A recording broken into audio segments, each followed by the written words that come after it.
In 1624, the Dutch West India Company sent around 30 families to live and work on an island in the northeast of a country that would go on to become the United States of America. They called this settlement New Amsterdam in ode to the city in their homeland. The land had previously been called New Angoulême, named by Italian explorer Giovanni da Velazeno in honour of the French King Francis I, who had previously been court of the commune in Angoulême. New Amsterdam eventually moved when the governor purchased the larger Manhattan Island from the natives. The settlement kept the name New Amsterdam and grew and grew. In 1664, however, the British seized New Amsterdam and changed its name, naming it in honour of the Duke of York, and from here are the origins to Earth's most iconic city, New York City. New York's Dutch origins can still be seen in places, however, with orange and tulips scattered across the city's flags. This mixture of Dutch and English colonisation is not only present in the changing of the city's name, but also in the names of the 5 just as iconic boroughs of New York City: the Bronx, Brooklyn, Manhattan,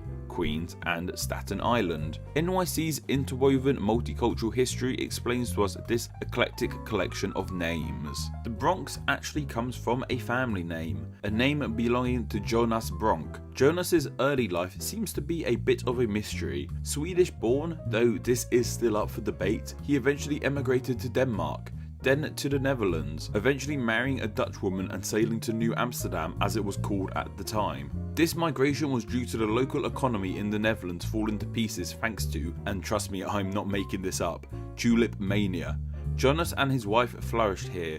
Here he established a farm on the eastern bank of a river that would eventually be named after him, however with a different spelling of his surname, the Bronx River, which of course led to the naming of the borough of the Bronx. Brooklyn's name comes from New York's Dutch origin. The name Brooklyn comes from the Dutch word for marshland, Broekelane, which is also the name for a small town in the Netherlands. So I guess New York is the home of New Brooklyn, kinda. Many places in New York are named after Dutch places and things. Harlem is named after the Dutch city of Haarlem, and Coney Island's name comes from the anglicisation of the Dutch Konijn Island, meaning Rabbit Island. The name of the borough of Staten Island is also of Dutch origins. The official name of Dutch Parliament is the States General, which in Dutch is Staten Generaal, meaning Staten Island is named after the Dutch government. Queens, however, is from New York's English heritage. Queens was named in 1683 in honour of Queen Catherine of Braganza, who was the wife of King Charles II of England. Queens was named in correlation with Kings County, which was named after the aforementioned King Charles II. Kings County is the biggest county in New York State and shares its boundaries with modern Brooklyn. However, the most famous of all of New York's boroughs, Manhattan, has a name that doesn't come from Dutch or English. Manhattan's name comes from the language of the Lenape Native Americans and derives from the word Mannahatta. Its first known recordings is in the 1609 logbook of Robert Jewett on his travels into what would now be New York Harbor. It is thought that the name means island of many hills in the Lenape language. The Lenape, also known as the Delaware, are the Native Americans native to the area that covers New York City. Before it was called New York, New Amsterdam, or even New Angoulême, these natives called the land Llanfairpwllgwyngyll. Yet, of course, while New York has an iconic name as do its boroughs, it also has an iconic nickname, the Big Apple. The nickname Big Apple was originally coined in 1920. Despite New York State being America's top apple grower, its origins actually lie in horse racing. NYC newspaper sports journalist John Fitzgerald heard of Sablehands in New Orleans, calling New York the Big Apple. He liked that name and began using it in his columns. The name ended up being used at jazz clubs in the 1930s. Jazz musicians used it to allow people to know that New York City was the home of jazz. The name, however, did fall out of popularity until the 1970s when a big tourist campaign revitalized the name, and since then, New York and Big Apples have been synonymous. America is often referred to as a melting pot, a place where many cultures meet and come together. And where else is this easier to see than in the names of the boroughs in its most populated city? Mumbai is the most populated city in all of India. Its trains carry around 6 million people every day, and it's the home of Bollywood, the hub of the Indian film industry. Yet, ask a lot of people about the city of Mumbai and they'll either look at you in confusion or go, "Oh, do you mean Bombay?" This is because for the longest time the city of Mumbai was called Bombay, yet in recent years the city changed its name to Mumbai. So why did Bombay change its name to Mumbai? Yet before Mumbai and Bombay, the city has had other names. The city was originally founded on 7 islands and was part of the Ashoka kingdom. It's believed that some of the city's oldest names are Kakamushi and Galajungsha, but as for what these names mean, I don't know. Many sources told me that these were the city's original names, but none of them explained to me what these names actually meant. Nice one, internet. But if any of you guys know where these names come from, why not tell me down below? The name Mumbai, however, actually predates the name of Bombay. It's a name that comes from the local people of the Bombay Islands, the Koli people. The name Mumbai comes from the temple of the Koli goddess Mumba, and I means mother in the Marathi language. The Marathi language being the language spoken by the people in the Maharashtra state, where the city of Mumbai is. So a combination of the name of the goddess Mumba and the Marathi I put together created the name for the city of Mumbai. It's the Portuguese, however, we have to thank for the name Bombay. One of the earliest written mentions of the name Bombay comes from the Legends of India by Portuguese explorer Gaspar Correa in 1508. However, it was spelt Bombay as opposed to the name we know it as today, Bombay. It's believed this name comes from the Portuguese word for good, bom, with the bay part simply meaning bay. So the name Bombay means the good bay, as the city is built on the aforementioned islands. It's also believed by some that the name Bombay is an English corruption of Mumbai. Bombay is still used today in Portuguese speaking parts of the world, but the name was anglicised to Bombay when the British Empire took control of the city in the 17th century. And it was this name that the city was known as until 1995, when the Shiv Sena party came into power in the Maharashtra state of India. They believed that the name Bombay was a relic of India's British colonial past. They wished to go back to the Mumbai name to celebrate the city's Maharashtra heritage. Yet this isn't a singular incident of a city changing its name in India, but part of an ongoing series of cities in India changing their names, and a lot of these cities ridding the names from their colonial past, such as Calcutta changing to Kolkata in 2001, Kolkata being a shortened form of a Kolikata, the name of one of the villages that existed on the land before the British took over, and one of the biggest changes being the city of Madras changing its name to Chennai in 1996. Madras coming from the colonial version of a fishing town in current Chennai, Madras Pattanam. The name Chennai comes from supposedly either the ruler, the Mala Chennappa Nayakudu, or from the Chennai Kesava Perumal temple. I have no idea if I said those right.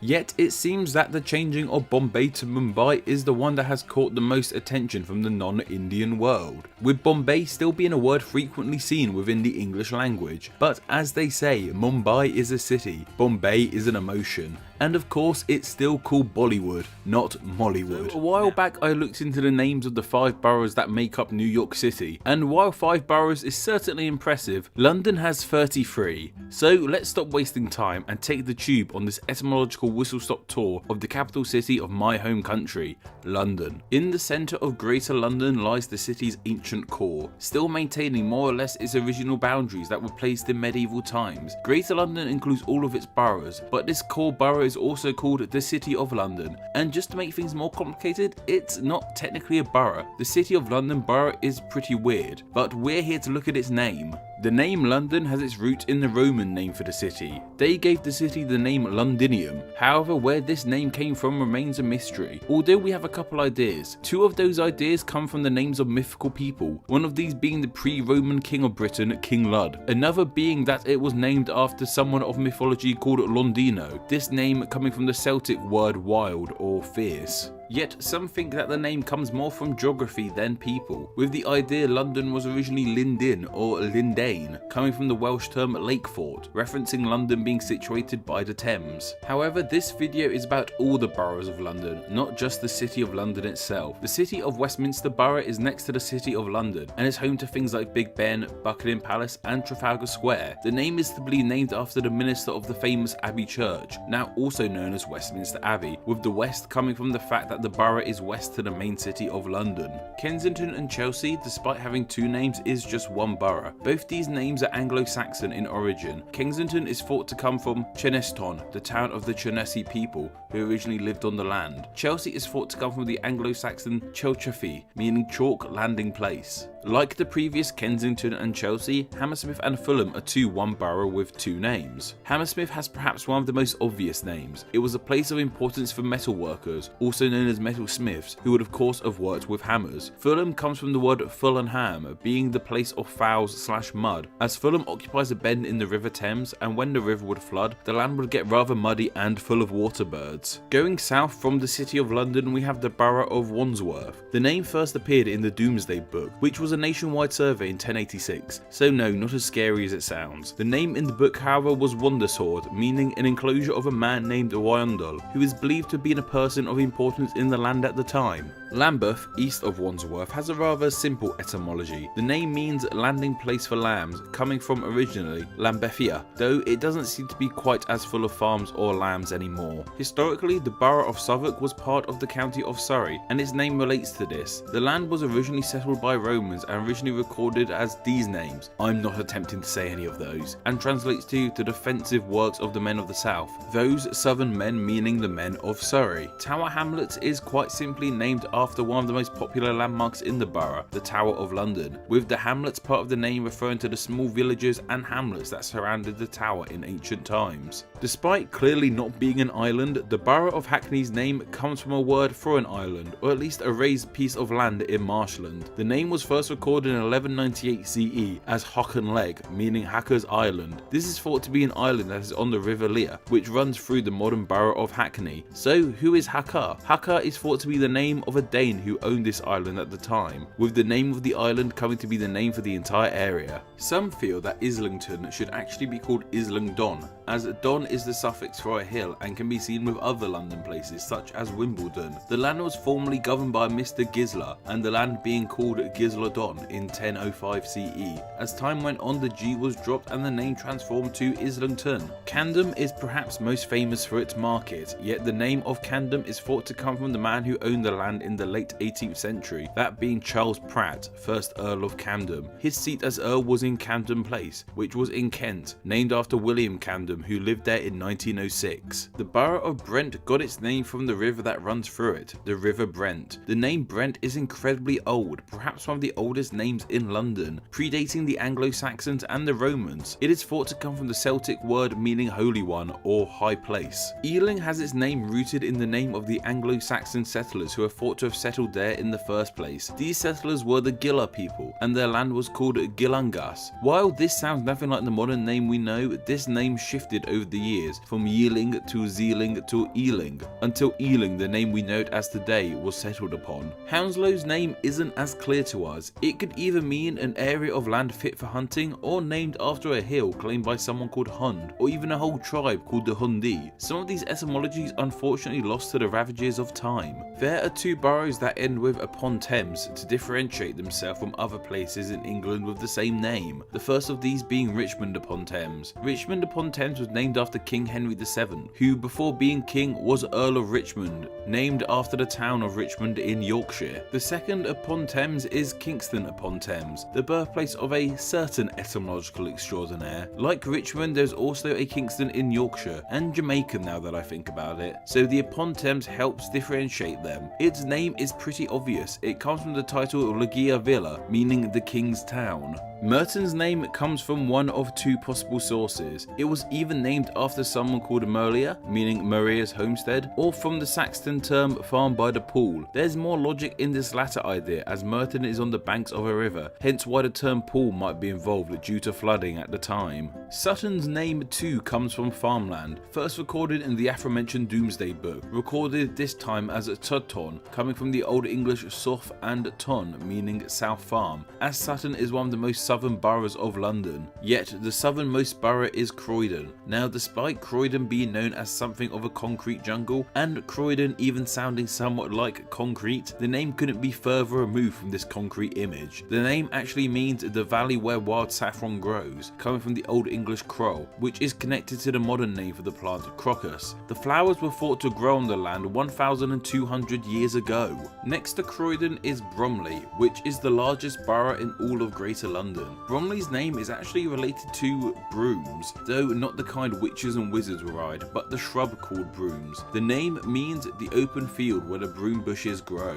Lewisham too has a floral etymology. The earliest Saxon name for the borough is Levisham, meaning house among the meadows. Lewis is Saxon for meadow. The ham part is a commonplace suffix meaning dwelling. Greenwich, as well as the name for a London borough, is of course where the name Greenwich Mean Time comes from, the base time in which all other time zones are measured. The name Greenwich also comes from Anglo-Saxon origins, coming from the name Greenowick, meaning green place on the bay, as the borough was and still is covered with greenery. The name Bexley was also recorded in the Domesday Book under the name Bix and later Bixel. The name means a couple things of similar meaning. It's thought to either mean pasture by the stream or box tree clearing. Taking a step away from the pastoral named boroughs of London, we have Havering. Havering is named after the royal liberty of Havering, a royal manor that used to be on the land. The last borough to have two names is Barking and Dagenham. Both these names come from ancient Anglo-Saxon phrases. Barking either means settlement by the birch trees, or is named after a local ancient chief called Berwicker. Deaker is thought to have been a landowner in the area too, and is thought to be where the name Dagenham comes from. While there is no longer a red bridge in Redbridge, there once was, and it was this unique red bridge in which the borough was named after. The red bridge was a big deal as most bridges at the time were made of white bricks, not red ones. While the bridge may be gone, the name still celebrates it. Newham is one of the newest boroughs of London. It came to be in 1965 and is formed of the earlier East Ham and West Ham. The latter lives on as a football team. And of course the new in Newham is because of the fact that it is a new borough. Waltham Forest Borough is named after exactly what you think it is, a forest named Waltham. The name Waltham, however, was originally Wilcomstow, meaning a welcome place. Haringey is named after a Saxon chief, Halling. The name of this chief is also where the places of Haringey and Hornsey come from. Enfield is London's most northern borough, and it has similar roots with another borough of London, Lambeth. Enfield is thought to mean open land of a man named Anna, or where lambs are reared, after the Old English word for lamb, Eon, so it's either Eona's field or Lambfield, much like the sheepish origins of Lambeth. The name of Barnet has its origins in fire. It's thought to come from the Anglo-Saxon word barnet, which means clearing a woodland by burning, with the name being first recorded in 1070 CE as Barneto. Harrow's name comes from the fact that it is on Harrow Hill, but the name itself is thought to come from Haeg, meaning heathen shrine. And finally, we have the borough of Hillingdon. As we mentioned earlier, the Don suffix means hill, and it's thought to have come from a hill owned by someone called Hilla, Hilla, or Hillada. So yes, the name is basically Hill.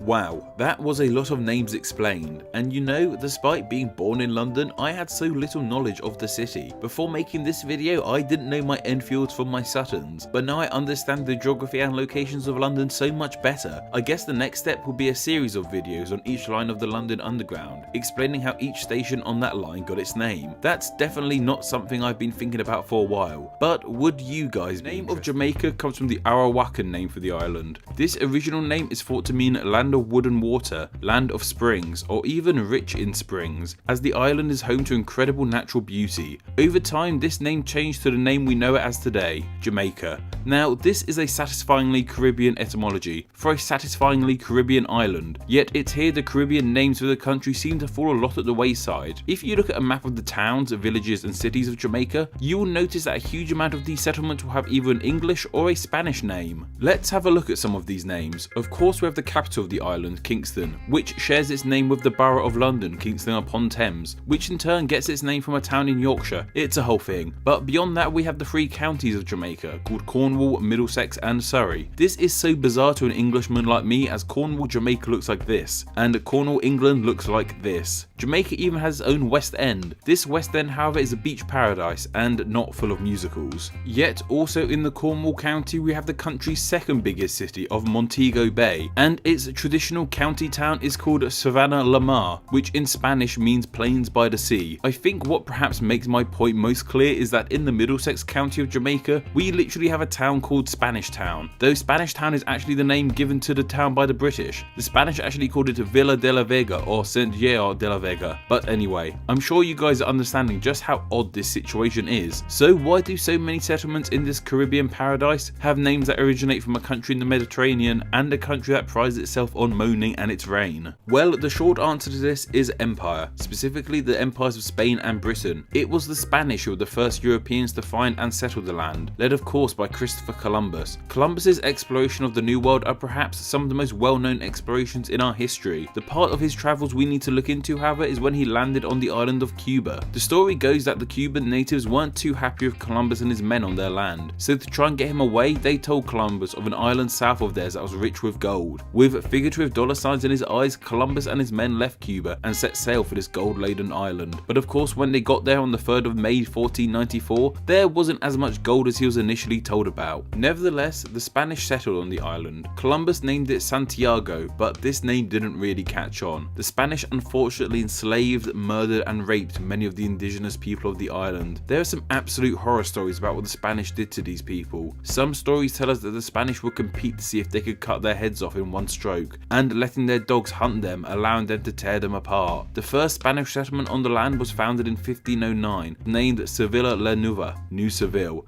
referencing the city of Old Seville in Spain. However, due to being built by swampland, the settlement didn't flourish like the Spanish expected. This led the Spanish to relocate the townspeople to the south of the island, founding in 1534 the aforementioned Villa de la Vega, Spanish Town today, which became the capital of the island during the Spanish regime. And of course, there were many other settlements founded by the Spanish in Jamaica. Some of these have kept their original Spanish names like Las Choleras, but some have also had their names anglicised, like Caguay becoming Caguay Bay, and now Passage Fort, and Esquivel, now Old Harbour. However, with the genocide of the indigenous people and the lack of any of the wealth that Columbus was told about on the island, Jamaica was deemed useless to the Spanish, becoming not much more than a supply base for them, and a good vantage point for them to help in their conquest of the more bountiful island of Cuba. Spanish rule on the island lasted from 1509 till 1655. The British Empire was eyeing up the island. Sugar was becoming more and more popular in Europe, and they saw the flat, fertile lands of Jamaica as an excellent place to grow, harvest and export the sugarcane. As I said, the Spanish, despite having rule of the island, didn't care too much about it, allowing it to not be as highly guarded as some of their other territories like Cuba. This led to the British easily taking control of Jamaica from the Spanish in 1655. Of course, the British needed labour to farm the sugarcane, and with the indigenous people of the island more or less gone,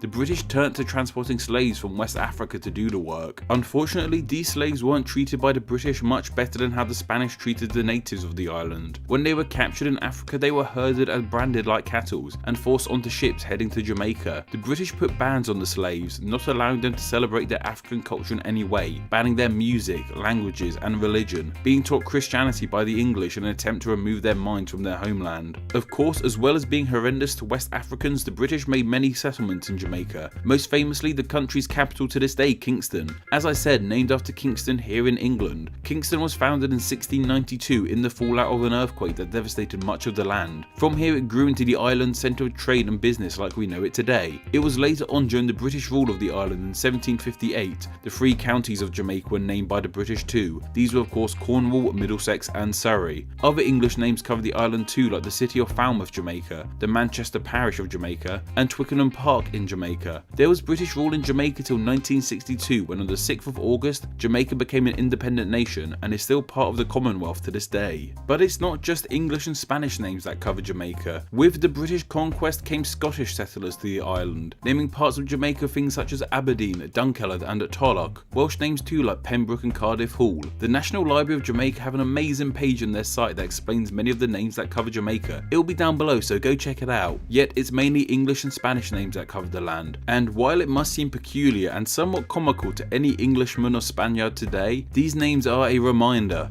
They're artifacts from a cruel and dark history that has taken place on the island of Jamaica. New York is perhaps the most famous city on the face of the earth, from the history that's happened in the city to the amount of pop culture centered around it. It seems like most parts of the city are part of the public conscious. Ask someone to name a famous building and they'll quite likely say the Empire State Building. Ask someone to name a famous park and they'll quite likely say Central Park. Ask someone to name a famous bridge and they'll quite likely say Brooklyn Bridge. Previously on the channel we've looked at how the city became New York from New Amsterdam, how its 5 boroughs got their names, and even looked into the true identity of Lady Liberty herself. If you haven't guessed by this video and the last one, I went to New York recently. So today let's go even deeper and look into how some of the city's iconic neighborhoods ended up with their iconic names. Something interesting about New York neighborhoods is that a lot of them fit into certain naming conventions, perhaps the dullest of these conventions being the neighborhoods named after directions, such as Upper East Side, Upper West Side, Midtown, all that sort of dull stuff. These might be pretty dull etymologies, but nevertheless, these are the names that have survived and maintained to be some of New York's most popular neighborhoods. What's more interesting, however, is the collection of neighborhoods that names are actually acronyms or words compounded together. Take the Brooklyn neighborhood of Dumbo. While you may think it is named after everyone's favorite flying elephant, it's actually an acronym based on where the neighborhood is located, with Dumbo actually meaning down under the Manhattan Bridge overpass. When I first heard Tribeca, for some reason I thought that name might be deep rooted in Greek or Latin. I'm not too sure why, but to my ears it just sounded somewhat ancient. Tribeca is actually a shortening of Triangle Below Canal Street, with the triangle being the boundaries of the neighborhood: Canal Street, West Street, Broadway and Vesey Street, as Google Maps informs me. Though some of the boundaries are debated, and yes, it's not actually a triangle. Soho is too an acronym, but what's interesting about Soho is that there's actually a place called Soho in London too. Though New York was under British rule, like we see with the neighborhood of Chelsea, Soho, New York wasn't named after Soho, London. Soho, New York comes from south of Houston, referencing Houston Street in NYC, while Soho, London is believed to come from a hunting cry hunters of the 16th century would use in the land to call back their hunting dogs, though this etymology is still somewhat up for debate. And in relation to Soho, New York, we have NoHo, New York, which if you haven't figured out by now means north of Houston Street. Of course, with a city as grand as New York, you're going to have a huge diversity of people arrive and start a life for themselves. A lot of the time, these people of a shared culture live together and form their own communities within the city, with the neighborhood they reside in being named after this. If you haven't guessed by now, I'm talking about none other than New York's own Little Italy and Chinatown, named after their Italian and Chinese residents respectively. So let's start looking into some of the more unique neighborhood names that grace the city, with a good place to start being at the north of Manhattan with the neighborhood of Harlem. The neighborhood of Harlem was actually settled originally by the Dutch settlers of New York, well, New Amsterdam I should say, and named after the city of Haarlem in the Netherlands. Perhaps one of the oddest names you'll find across all the neighborhoods of New York is the place where the devil himself resides, Hell's Kitchen. There's a few ideas as to how this name of Hell's Kitchen came about. All sources seem to derive from quotes of people talking about the area, referring to it as Hell's Kitchen, and the name just sticking. Hell's Kitchen used to be one of the most dangerous parts of the city, but nowadays, thanks to gentrification,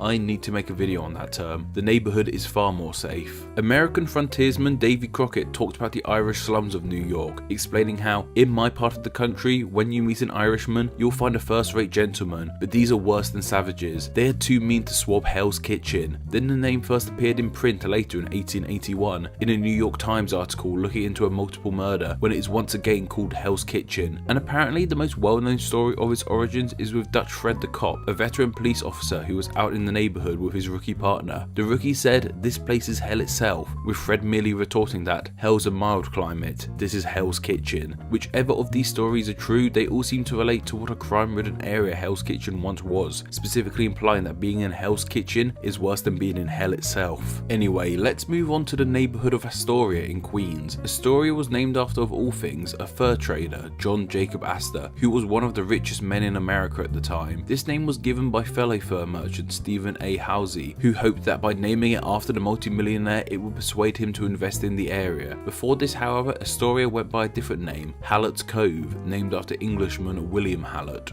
Keeping with Queens, we have the neighbourhood of Flushing, which if you're anything like me, when you think of Flushing, this clip from The Simpsons will come to mind. The neighbourhood, however, isn't named after the act of flushing a toilet, but like Haarlem was named after a place in the Netherlands, which is called Vlissingen, which over time became Flushing in New York. Like I stated at the start of this video, this was just a tiny look at a small amount of the neighbourhoods of New York. There are many I didn't mention. Poor old Staten Island and the Bronx had no neighbourhoods mentioned at all, so leave comments down below about how other neighbourhoods of New York got their names. And of course, if you're watching this in New York, please let me know what neighbourhood you are watching from. I recently began watching the terrific comedy Derry Girls, a show centred around a group of schoolgirls and a wee English fella, set in the backdrop of Northern Ireland in the 1990s. The show is fantastic, seriously go watch it. But of course, with me being me, there was one part that particularly piqued my interest. That of course being the titular city in which the girls reside, the second largest city in Northern Ireland, Derry, or is it called Londonderry? The dispute of the city's name, whether it should be called Derry or Londonderry, is a dispute that has been raging for years. Why does this city go by two different names, and why do people seem to not be able to agree on just one name? The name Derry into itself is an anglicisation of the Irish Darla, which means Oak Grove, and the settlement's original name when it was first settled was Darley Callagash, which means Oak Grove of Callagash, with Callagash being an ancient warrior who claimed the land the city now stands on. I'm sure when the city was first founded it was little more than an oak grove, hence why its name relates to the trees. Of course, this settlement eventually dropped the name of its warrior founder, but that wouldn't be the end of name changes for this city. The whole Derry-Londonderry dispute is just one factor in the larger issues that faced Northern Ireland in the 20th century. This conflict that took place in Northern Ireland is known as the Troubles, which is such a low-key name for what was a time of rather severe civil unrest in Northern Ireland. While the Troubles has become its official name to start with, this was more of a colloquial name for the Northern Irish situation, a way to express that there were issues in the nation but not to leap to scarier words like war or conflict. The Troubles are actually believed to have roots in Derry, where the Civil Rights March of Derry took place in 1968, and a year later in 1969 the Battle of Bogside took place in the city. Derry/Londonderry was very much a hub for the Troubles in Northern Ireland. But what exactly were all these Troubles all about? Well, this video is definitely not a deep in-depth look into the complete history of the Troubles, but my research seems to say that the Troubles were caused by two opposing communities in the region and their religious and national views. And please bear in mind, I'm speaking in majorities here. I'm not saying that everyone from one group of people think the exact same thing. The general consensus is that the Catholics of Northern Ireland were nationalists and considered themselves to be Irish citizens and wished for Ireland and Northern Ireland to be one united country, independent from the UK, while the Protestants of Northern Ireland saw themselves as British citizens, unionists, and wanted to remain part of the union with England, Scotland and Wales. The Troubles in Northern Ireland saw many bombings, riots, civilian deaths on both sides, and assassination attempts on high-up figures like the Prime Minister at the time, Margaret Thatcher. The Queen's cousin, Lord Mountbatten, was even killed by a bomb planted on his boat. In 1972, Bloody Sunday took place in our city of choice, Londonderry, leading to 13 civilians shot dead by the British Army. The conflict even spilled out of Northern Ireland.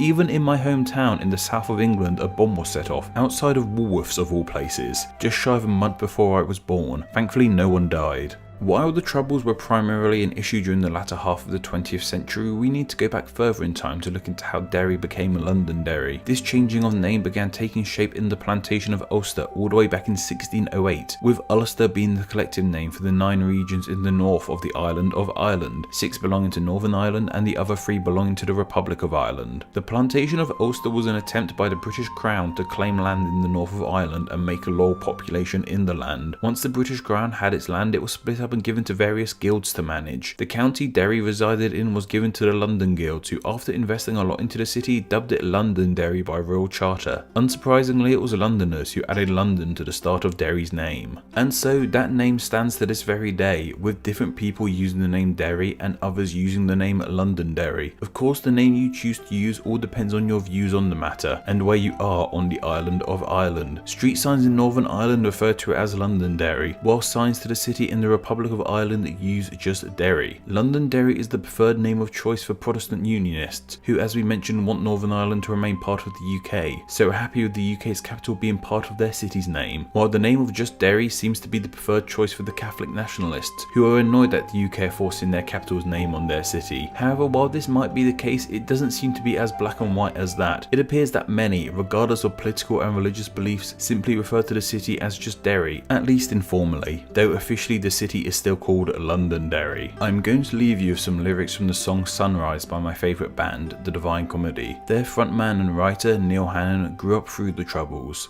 I was born in Londonderry. I was born in Derry City. Oh, what a special child to see such things and still to smile. I know that there was something wrong, but I kept my head down and carried on. Who cares where national borders lie? Who cares whose laws you're governed by? Who cares what name you call a town? Who'll care when you're 6 feet beneath the ground?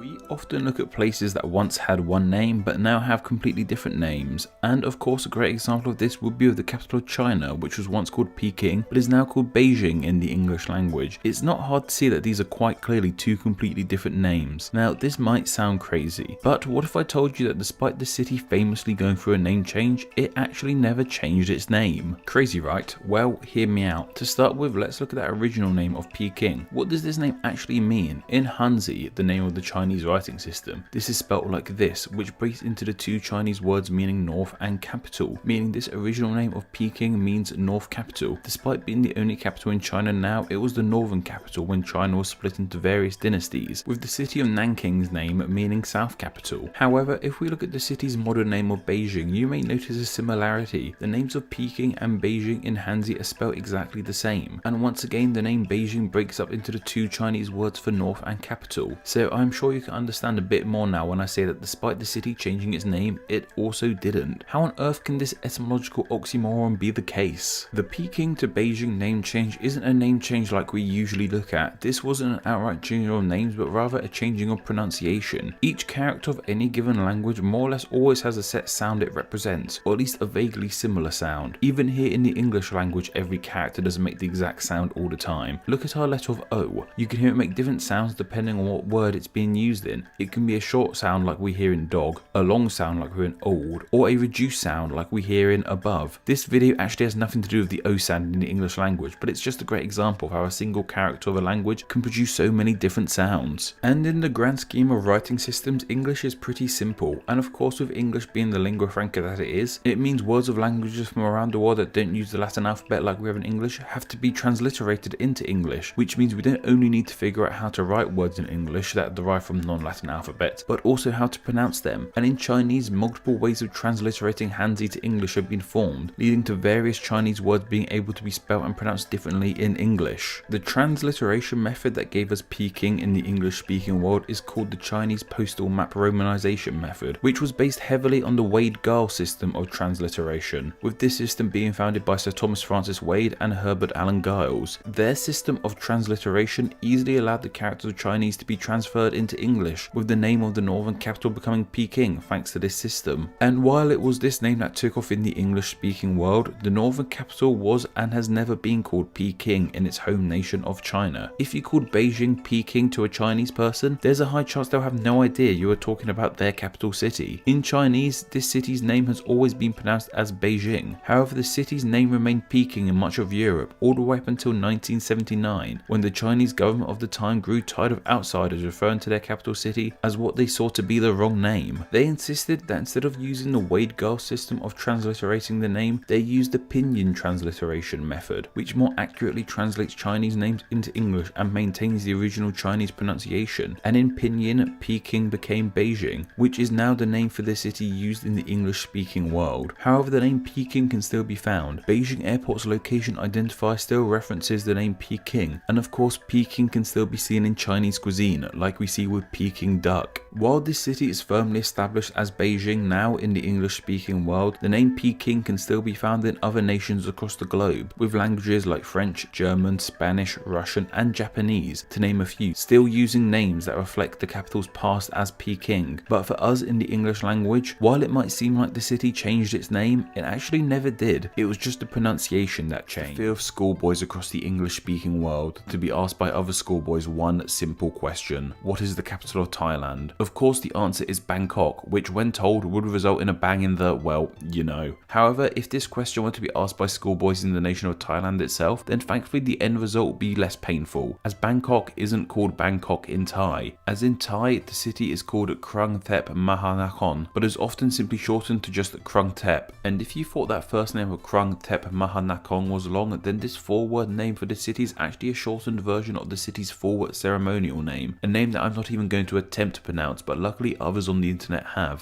กรุงเทพมหานครอมรรัตนโกสินทร์มหินทรายุทธยามาดิลกพบนพรัตน์ราชธานีบุรีรัมย์อุดมราชนิเวศมหาสถานอมรพิมานอวตารสถิตสักทัตติยาอุทนกรรมประสิทธิ์ For now, we will just stick with Krung Thep. So why is Krung Thep named Bangkok in the English-speaking world? Despite Bangkok becoming the city's exonym, it's actually the older name of the two. We don't know exactly what the name Bangkok means, but we have a few ideas. One idea is that the name derives from the Thai word bang, which means a village on a stream, with the kok part coming from ko, meaning island, in reference to the city's watery surroundings. Another idea is that it comes from the Thai bang, which means a place, and the Thai gok, which means olives, so the name means a place with olives. So despite these different ideas with its etymology, we can presume the name came from the fact that the city was founded on land near water and olive trees. And it's from this name of Bangkok where we can see the city's proper pronunciation. In English we put the G sound at the end of the first syllable, hence why it sounds so rude. But if this name were to be said in Thai, the G sound actually goes at the start of the second syllable, more Bangkok than Bangkok. Still, no one told me this when I was in school rolling around in pain. The city of Bangkok, however, hasn't always been the capital of Thailand. In fact, it's the fourth capital of the nation. Before Bangkok was established as the capital, there was Sukhothai, Ayutthaya and Thonburi. It was when King Rama I moved the capital to Bangkok in 1782, he changed the name to Krung Thep, with this name meaning City of Angels. And while I couldn't find out exactly why they named this city after angels, it means that LA isn't the only city of angels on our planet. Nonetheless, this name cemented itself in Thailand, while the older name of Bangkok remained in the English-speaking world. But what about that full name, which I shan't even attempt to say? Well, in English, this ceremonial name means the City of Angels, the Great City, the residence of the Emerald Buddha, the impregnable city of Ayutthaya, of God Indra, the grand capital of the world endowed with 9 precious gems, the happy city, abounding in an enormous royal palace that resembles the heavenly abode where reigns the reincarnated god, a city given by Indra and built by Vishnu Khan. And according to the Guinness World Records, this is the longest name for a place in the world, though other sources list this place in New Zealand as having the longest name, but I think that's more for just a one-word place as opposed to Bangkok's full name, which is multiple words. Countries are cool and everything, but what would they be without the cities, towns, villages, and all kinds of settlements that littered them? While all these settlements may have different names, well, more or less, what's interesting is that there are certain elements of settlement names that appear in many names, most noticeably certain suffixes that crop up in many settlement names. Why do many place names share similar suffixes, and what do they mean? And of course there are many of these, so this video won't be covering all of them, I'm afraid, but rather the more prominent ones, and especially the ones of the English speaking world, as they are what I'm more familiar with. However, there will be suffixes of other languages covered thanks to all the suggestions you guys left me.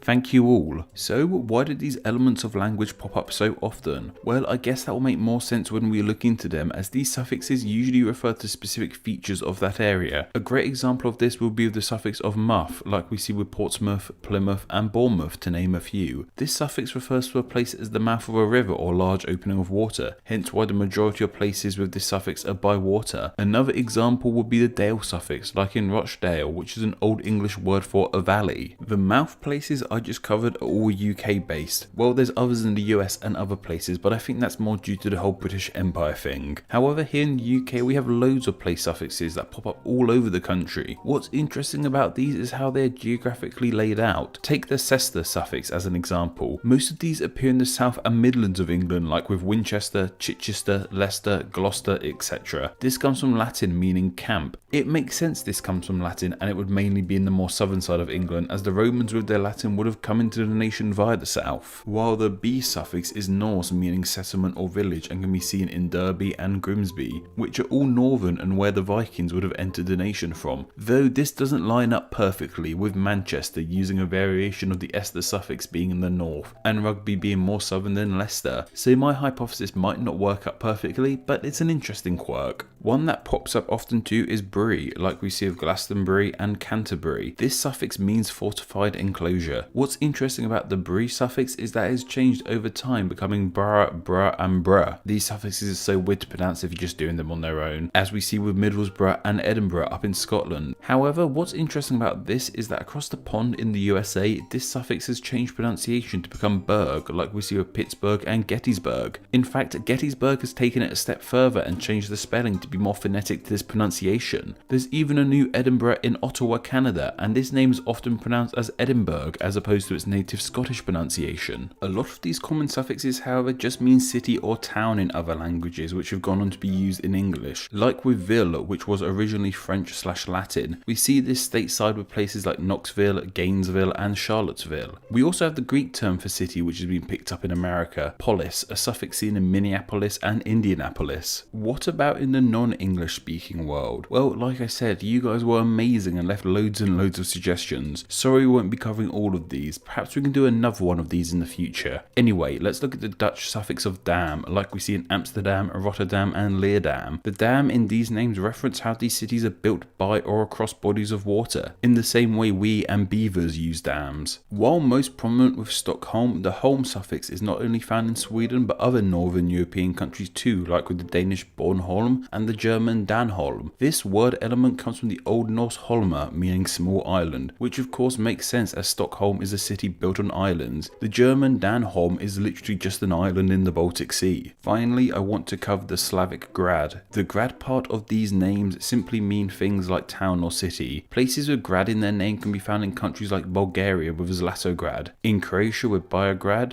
there's a municipality. Let me just check how to say that. I've forgotten.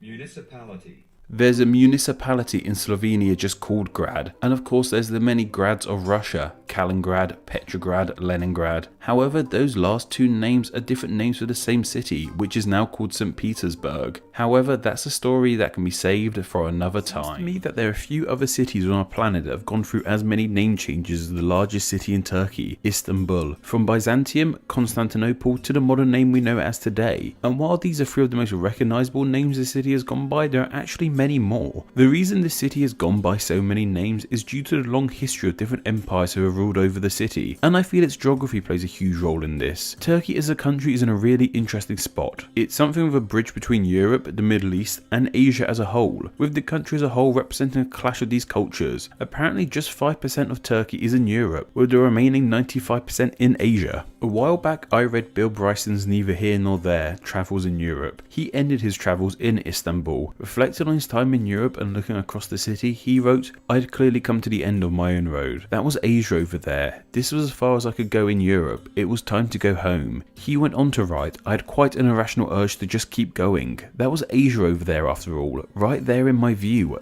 Asia. The thought of it seemed incredible. I could be there in minutes. I still had money left. An untouched continent lay before me." To me, these quotes from my favourite author best explains Istanbul and Turkey's geographical place on our planet. Anyway, this video isn't going to be just me gushing over Bill Bryson. Let's take a look at some of the names this city has gone by. It's thought that the earliest known name for this city is Lagos. This was first recorded by Pliny the Elder and was apparently settled by a Thracian tribe as they saw the benefits of its strategic location. Where this name comes from, however, we don't seem to be too sure. As I said, this initial settlement was founded by the Thracians, and their language isn't that understood to us, unfortunately. It wouldn't, however, stay as Lagos for long, as the city was expanded in the 600s BC by the Greeks and given the new name of Byzantium, leading to its first name as a major settlement and one recognized by many to this day. This name is believed to come from the city's founder, the ancient king Byzas. You may have heard of an empire named after this city, the Byzantine Empire. I presume this was a separate empire ruled by the Byzantines with this city as their hub. However, this wasn't actually the case. The Byzantine Empire is actually just another name for the eastern half of the Roman Empire, and it's believed they wouldn't have actually called themselves this at the time, just calling themselves members of the Roman Empire, but it's a name we've since given to them to differentiate this part of the Roman Empire from the western half of the empire, so the Byzantium ruled by the Greeks wouldn't have really existed during the Byzantine Empire. So I just spoiled the next part of this story, I'm afraid. As I said, Byzantium would eventually fall under Roman rule, and while it seems the Romans would have kept on using this name to an extent, they also gave the settlement some fittingly Roman names. At first, the Romans briefly named the city Augusta Antonina after much rebuilding in the settlement had taken place. It was the current Roman emperor at the time, Septimius Severus, who gave it this name, aptly naming it after his own son who would go on to be emperor himself, but under the name Caracalla. This city was treasured under the Roman Empire. They held it in high regard, so much so that later in the empire's history, Emperor Constantine the Great rebuilt much of the city and claimed it as Rome's second eastern capital. With this came a new name. Constantine dubbed this city New Rome, or Nova Roma as it would have been then, to cement the fact that this city was just as important to the empire as Rome itself was. As I said, Constantine was crucial for the rise, popularity and the importance of this city, so much so that the city eventually took on his name, initially being called Constantinopolis, meaning Constantine City. While this was its Greek name, it is much more renowned by its Roman transliteration of the name, Constantinople. This name was supposedly given to the city by the Roman Emperor Theodosius II in honour of what Constantine the Great did for the city, and this is the name that stuck with the city for centuries, even maintaining this name once Rome had finally fallen and the city was in the hands of a different empire altogether, the Ottoman Empire. While the Ottomans still called this city Constantinople, they also dubbed it Constantinople. Apologies for pronunciation on that one. This is an Arabic form of the name Constantinople. Islam played a huge role in the Ottoman Empire, being the official religion of the empire. This Arabic name reflects the importance of Islam in the Ottoman Empire. The city would remain as Constantinople all the way until 1923 with the collapse of the Ottoman Empire and the formation of the Republic of Turkey. It was in this time the city's name was officially changed to Istanbul. However, this name existed way before 1923. It's thought to have originated in the 16th century from the Greek term Istanpolin, which means in/to the city, as this is how Greeks referred to the city. This Greek term was eventually pressed together to be formed into one word and then corrupted to become Istanbul as we know it today. There's also a folk etymology that claims the name actually comes from the term Islambol, which means plenty of Islam, which while may be true for the city, doesn't appear to be true for its etymology. And that more or less brings us to the end of our etymological journey into Istanbul. There's a few other names of interest like the shortening of Istanbul of just Stambol, and the pun-based name of Islambol, which once again reflects the role of Islam in the city. But with the city of Istanbul, we have a settlement founded by the Thracians, taken over by the Greeks, then taken over by the Romans, then taken over by the Ottomans, and finally becoming part of the independent nation of Turkey, leading to a city with a whole lot of history and a whole lot of names. We have looked into settlement suffixes in the past. In fact, we have a whole video about them. There are many elements of language that reappear across words, things like ville and shire and chester and opolis, just to name a few. The one we're going to look at today, however, is the ever-present grad suffix, and of course, as the title of this video suggests, we'll be taking a deep look at one former grad city specifically. So what does this suffix even mean? Well, like a lot of these suffixes, it simply means things like town/city, originally coming from the Old Church Slavonic gladu, and since this inception of the term, the suffix of grad has spread across the planet. Well, when I say planet, I guess I mean specifically the Slavic-speaking parts of the planet, as this word element is Slavic in origin. You can see places with grad in their name in the nations of Russia, Bulgaria, Serbia, Croatia, Montenegro, Slovenia, North Macedonia, and Bosnia and Herzegovina. There's also some in Albania. However, what's interesting about the Albanian language is that it isn't actually a Slavic language. In fact, it's believed that Albanian is a language that is unrelated to any other language on our planet, stemming from a unique branch of the Proto-Indo-European languages, which is seriously fascinating. If we know what the latter part of these names that end with grad mean, then what about the first part of these names? Well, from looking through a list of all the places that have grad in their name, there seems to be one of two things that first part can be. They're either adjectives, or at least descriptive, or nouns. The adjective names are usually put in places to describe where or what the grad is like. A lot of the time, these grad places with descriptive names pop up in a lot of places. I mean, it makes sense that this would be the case, as like I said, they're there to describe the town, and a lot of these grad places share similarities. In example, we have the places of Novigrad in the countries of Bosnia and Herzegovina, Croatia, Serbia, and Slovenia. This name of Novigrad means new town, so like I said, it would make sense for a lot of places to have this name, as at one point they would have all been new towns. And on the other side of this coin, we have places like Staligrad in Bosnia and Herzegovina, Croatia, Montenegro, North Macedonia, Serbia, and Slovenia. This of course means old town, so I guess these places were called Novigrad too once, or had different names entirely. It'd be pretty odd if you founded a brand new settlement and called it Old Town straight away. Maybe they were just called Grad to begin with, which might sound a little strange. However, in Slovenia we have the village of Grad in the municipality of Grad, so this suffix can be a name unto itself. In regards to other towns that names come from singular adjectives, there's also Topolograd in Bulgaria, which means popular town. I guess they all wear leather jackets and sunglasses there. Is that still the stereotype for popular kids?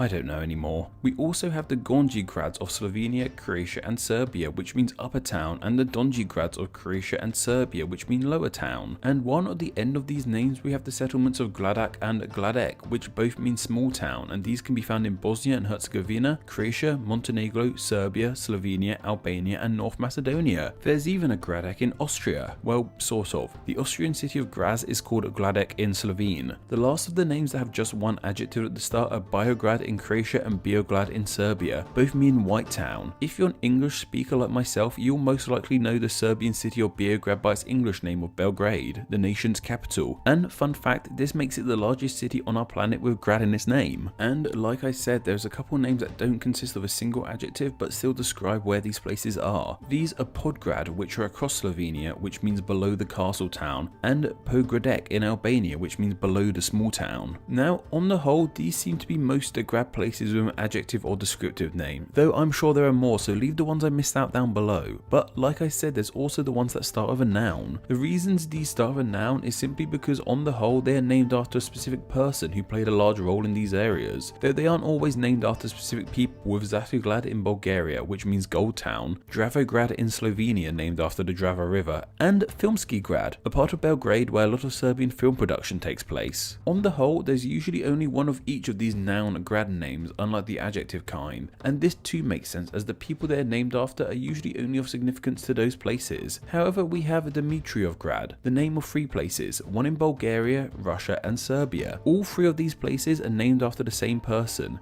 Georgy Dimitrov. He was the first communist leader of Bulgaria, so it makes sense for the Bulgarian city to be named after him, but why are there also cities in Russia and Serbia named after him? Well, like I said, he was a communist leader, and those Russians loved themselves some communism. The Russian Dimitrov Grad was originally named Melekes, but had its name changed to what it is now, on the posthumous 90th birthday of Dimitrov in honor of his rule of Bulgaria. And it seems the Serbian town is named after him too, as he was liked in the nation for his efforts to form a union between his Bulgaria and the other former Yugoslav nations. Also in Bulgaria we have Asenovgrad, named after the former Tsar of Bulgaria Ivan Asen II, Blagovograd, named after Dmitry Blagov, the founder of Bulgarian socialism, and Ivolograd, named after Ivolo of Bulgaria, a peasant rebel leader who went on to become Tsar of Bulgaria. Meanwhile, over in Montenegro we have Danilovgrad, named after former ruling prince of the nation Danilo I, and in Bosnia and Herzegovina we have Mikovićgrad, named after the alias of Peter I of Serbia. The alias he took on was Peter Mukovic, and used this name to take part in the Herzegovinian uprising against the Ottoman Empire. And in Russia we have Kirovgrad, named after Sergei Kirov, close friend of Uncle Joe and Bolshevik party member. And of course there's Kaliningrad, the name of not only a Russian city but a whole Russian enclave between Poland and Lithuania, named after Mikhail Kalinin, who was another Bolshevik revolutionary. I just need to take a moment to apologise for my pronunciation in this video. I'm so sorry to any Slavic speaker. Please feel free to correct me down below and tell me how awful I am. Now, apologies for how quickly I breezed over some of these places. While I want this video to be a deeper look into the grad suffix, I also want to take a deeper look into perhaps one of the most popular and renowned grad cities, which interestingly enough doesn't even have grad in its name anymore. Of course, I'm talking about the city of St. Petersburg. While now known as St. Petersburg, this city has had a grad in its name. Twice in fact. Throughout the city's history it has gone through 3 name changes. But what are these names and why did it change so often? The city was officially founded in 1703 by Peter the Great, when he seized the land in a war against Sweden. The city was built on swampland, and of course with its location on the planet it means it can get cold. Like,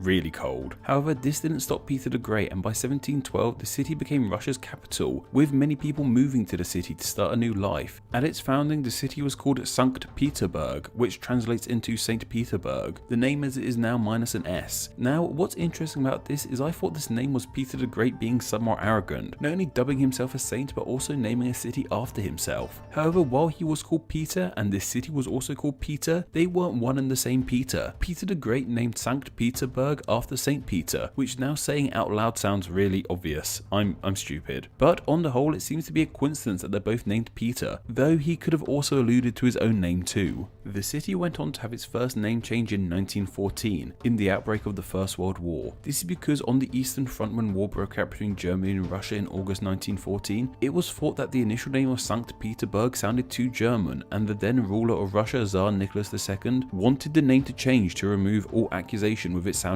German, as the Germans were the enemies now. It was changed from Sankt Peterburg to Petrograd, which is a name formed of more traditional Slavic word elements, and of course it's the first time this city had a grad in its name. And it was in this time that Petrograd started to lose its power, as by 1918 the Russian Revolution had taken place. The Tsar was gone and the Bolsheviks were now in power. It was in 1918 that it was decided that St. Petersburg would no longer be the nation's capital. The reason the capital moved from St. Petersburg to Moscow was due to Lenin assuming that due to its location, St. Petersburg would be lost to the Germans in the First World War, so the government retreated to the more inland Moscow. Of course, however, St. Petersburg was never overtaken by the Germans. However, Moscow has stayed as the nation's capital to this day, with St. Petersburg, or Petrograd as I should say in this moment of time, still being considered Russia's second city. The city took on the name Petrograd in 1918, but it would only have that name for around 6 years, as in 1924, the leader of the Russian Revolution and the founder of the Soviet Union, Vladimir Lenin, died. This death shocked all of Russia. Reportedly, when Kalinin, who we mentioned earlier in regards to Kaliningrad, announced the death, he was hardly able to speak. At his funeral, the bands wept for his death, and of course his preserved body can still be seen in his mausoleum to this day. It was in this year that Lenin died that Petrograd went under its next name change, becoming Leningrad in honor of their lost comrade. While it's easy to understand as to why they would name a city in Lenin's honor, why St. Petersburg and not say Moscow in example? Lenin was the one who moved the capital from St. Petersburg to Moscow.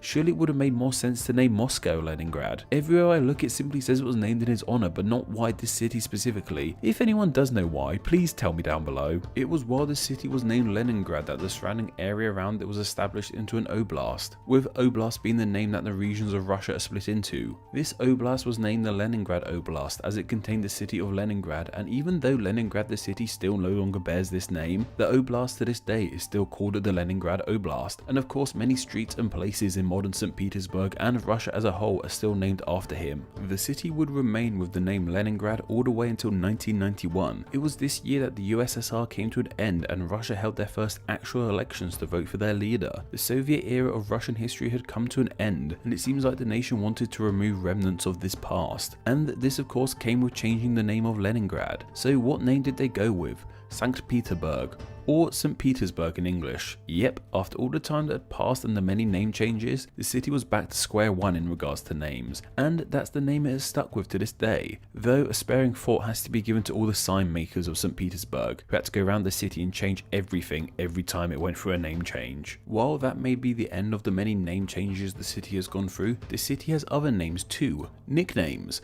Affectionately, the city is known as just Peter to many, however it also has other nicknames, including Window to the West / Window to Europe due to its location, as well as being known as the City of White Nights due to how northerly the city is. In the summer months, the sun doesn't go across the horizon enough for the city to sink into darkness. These white nights, among other reasons, have made St. Petersburg a tourist destination, as people want to witness these for themselves. And finally, I know what you're all thinking, there's one other city I need to talk about, that being another Russian city that's former name came from a former Soviet leader. The city of Volgograd started life under the name Zalitsin, but in 1925 it was renamed Stalingrad in honor of Big Uncle Joe himself. It was in Stalingrad one of the bloodiest battles of the Second World War took place, and the Motherland Call stands in the city as a reminder of this dark time in human history. However, in 1961 Stalingrad was renamed to Volgograd by then ruler Nikita Khrushchev to help dismantle Stalin's lingering cult of personality, with the name Volgograd sticking around since, named after the Volga River that the city resides on. However, in more recent years there have been petitions to rename the city Stalingrad once again, and while Putin has said the name change would come down to a referendum, nothing has been put in place. So for now it seems like Stalingrad will remain a name of the past, much like Petrograd and Leningrad. Now, I know what you're all thinking. Patrick, haven't you already made this video? And the short answer is no. New York City, however, is a city we're very familiar with here on Name Explain. So far we've looked into where the name New York itself comes from and its previous name New Amsterdam, as well as the most popular nickname of the Big Apple, and how its 5 boroughs got their names, all in one video. However, since that video we went on to look into how the city's most iconic landmark got her name, as well as a separate video looking into how some of the neighbourhoods of New York got their names too. You'd think by now we'll be done with the city that never sleeps, right? Well, it's time to take a bite out out that Big Apple once again, and it's easy to understand as to why there are so many famous names from this city. It's simply because of how famous New York City has become. In fact, I believe it's the single most iconic city on earth. If you ask someone to name a city, there's a high chance NYC is what they would say, and due to this popularity, it means that anything from the city is instantly iconic. I mean, their bloody fire department has merchandise. I don't think this is a worldwide phenomenon. I've never seen anyone wearing a t-shirt for the Staffordshire Fire and Rescue Service. And no offense to any firefighters from Staffordshire watching, I'm sure you're doing a great job and that merch deal will come soon enough.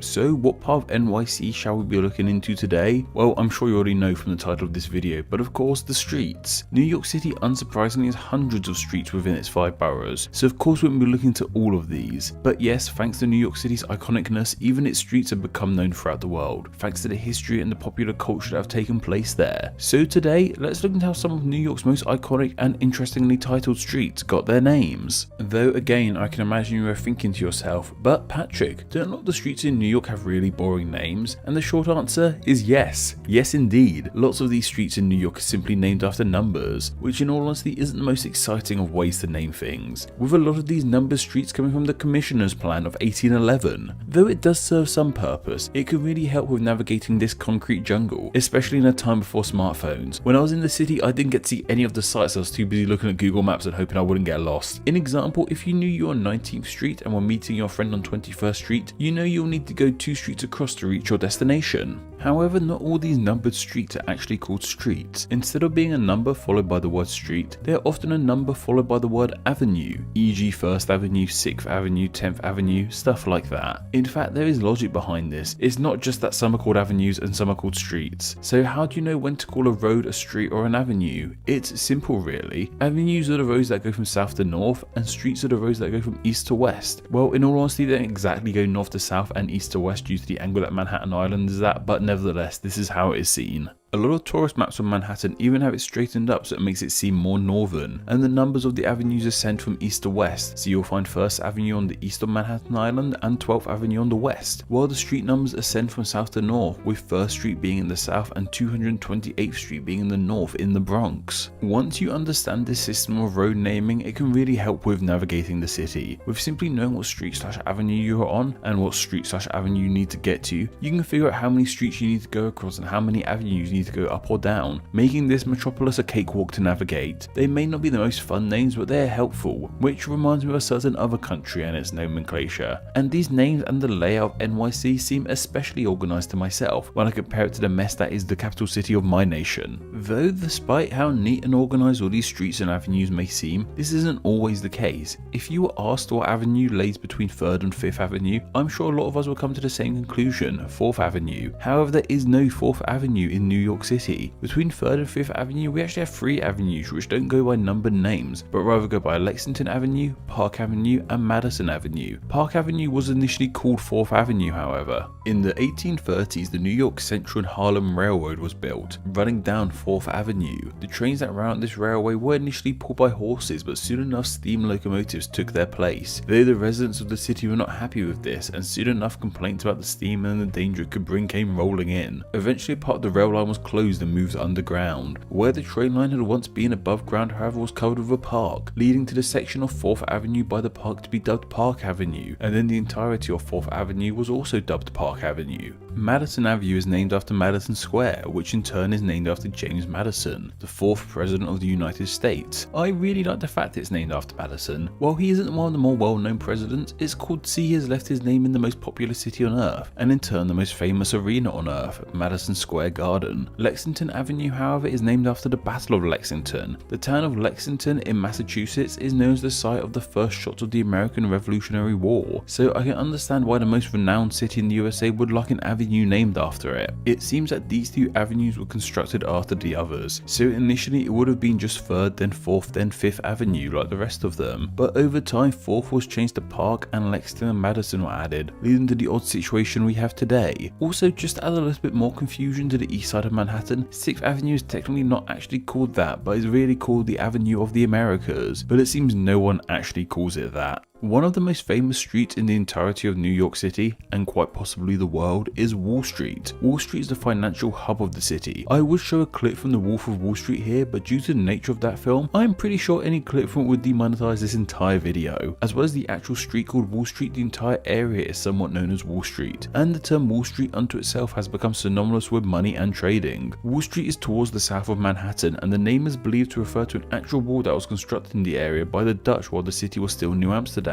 with the purpose of this wall supposedly being to keep the rival British settlers out the city. While the wall may be gone, it is lived on in the name of this street. Another street named after something that is no longer there anymore is Canal Street, too located in Manhattan. In fact, a lot of these are going to be Manhattan based, but I'll make sure to show some love for the other boroughs too. In the early 1800s, a canal was dug up here to help move water into the Hudson. While it helped the growing city where it was no longer needed, the canal was filled in, and Canal Street was built in its place. A street without street or avenue in its name is simply the Bowery. I read, however, that once upon a time this was called Barreley Lane, but the lane part of this name is no longer present. Dutch speakers may realise that this name sounds similar to the Dutch word for farm, boroughs, and that's exactly where this name comes from, as this road was used by the Dutch during the New Amsterdam days to go from the city to the farmland on the outskirts of the city. Undoubtedly, the most positive sounding name of any NYC street has to go to Utopia Parkway. Seriously, it sounds like the kind of name you'd see at a section of Disneyland or something. Though the street wasn't named due to how idealistic and perfect it is. This Queen Street is named after the Utopia Land Company, who in 1905 bought the land this street is on. The hope was to build this land into a new community for the Jewish residents of Manhattan's Lower East Side who wanted to leave there. While this never actually happened, the Utopia name was kept, and I can't blame them, it's a great word. Another part of NYC that sounds like a Disney ride is Brooklyn's Love Lane. This is in the affluent Brooklyn's Heights parts of the borough. This is a simple one-block street and seems to have built a reputation around this name. An article from an 1894 edition of the New York Times talks about how the oldest residents can remember a time when there was a cool shady path leading down Lover's Lane, where plump rosy-cheeked Dutch maidens with their sweethearts meandered on summer evenings out through the turnstile and down the grassy banks onto the water's edge. So it seems this memory created the name, and from the name more memories like this have been created.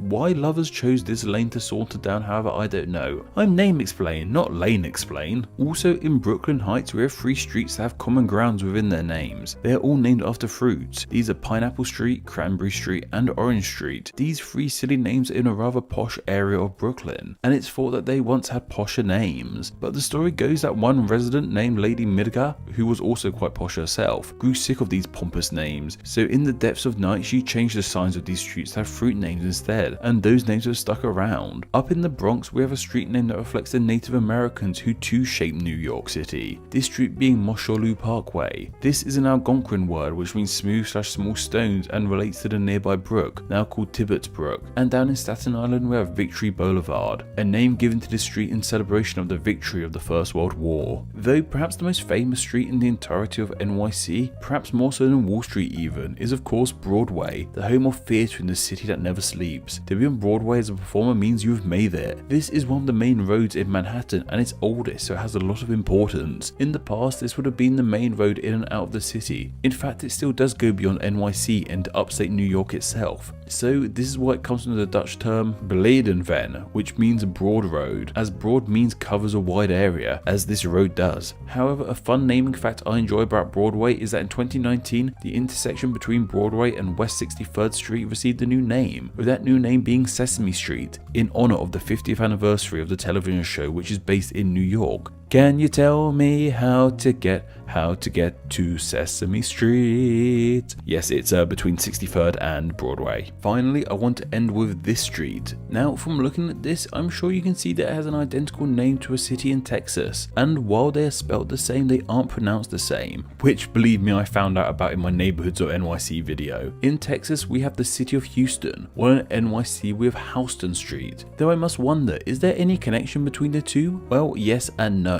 Yes, in the fact they are both named after important people, but no in regards to literally everything else. Houston, Texas is named after Sam Houston, 3rd President of the Republic of Texas and military leader during the Texas Revolution of 1836, and Houston Street, NYC is named after William Houston, a congressman whose family had an estate in the city that never sleeps, where this road now lay. A type of word that is called a compound word. A compound word is when 2 established words come together to create a whole new word. simply by connecting them together, whether that be with a hyphen, by just putting them together, or keeping the space by having the two words function as one. We use these kinds of words so often in language, perhaps you don't even realise some of them are compound words when you use them. Take words like newspaper and railroad. News, paper, rail and road all work as words in their own right, but also work when connected together. Yet when we say words like newspaper, we don't think that these are two established words. Well, I don't anyway. And you may have noticed that these examples of compound words were nouns. It seems that compound words are fairly often nouns, as they're usually coined to give brand new things a name, usually easy to understand names. Take the name fishhook. It's a compound of the words fish and hook. Whoever created the fishhook clearly decided instead of giving it a unique name unto itself, they would just call it a fishhook, as it's a hook for fish. It's a simple name that allows people to quickly understand what the thing is, although yes, it isn't the most exciting of names to explain. And if you really want some more examples of compound words to understand them, think of things like bodyguard, teaspoon, raincoat, lighthouse, hot dog, beach ball and sunglasses. Though with all these words I just covered, if we broke them up, I'm sure you'll be able to understand what the separate words are and mean. That's the wonder of compound words. Two easy to understand words come together to create a new concept that is easy to understand. But is this always the case? Perhaps more words are actually compound words and we simply don't realise as we aren't familiar with the initial words that make up the compound. Well, with the name we are looking at today, this may very well be the case for a lot of us. It definitely was for me before I researched its etymology. This name is of course the name of the capital city of the nation of Hungary, Budapest. The city of Budapest covers an area over 500 square kilometers large and has a population of around 1.77 million people. However, what's interesting is that it's actually a population that is going down in size. In 1989 the population peaked to 2.2 million, but since then it has dwindled. The city is also a tourism hotspot with many from around the world coming to explore the place. I haven't visited myself, but it's on my list for sure. The city is also littered with hot springs, meaning there are many baths there too. It's also home to the second oldest subway system in the world and one of the world's oldest zoos. Though my favourite fact about Budapest is that there's a railway line ran primarily by children. I'm not sure why it has this, but it tickles me very much and I'm glad it exists. So it seems like Budapest is a city that really should be on your radar if it isn't already. Anyway, I'm not being paid by the Budapest Tourism Board, so let's look into this name. As mentioned, Budapest is in fact a compound noun, something I really did not know until I started my quest for nomenclature knowledge. I would have presumed it was a name rooted in some sort of ancient Hungarian group of people or something like that, as we see with many other cities around the world. However, that really isn't the case. It's simply the words Buddha and pest compounded together. Though what exactly are Buddha and pest? What do these two words even mean? Well, no, Budapest isn't a pest-infested Buddhist city. I imagine a lot of people outside of Hungary and those without a knowledge of history/geography may very well not know, hence why they wouldn't also know it's a compound word to begin with. Well, in the same way the word Budapest formed from the words of Buddha and pest coming together, the city of Budapest formed from the cities of Buddha and Pest coming together. Yep, Buddha and Pest were two smaller cities that were merged to form the modern largest city of Budapest, hence the title of this video. What I love about this name is it really does obey the rules of compound nouns. Why make up a completely different name for a thing and have people try and figure out what the new name relates to, when you can just put together two established words and people immediately know what the thing is? This would have especially been the case for the residents of the previous two cities of Buddha and Pest, though that does mean Budapest has quite a dull etymology. This could be a pretty quick video. What's Budapest's etymology? It's Buddha and Pest combined. Boom, job done. However, there's way more I want to talk about. How did these two initial cities form? What brought them together? And of course, how did they get their names? Of course, the initial thing that brought these two cities together is their geographic location. Both cities lay either side of the Danube River. The Danube River is the second longest river in all of Europe. Hungary is just one of the nations that the river flows through. From east to west, the river flows through Germany, Austria, Slovakia, Hungary, Croatia, Serbia, Bulgaria, Romania, Moldova, Ukraine, and ends in the Black Sea. It's a seriously long river and many other cities call it their home, and approximately 20 million people rely on the Danube for their drinking water. The name of this river relates to the world of Roman mythology, with the river being named after the ancient Roman river god Danubius. When Buddha and Pest were two separate cities, Buddha was the city on the western banks of the Danube, while the city of Pest lay on the eastern banks of the river. And while Buddha and Pest are no longer cities in their own right, these two parts of the now larger city of Budapest are still very much known as Buddha and Pest, each side with their own unique image. I've even read that residents of the city like to argue over which side of the city is better. However, it's believed that there were settlements here before even Buddha or Pest. Evidence of Stone Age settlements have been found here, and of course there was the ancient Roman city of Aquincum, which only remains in ruins. The name Aquincum is believed to relate to the fact that the city was by the waters of the river, deriving from the Latin word for water, aqua. So let's start with the Buddha half of Budapest. Buddha is considered the quieter residential part of the city, littered with beautiful architecture and beautiful nature. It seems that this calmer side of the city is where many Hungarians like to call their home. The city of Buda began to take shape in 1247 when the Buda fortress was built by King Bela IV of Hungary. With this fortress built, citizens came from around the country to live their life and open up shop in its shadow. Of course, being home to the fortress of the king meant that Buda was hugely important, and in 1361 Buda became the official capital of Hungary. Where the name Buda comes from, however, we aren't certain on. There we have a few theories. One idea is that the name came from the king who actually built the fortress there, Bela IV, and his name eventually evolved into the name Buda. The other idea is that the name Buda comes from an old Slavic word that meant water. In modern Slavic languages, water is something along the lines of voda,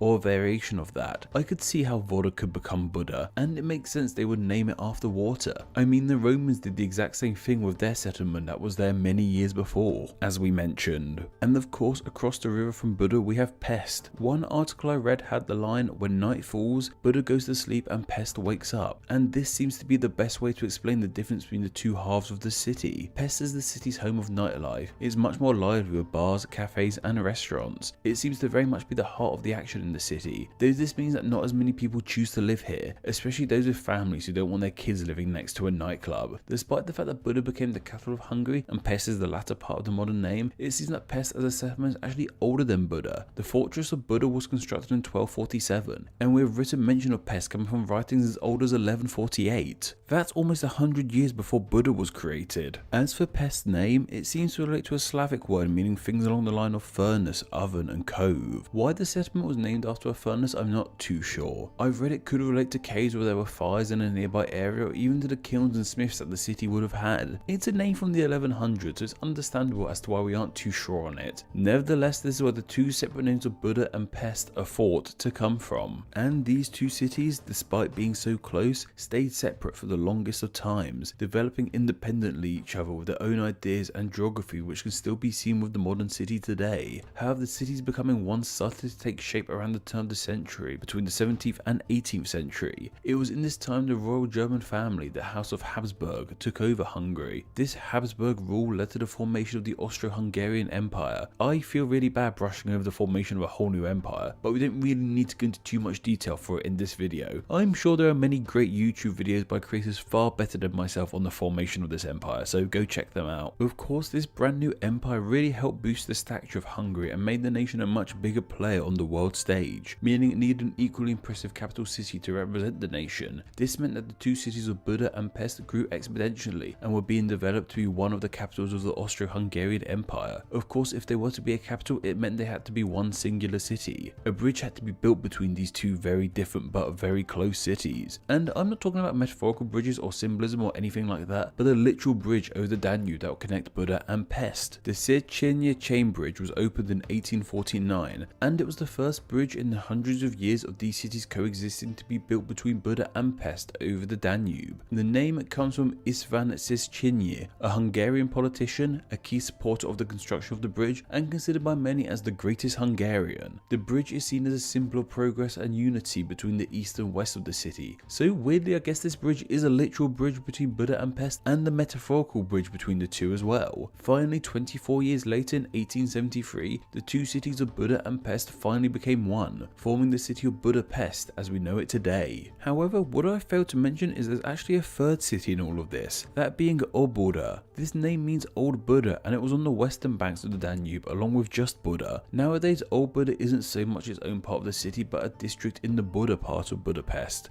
I guess the name kind of is and isn't referenced in Budapest's name, with the Buda part which could be seen as relating to Óbuda and Buda. I guess if they wanted to include more of a reference to the old city, they could have called the city Budapest. Finally, why was it dubbed Budapest and not Pest Buda? Well, apparently it was initially known as Pest Buda, but the name Budapest won out. Why this was the case, however, I'm not too sure. It could be many reasons. Budapest is alphabetical, Buda was the more important city with it being the former capital, and Budapest just sounds nicer, rolls off the tongue easier. Though maybe it only sounds nicer as Budapest is the name we're all used to. If the city was called Pest Buda instead of Budapest, I'm sure Budapest would sound weird to us. Do you prefer Pest Buda? And if you've ever visited the city or even lived there, what part of the city do you prefer? Buda or pest are weird things. In fact, just as I began writing this video, I stumbled upon a really funny definition for tradition: peer pressure from dead people. For some reason that just really made me laugh and got me thinking about traditions here on the channel. Now, am I a big fan of traditions? Well, on the whole, no, not really, but it can be hard sometimes to shake off traditions. I myself seem to be falling into something of a tradition here on the channel, especially at the start of the year. If you remember, my first video for the year last year was about the forgotten Celtic name of Great Britain, and it seems that we're going back to the land of Celts once again for our first video of 2020. Will this tradition stick? Well, I guess we'll find out in 2021. However, who exactly were the Celts? While it's easy to see the Celts as just one specific group of people clad in green with bow and arrows and red hair, this really isn't the case. In fact, simply calling this group of people the Celts is really misleading, as there wasn't one tribe called the Celts. The Celts were actually a collection of tribes who shared similar languages, religious beliefs, traditions and cultures. These Celtic tribes actually originated in mainland Europe, and this Celtic influence can still be found in Europe to this day with the likes of Brittany and France and the naming roots of Portugal, which yes has a video unto itself, go check it out. However, in these times the lands most associated with the Celts are the nations of Scotland and Ireland, and it's names of places in these countries that we shall be looking into today, with these names being the Irish city of Galway and the Scottish region of Galloway. It's crazy how similar these names are. Like, seriously, why had I noticed this already? The names are completely identical except that the Scottish name of Galloway has an extra L and O in the middle of it. The names are also connected in other ways too, one of these being their language connection. Much like with the people themselves, there isn't one language called Celtic. In fact, when we say Celtic languages, we're actually talking about two different families of languages, those being Gaelic and Brythonic. Irish and Scottish are both Gaelic Celtic languages, along with Manx, while Welsh, Cornish and Breton are Brythonic, though that's not too relevant for this video. Anyway, Galway is of course an Irish name and Galloway is of course a Scottish name, and while these are two different languages, they both reside in the Gaelic branch of the Celtic languages tree. Also, what's interesting to note is that Galway and Galloway are both in the west of Ireland and Scotland respectively. So, do their names have anything to do with their similar language origins or their similar geographic locations? Let's kick things off with the Irish city of Galway. It's the third largest city in Ireland with just over 75,000 residents. Galway is firmly in the west of the nation of Ireland. In fact, if you look on the map, it's more or less in completely the opposite direction from the nation's capital, Dublin. While it isn't the capital of Ireland, it's seen by many as the cultural capital of the land, as the city loves to celebrate Irish music, song, dancing, the language, and all things traditionally Irish. I imagine Galway very neatly fits the bill for what non-Irish people imagine an Irish city to look and feel like, hence why Ed Sheeran chose his girl to be from Galway. Well, I imagine so anyway. While the city is called Galway, the surrounding county it is in is named County Galway too, named after the city, and the bay that Galway resides on is too called Galway Bay. And speaking of names, which we are pretty interested in here, County Galway is home to what's considered the longest place name in Ireland, with that name being Macandahedalhalia. No idea if I pronounced that right, which means piggery between two expanses of briny water. The city also has a popular nickname, that being the City of Tribes, and this is because for a huge amount of the city's history, between the mid 13th and 19th century, the city was controlled primarily by 14 tribes of merchant families, and when I say controlled, I mean it. Everything in the city, from the politics, commercial opportunities, and even the social lives of the citizens, were controlled by these 14 families, and of course the leading citizens and the mayor of the city would have been from one of these families. This period of time has maintained importance in the city, as we see with this nickname, and references to the 14 tribes can still be seen in the city to this day. However, the city didn't start with these tribes. Earliest recordings of the city come from a fort built there in 1124 AD, eventually being found as a town in the early 13th century. And of course from here the city evolved, being taken over by the aforementioned 14 tribes to become an incredibly important port in Ireland to the popular city it is today. It's definitely a city I wouldn't mind visiting sometime, though while we've looked into the history of the city and some of its most interesting features, none of that really covers why it has that name, so we should really look into that now, I guess. Like many places on our planet, Galway has a body of water to thank for its name, with that body of water being the river Gallia. This word of Gallia is Irish and means stony river, as if you were to look into this river's bed you'll notice that it's littered with stones, hence why it's called the Stony River.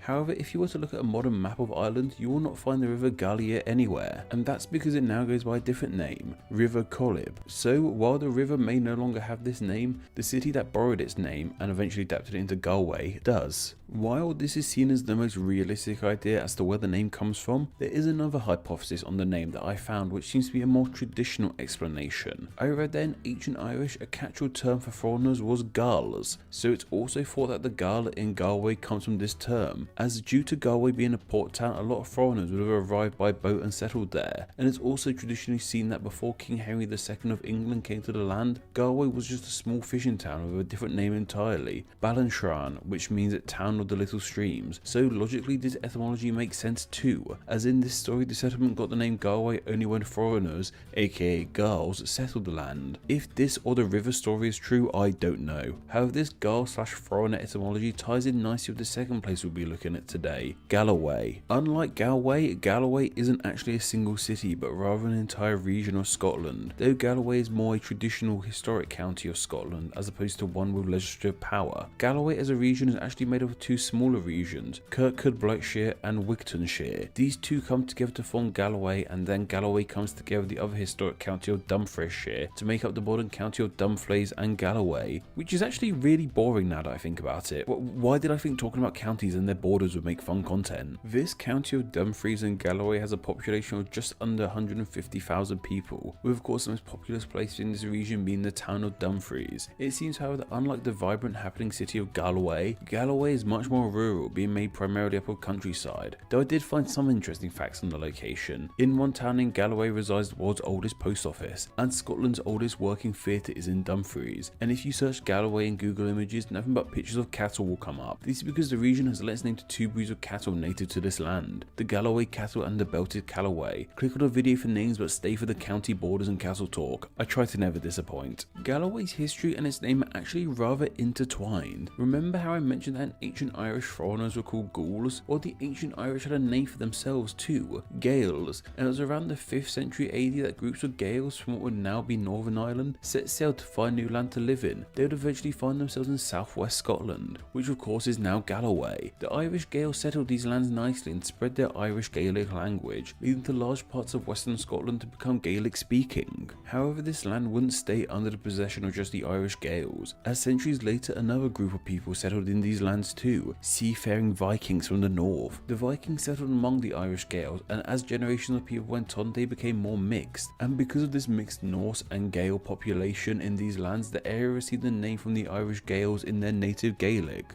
Gallway, with this name meaning among the Gauls and Gaels, which references the Gauls aka the foreign Vikings who settled in the land, and the Gaels aka the Irish who coined this name who saw the land as their home. Though it could be argued I guess that the Irish Gaels should have called themselves Gauls in this instance too, as the land of Scotland wasn't theirs initially, and like the Vikings their ancestors had traversed the sea to call that land their home too. But I guess by the time the Vikings did come over there, these Irish Gaels had been in the land for centuries, and it had truly become their home. Either way, the name Gallway stuck around for this land, but as you can tell from my pronunciation, it was a bit of a mouthful for monoglot English speakers like myself. Also, huge apologies for my many butchered pronunciations of Irish and Scottish words in this video. Go tell me how awful I am down in the comments. So the name was simplified and corrupted to what it is today, Galloway. So, is there any connection between these names? Well, I really think yes. However, that connection is stronger depending on what etymology of Galway we choose to follow. If we look at the Stony River etymology, then no, they aren't that connected, minus the fact that both names come from Irish Gaelic. However, if we follow the settlement of foreigners etymology for Galway, then things get really interesting, and the names of Galway and Galloway become way more tied together, as in this case the Gal of Galway and Galloway both mean the same thing, foreigner, both referring to the foreigners the Irish saw residing in their lands, with it being the English in Galway and the Norsemen in Galloway. So if we follow this more debated traditional etymology for Galway, then we have two names that are really neatly tied together, though like I said this etymology isn't really seen as the correct etymology, but the traditional one. So I guess despite how much I slated traditions at the start of this video, sometimes it's nicer to follow them, and they create funner stories for us to share. Europe is an amazing place, full of a huge variety of languages,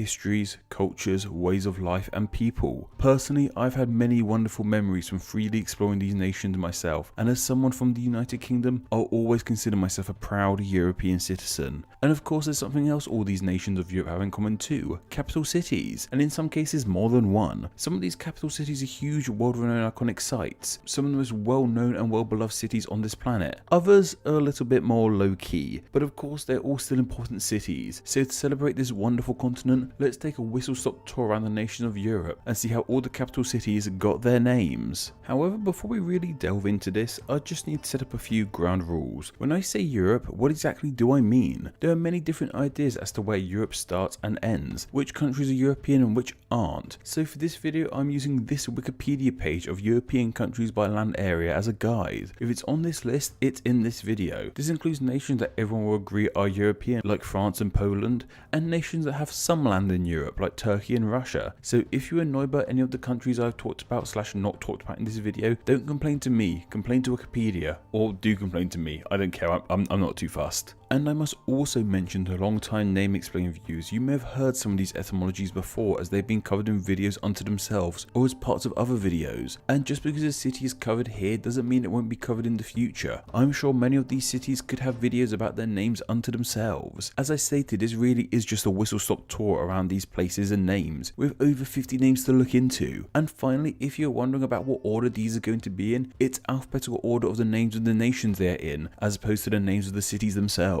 Though in all honesty, you guys didn't really need to know all that. So let's kick things off the city of Tirana, the capital of Albania. There seems to be a few ideas as to how this ancient name came to be. The theories I like is that it comes from Tilanant, which means fallen material, referencing debris falling from nearby mountains, or the old Greek word tylos meaning dairy, on the hypothesis that it was this land that farmers and shepherds would come to sell their produce. The capital of Andorra is uninspiringly called Andorra la Vella, which means Andorra the town, with the name Andorra believed to come from its geographic location, possibly derived from the native language word Andorrio, which means scrubland, as there seems to be a lot of scrubland and bushes here. Yerevan is the name of the capital city of Armenia, one of the oldest continually inhabited cities in the world. Due to this age, there's a few theories as to how this name came to be, though the one I found most interesting derives from the story of Noah's Ark. The story goes that when Noah's Ark finally landed after the storm, the first land he saw was the land this city would be built on. As this was the first place Noah saw, it's thought the name comes from the Armenian word Yervol, meaning to be seen. Over to Austria now and their capital Vienna. There still seems to be some debate over the origin of this city's name, but many people seem to point towards it coming from the Gaulish vino, meaning white, and many also theorize that this white may refer to the river that runs through the city. Meanwhile, we also have Baku in Azerbaijan. A theoretical etymology I really enjoy for this city comes from Persian sources in the 18th century, where it was referred to as Bardkub. This comes from the two Persian words bard and kub, which mean wind and to blow respectively. So the name is thought to mean the city where the wind blows, as apparently the city is rather windy, or at least it was rather windy when this name was coined. In Belarus we have Minsk, and all we seem to have on this name is that derived from the name of a river called Men. Over to Western Europe now, the Belgian capital of Brussels. This name is thought to come from the Germanic word of brocca meaning marsh and sali meaning room/building. I guess the initial buildings for this city were constructed on marshland, and yes, a certain kind of sprout has this city to thank for its name too, due to their popularity there. While Bosnia and Herzegovina may have two names, their capital of Sarajevo has just the one, though like many names it derives from two words. These two words being the old Turkish sala meaning palace and ovasi meaning field, so the name means the field around the palace. As to start with, I'm sure that's all the city would have been. Next up, the Bulgarian capital of Sofia, which yes has the female given name of Sophia to thank for its name. The city as a whole is named after St. Sophia Church, which is within the city. The name Sophia itself comes from Greek and means things along the lines of knowledge, wisdom and cunning.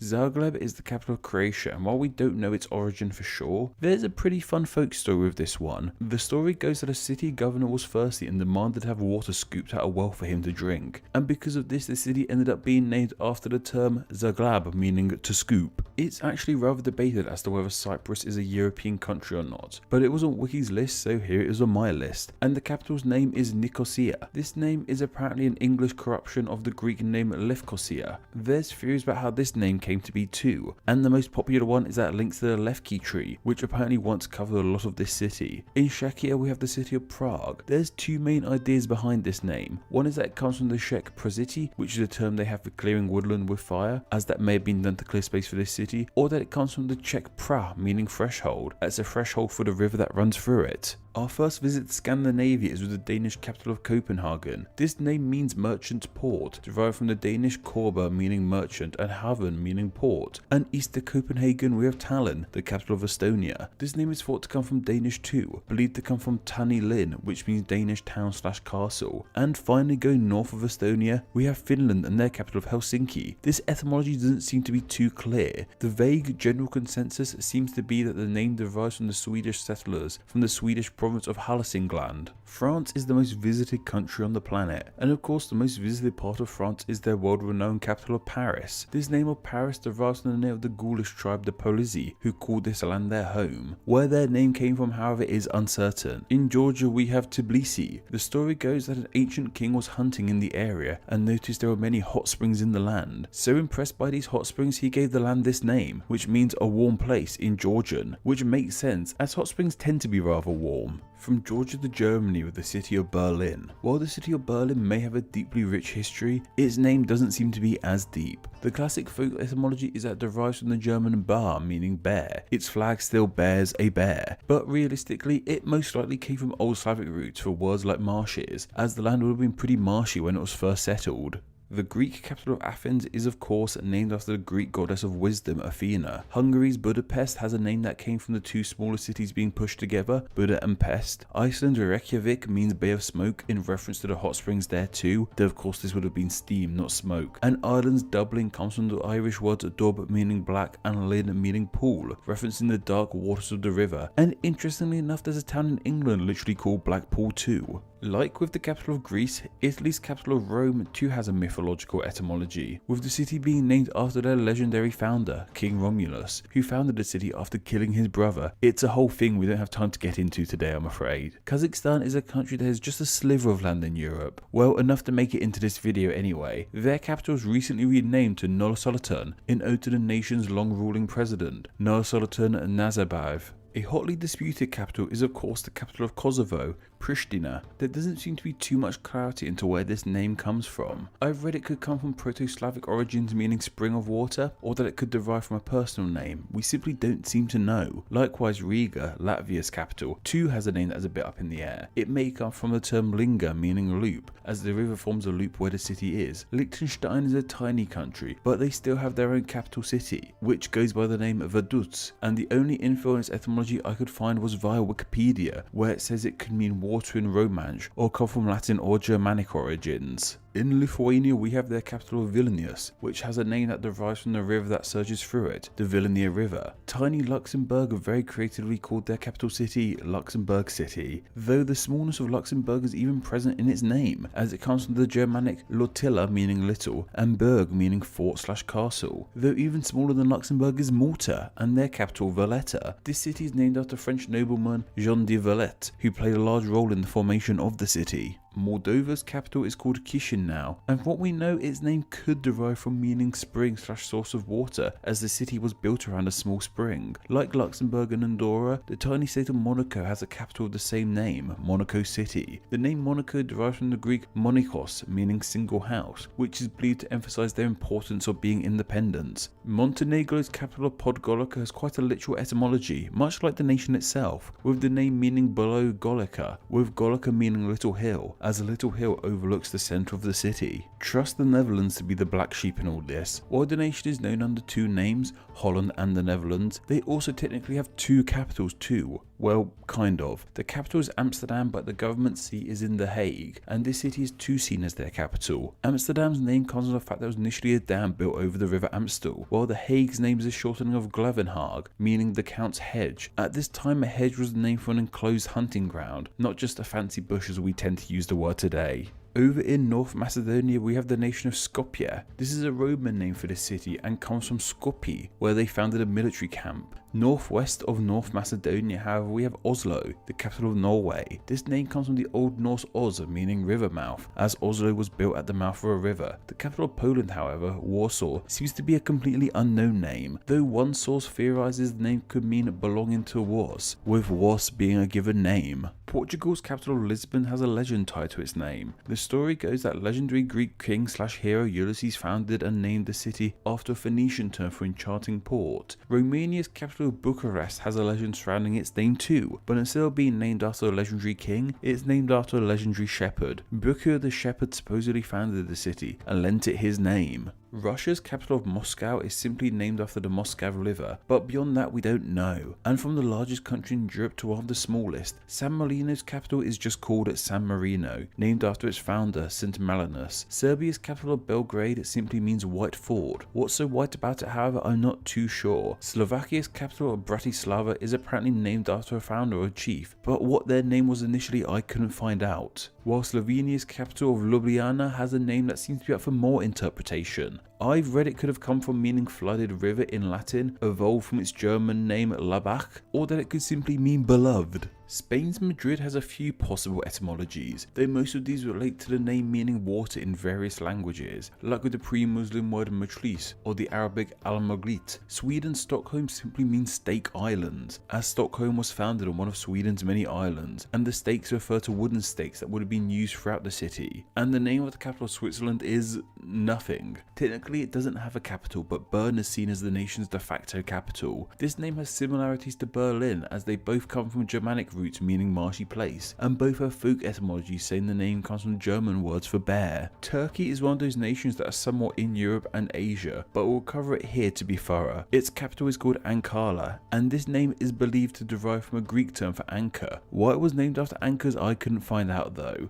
Ukraine's Kiev too seems to be somewhat unknown, but I also read that it's named after a legendary founder. And as for the capital of my home country, the United Kingdom, we have London. Yes, I know we could do Edinburgh, Cardiff and Belfast too, but this video is already getting way too long, and they aren't technically capitals of the country of the United Kingdom. London's name derives from the Roman Londinium, and this could have come from all kinds of origins. I read it could have come from an ancient king called King Lud, a Celt called Londino, or that it comes from the Welsh Llyn, meaning lake fort. Last and quite literally least in this case, we have the smallest nation in Europe, Vatican City. And yes, the capital of Vatican City is too called Vatican City. This name apparently comes from the Latin Mons Vaticanus. This may relate to the word vate, which means soothsayer, prophet and seer, but we just aren't too sure. Nevertheless, that brings us to the end of our tour around the capital cities of Europe, and I'm sure you saw from this video just how much variety you can get from this land. I still find it incredible that a snow-covered city like Stockholm can exist on the same land as the sun-drenched Lisbon. I hope this video has given you a newfound love and yearning to explore this wonderful continent. Well, at the very least, I imagine it will help you with a few pub quiz questions in the future. The United States is of course Washington DC, named in honor of the nation's very first president,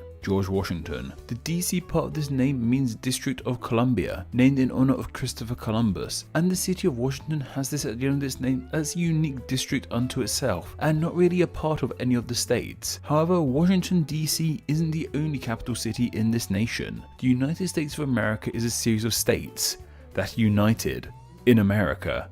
You probably didn't need me to explain that one, and each of these 50 states actually have their own capital city, and these are known as state capitals. What I find most interesting about these state capitals is that a lot of them probably aren't the city you think they're going to be. Well, if you're an uneducated person like I am anyway. Most states have a city they're most well known for outside of that state. Say the likes of New York City in New York State, Los Angeles in California, Miami in Florida, and Philadelphia in Pennsylvania. However, none of these cities I just mentioned are actually their state capitals.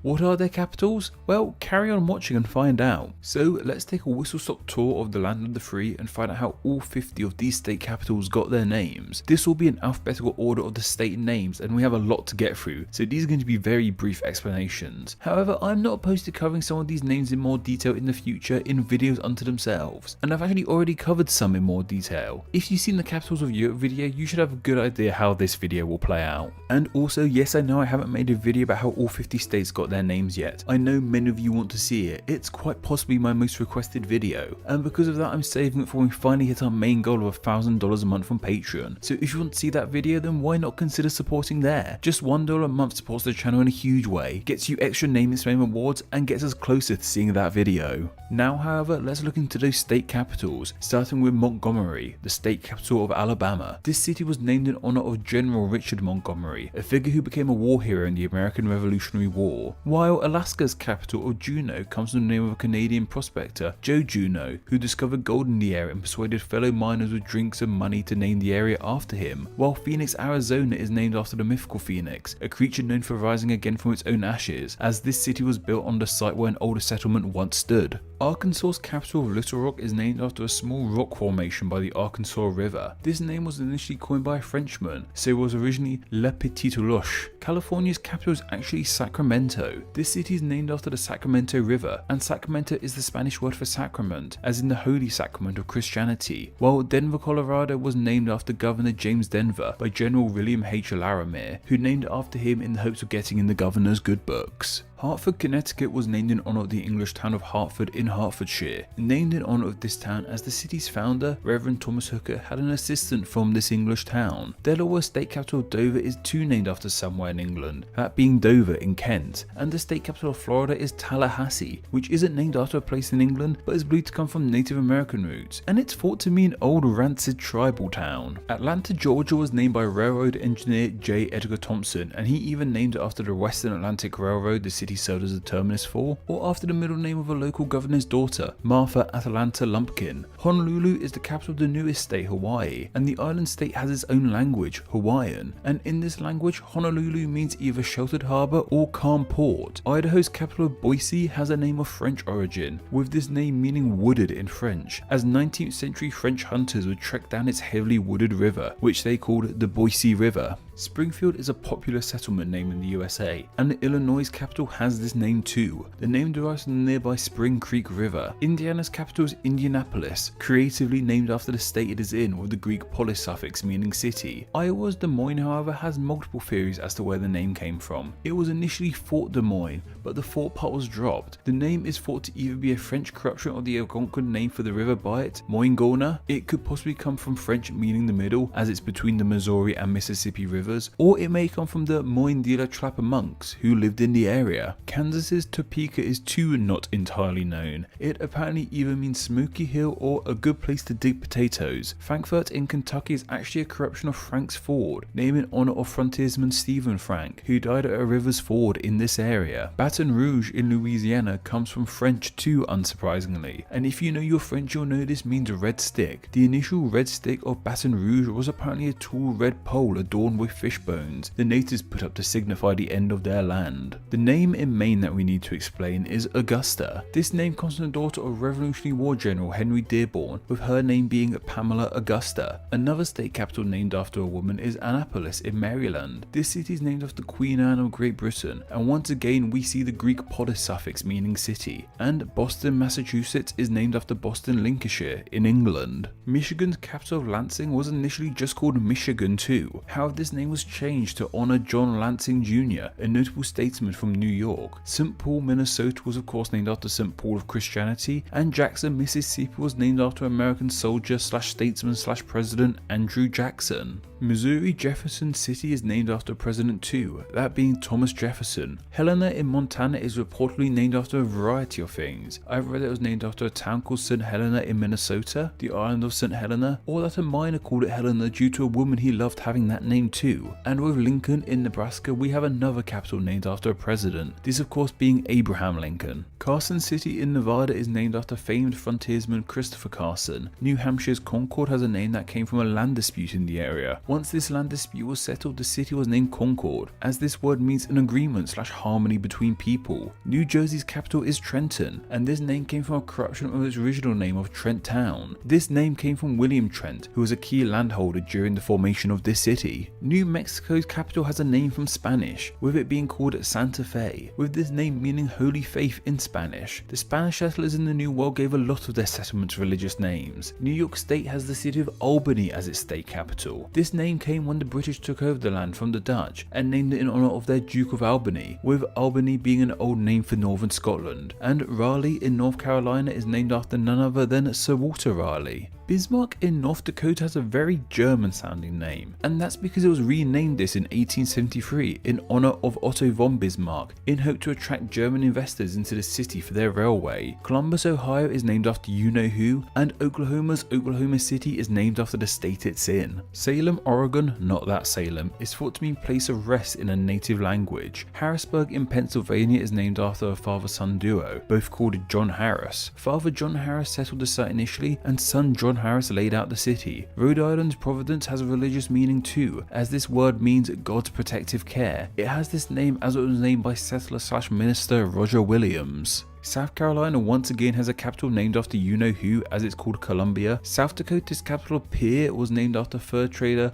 Pierre Choteau Jr. Nashville, Tennessee was also named after someone, with that someone being General Francis Nash. Texas's capital is Austin, and this is named after Texas's most famous Austin, Stephen F. Austin. No, that isn't the Texan Austin I had in mind either. Utah's Salt Lake City is named after the Great Salt Lake, which is near to the city. Montpelier in Vermont is obviously a French name too, and this Montpelier is named after the city of Montpellier in France. Richmond, Virginia supposedly has a view to thank for its name. The story goes that a man named William Bud II named the town after the town of Richmond in England, as the view of the river here reminded him of the view of the Thames from Richmond Hill. So the name was applied to this US city. Richmond in England is now actually part of London. Washington State's capital of Olympia is named this due to the view of the Olympic Mountains that could be seen in the city on a clear day. West Virginia's Charleston was developed by Colonel George Colonel, who named it after his father, Charles. This name was initially Charles's Town, but eventually got corrupted into Charleston. Madison, Wisconsin is named after President James Madison. And finally we have Wyoming, and their state capital of Cheyenne, which is named after the Native Americans of the same name. And apparently this name for these people comes from French Canadian and means speak incoherently, which I imagine comes from the fact that the French Canadians were unable to speak the language of these people. And there you have it, how all 50 state capitals got their names. What I found most interesting about these names is the variety of origins. We have cities named after important people, cities named after places in other parts of the world, cities named after Native American words, and even a couple of cities that were named in the hopes they would get on someone's good side. The United States of America is exactly that, United States, but each of these states have their own identity and history, and this can be seen perfectly in the names of the capitals of these states. And names crop up in the most unexpected of places. Imagine being a Yorkshireman of the past, traversing the rough and large Atlantic Ocean in hopes of starting a new life in the New World, only to be greeted by a settlement with the exact same name as your hometown. Or even more extreme, imagine being a Dutchman traversing the world in a quest to reach one of the southernmost nations on our planet, only to find it has the exact same name as a region of the Netherlands. New York and New Zealand are names we have delved into in the past, and they could be called a lot of things. To me, these names are fun, interesting, and pretty darn profitable. However, a more cynical person might brandish different words onto these names: odd, boring, unimaginative, and even misleading. And it's this last word of misleading that best fits the kind of names we're investigating today. Many places on our globe have been given names that could be branded as misleading. We always hoped that a place in the world would have a fitting name, and sometimes this really is the case. The Netherlands means the lowlands, and the nation is very flat and low. Salt Lake City in the USA is very much near the Great Salt Lake, and Portsmouth in the UK has a port. Perhaps some people want all names to be this literal and fitting, and while it's cool how accurate these names are, they're pretty boring and don't always have the funnest of stories. Don't even get me started on Australia. I'd probably be out of a job if everyone had names this fitting, so it's good to celebrate the odd and misleading sometimes. And trust me, once you've heard some of these, New York and New Zealand won't seem that misleading at all. I feel there are two key reasons as to why a name might be branded as being misleading. The first reason as to why a place name might be misleading is because the name gives off an image or idea idea that the actual place doesn't represent. E.g., imagine if the Netherlands wasn't actually that low, or if Portsmouth didn't actually have a port. These names would be a lot more misleading if this was the case. These kinds of misleading names I'm going to call culturally misleading, for lack of a better term. And the other kind of misleading name is when a place is named after something / somewhere that is nowhere near to it. Like, imagine if Salt Lake City was nowhere near a Salt Lake, and the aforementioned New York and New Zealand fit the bill for this too. I'm going to call these kinds of misleading names geographically misleading, once again for lack of a better term. And yes, there'll probably be some points of contention over names I consider culturally and geographically misleading. Maybe you feel some of the names I'll mention overlap and I put them in the wrong category. Go tell me about it down in the comments, I'll definitely make sure to read it. Anyway, let's start with those culturally misleading names. These misleading names can range from small villages to entire nations, and perhaps the most famous example of misleading names comes from two nations that were purposely named to be misleading. This is of course Iceland and Greenland. And yes, I know Greenland is / isn't a nation and it's part of Denmark, etc. Let's just continue. It's been noted for many years that these two names are not only misleading, but they should actually be swapped around, as Iceland isn't that icy but is rather green, and Greenland isn't that green but is rather icy. Hey, we have a whole video about it on the channel, but let's quickly recap it here. There are many stories about how Iceland got its name, but the one story that best fits our theme of misleading names is the one about when Vikings started to inhabit the land. They didn't want their newly colonized island to become too overcrowded, so gave it the name Iceland, in hopes that this icy name would deter people from settling there. As I said, it was purposefully misleading. Greenland's name, however, has quite the opposite etymology, being that it was named in hope that it would allure people to the land. It was named by Eric the Red, a Viking who was kicked out of Iceland due to various charges. He set sail to find the land for himself and came across a huge slab of rock and ice. He gave it this name hoping that this luscious title would evoke the idea of a green paradise to Vikings living on Iceland, and would entice more people to come live there. So if we follow these origins, then both names were purposefully misleading. One name misleading in the hope that people wouldn't go there, and one name misleading in the hope that people would go there. Meanwhile, over in the Netherlands, we have the village of Seksberum, which from all accounts looks like a rather peaceful, quaint and pleasant Dutch village. So I can't imagine it being full of sex, beer and rum as the name might imply. Though if you're from the village, let me know about how much debauchery really does go on there. From what I read online is that this village wasn't named after any of those things, but was instead named after Pope Sixtus II. Initially, the village was called Sixtibala, with a borough being a type of flood defense. This is the Netherlands we're talking about after all. And over the years, this name was altered to what it is now. Next up in the United Kingdom, we have Lizard Point, which is an area of natural beauty and is the southernmost point of the island of Great Britain. And while it certainly is a very nice part of the nation, I don't think there are many lizards there. In fact, while we do have reptiles across the UK, they aren't the most commonplace at all. So what's up with the name Lizard Point? Well, apparently it comes from the Cornish language words liz, meaning place, and ar, meaning high. So it would mean high place in reference to the cliffs. And over the years, these two Cornish words were interpreted as the one English word lizard.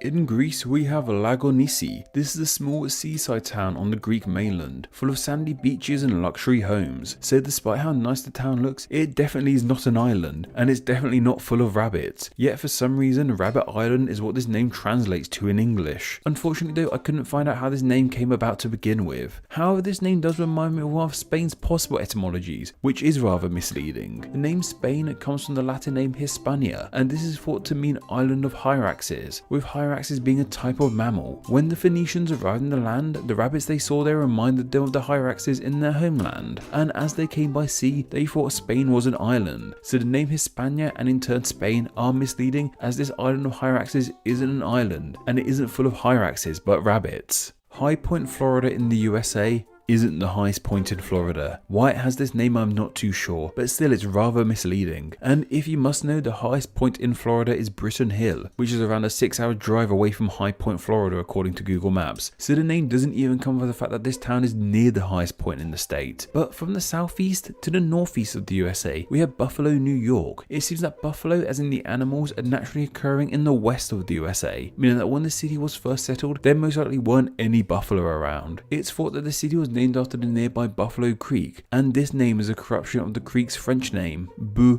Fleuve, meaning beautiful river. Next up, we have two places which have names that may make you think they are home to certain celebrities. These are the Turkish city of Batman and the Japanese city of Obama. Unfortunately, Bruce Wayne doesn't live in the Turkish city, and the 44th US President Barack Obama doesn't live in the Japanese city. The Turkish city of Batman is believed to either come from the ancient Turkish unit of measurement called a Batman, or it's a corruption of the nearby mountain called Bati Raman, while the Japanese city's name means little beach. Still, they seemingly have run with it being named after the president. In Paris, we have a bridge by the name of Pont Neuf, which means new bridge, and surprise surprise, not only is this bridge actually quite old, it's the oldest bridge across the River Seine. Of course, it was once new and was probably named this as it was the first to cross the river in the city, but like many things that were named new, this name has aged poorly over time. The only thing strange than being called a new place is being called no place, which is the fate of a small village in the United Kingdom. The name of no place is pretty darn misleading because it is in fact a place. We aren't sure how this village ended up with the name no place, but the main idea is that it was a shortening of either North Place and Near Place, which make some sense as it is in northern England and it's near other settlements. Either way, this odd misleading name has been left on the village. And then we have places with geographically misleading names. We won't be going into as much detail on these, as by and large they're usually named in ode of the initial places, though this does leave us with some pretty misleading names that you don't normally link with the parts of the world they're in. Like the small village in the south of the Netherlands called America, named after the New World, and there's also a village in the Netherlands called Zurich, sharing its name with the Swiss city. Germany is home to Californian and Brazilian, named after the US state of California and the nation of Brazil, though perhaps the strangest of all these is the fact that part of Helsinki, the capital of Finland, is named after Arabia, though this is due to the Finnish ceramics company called Arabia having a factory in this area, not because of their love of Aladdin, Sinbad, or any of the other 999 Arabian Nights. There's also a district of Moscow called Airport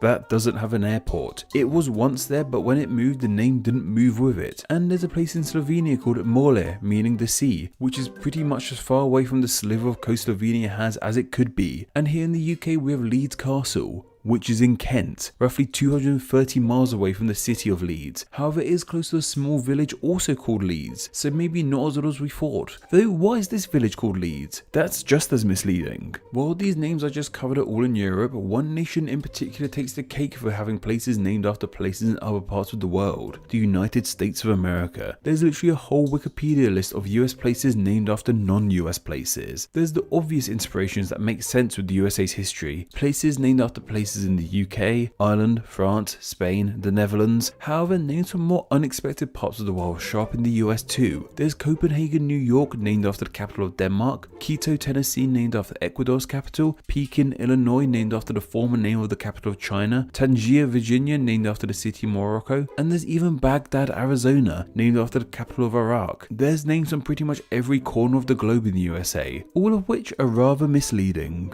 It's finally time, everyone. I've been putting off talking about this name for far too long, and I think many of you have wanted me to cover it, so let's finally do it. In today's video, we are looking into the little history of a seriously long name, with that name being Llanfairpwllgwyngyll. Okay, so let me be straight with you all. Despite devoting my life to names, I'm terrible at saying them. I can stumble over pretty much any word given to me, which in all honesty makes the success of this channel even more remarkable. And as this name is such a beast, no matter how hard I try and figure out how to pronounce it, I'm probably still going to get it wrong and anger many of you. In fact, the reason I put off talking about this name for so long is because of pronouncing it. So instead of me having to say it, every time I need to say it, I'm just going to cut to this clip of weather reporter Liam Dutton from Channel 4 News acing it. Feel free to tell me it's a cop out, or I'm cheating, or that I'm the worst human imaginable down in the comments, whatever helps you sleep at night. Though I might end up butchering some other words and shortened versions of this name. Anyway, let's try this again. In today's video, we're going to be looking at the little history of a seriously long name, with that name being Llanfairpwllgwyngyll. Coming in at 58 letters and 19 syllables, this name is certainly unique. Though not only is it long, it's also incredibly confusing to look at. Like, just because it's long doesn't necessarily mean it has to be complex. Like, the name could just be 300 O's in a row and we wouldn't be in the situation where I have to cut to weatherman due to my own incompetence. But I mean, just look at it. How often in words do we see the letters of G, W and Y next to each other, and it even has 4 L's in a row towards the end. These are pretty much unheard of in my native tongue of English, and aren't that commonplace in other languages too, like in German or French, though the end does kind of have a Dutch flair to it, and this is perhaps the issue as to why I find this name so confusing, as this isn't a name from the English language. In fact, it isn't even from a Germanic language at all, or even a Romance language, or even a Slavic language. This is a name from Welsh, and to understand this name, we kind of need to understand the Welsh language as a whole a little bit more too. Welsh really is an incredible language. It's one of the 6 surviving insular Celtic languages that originated across Great Britain and Ireland. However, these Celtic languages are split into 2 different language groups, Gaelic and Brythonic. Welsh is a Brythonic Celtic language, along with Cornish and Breton, meaning it has more in common with these than the Gaelic Celtic languages of Irish, Scottish and Manx. However, something all these languages have in common is that they are on something of a decline. Roughly just 30% of the Welsh population actually speaks the language, and there's a constant debate as to whether the language should be used more in the home nation. Road signs have to have names in both English and Welsh, and more recently it was decided that the Welsh name should be put first. If you happen to be Welsh / a Welsh speaker, let us know down in the comments on the current situation of the language in the land.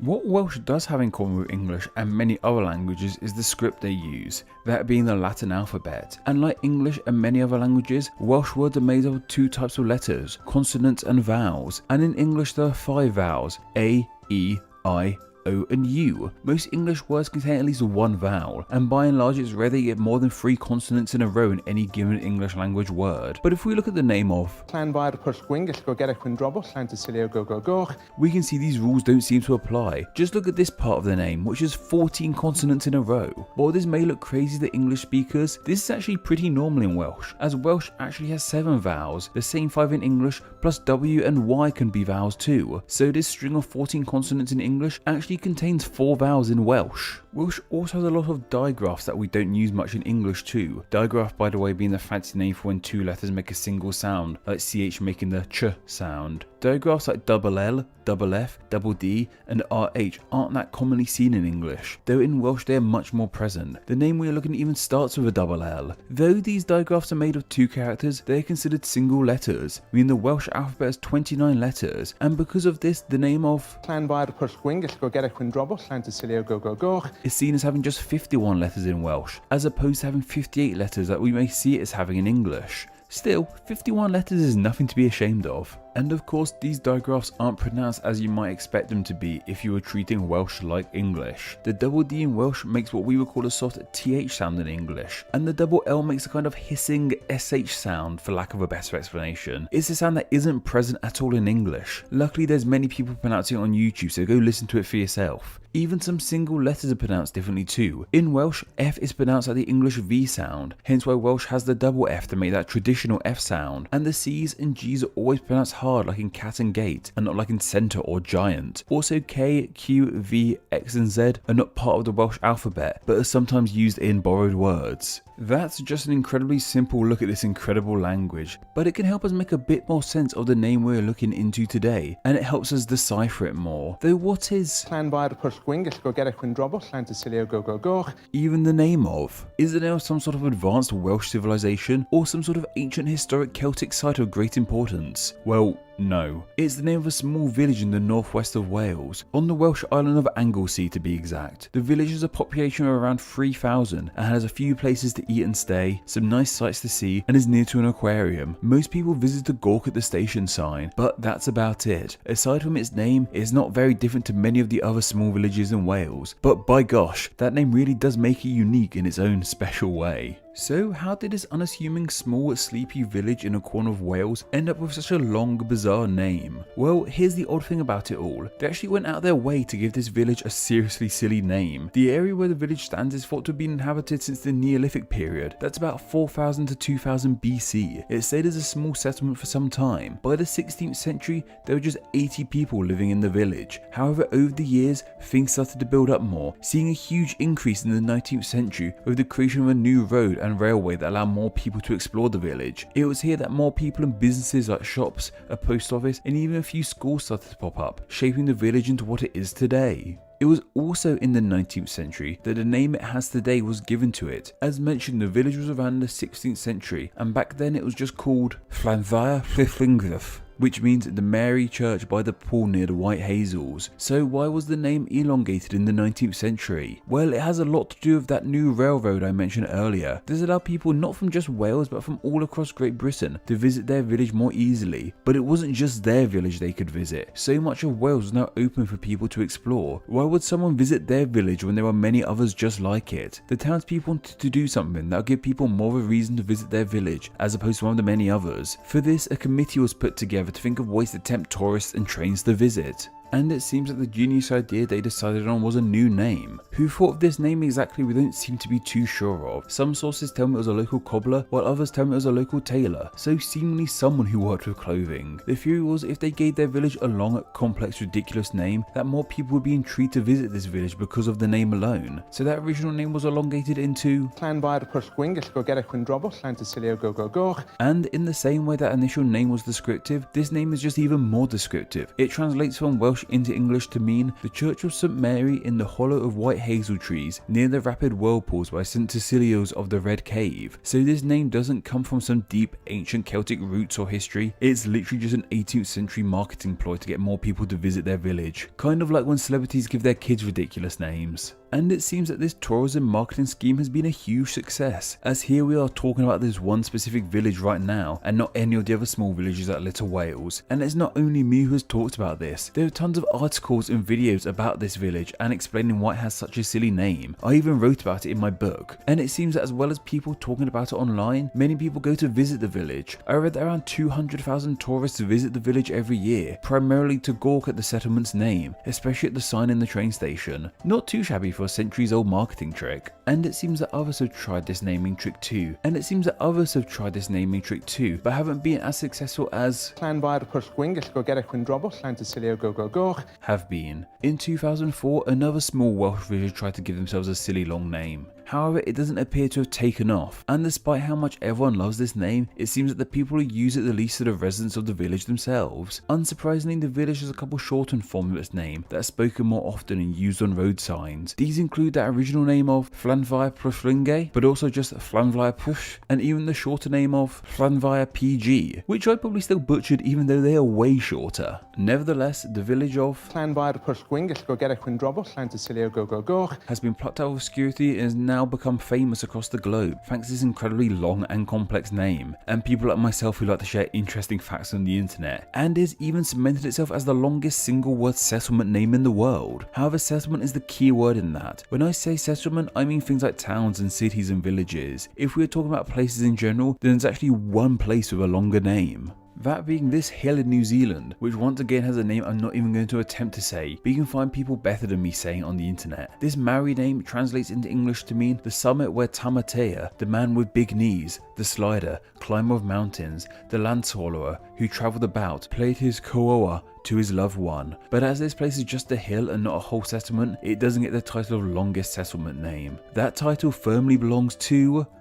Nope, still not going to say. Southeast of England, on the island of Great Britain, lies a small town. Wikipedia explains how it's almost 20 miles square in size and has a population of roughly 6,700 people. It's about 50 miles away from London and 30 miles away from Brighton. TripAdvisor explains that the best things to do there are to visit some of the local museums, historic sites, and areas of nature around it. Wikipedia also states that it's a popular commuter town for people to travel into from London. Now, if you haven't guessed from this not too thrilling description of the town, it's pretty much like any other small settlement you'll find in the southeast of England and across the entirety of the UK. However, there is something somewhat unique about this town. One thing that interestingly separates it from the rest, that of course being its name, which I'm sure you're not too shocked to hear. This is Name Explained after all. Now, this village doesn't have a particularly long or complex name like we've covered recently, nor does it have a silly or rude sounding name, like Britain is rather renowned for. Its name is simply a common word in the English language, one most of us will be familiar with and have probably used it in one way or another, either literally or figuratively. This town in East Sussex is simply called battle. Battle is a word which entered the English language via the Old French bataille, which means not only physical combat but also inner turmoil, which are also the ways in which we use the word ourselves today. This Old French word comes from the late Latin batulia, meaning exercises of soldiers, which comes from the Latin word batuli, meaning to beat, and is also where we get the verb batter from, as in to strike something repeatedly. You know, I never actually noticed that battle and batter sound similar, let alone thought about if they came from the same root or not. But why is this town called Battle? Well, it isn't any coincidence. It's not like the name comes from some old English word meaning something else entirely that now sounds like the word battle we know, nor is it named after a tribe of people who once lived there or a geographical feature, like how so many other parts of the world got their names. This town is literally named after a battle. In fact, it is named after perhaps the most famous battle to have ever taken place on this island. Which battle is that?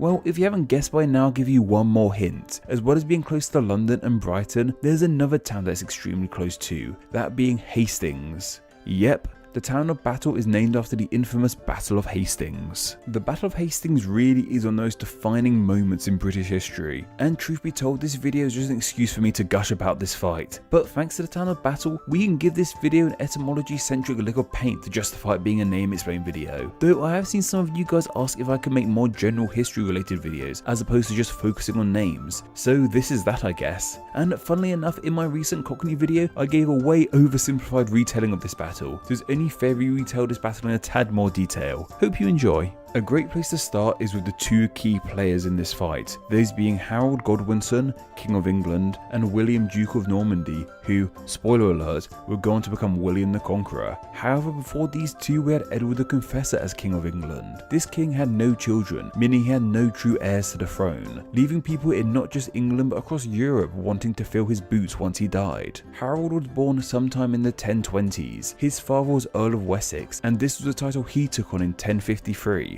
As Earl of Wessex, he was seen as the second most powerful person in England, just below the king himself, Edward the Confessor. So of course, without any children, the logical step was for Harold to become king when Edward died. However, at this time there was a more Norman influence growing in the land too, with the Normans being from part of modern day France, which is fittingly called Normandy. I'm sure you've heard of it. By this time, William was firmly the Duke of Normandy, though this was an easy ascension for him. William became Duke at the age of just 8 years old and was the illegitimate son of a previous Duke. So when he took over the land, there was much revolt and anarchy. It was only in his teenage years he finally got a firm control over his land, and as he grew older, he built up a close relationship with Edward the Confessor, King of England. They had a distant family tie, and Edward was so fond of William, they even promised him the English throne upon his death. And that death came on the 5th of January 1066. Yet despite Edward the Confessor promising William of Normandy that throne, guess who took the throne for themselves instead? You guessed it, Harold Godwinson. As mentioned, he was the second most powerful man in England, and with the most powerful now dead, Harold saw it as his time to take the throne. However, this wasn't just Harold claiming the throne for himself, as the Witten Council supported him too. The Witten Council were a council of lords who took part in deciding who should be king next when there was no clear path. So having them on your side was pretty darn good, and I imagine they most likely knew that Edward had made the oath with William of Normandy to become king after his death, yet still denied him the throne. It's safe to say that with all this, William was pretty darn upset. He'd been promised the throne by the previous king, and not only had Harold simply claimed it for himself anyway, the Witten Council denied to respect the oath laid out by the now dead king. Enraged, William took the matter into his own hands. If he wouldn't be given England as it was promised to him, he would simply take England for himself, and this real life Game of Thrones style situation laid out the foundation for the infamous Battle of Hastings in 1066. But it wasn't just William who saw the death of Edward the Confessor as their chance to claim the land too. Edward's death and lack of true heir made something of a power vacuum in England, and others too saw it as their chance, most noticeably Harold Hardrada, who was the king of Norway at the time. This Harold, spelt with an A, wanted England too. He was actually aided in this by a man named Tostig, who was Harold Godwinson's brother and former Duke of Northumbria before being ousted by his own people, so was bitter and angry at his former nation and more than happy to help the Norwegian king.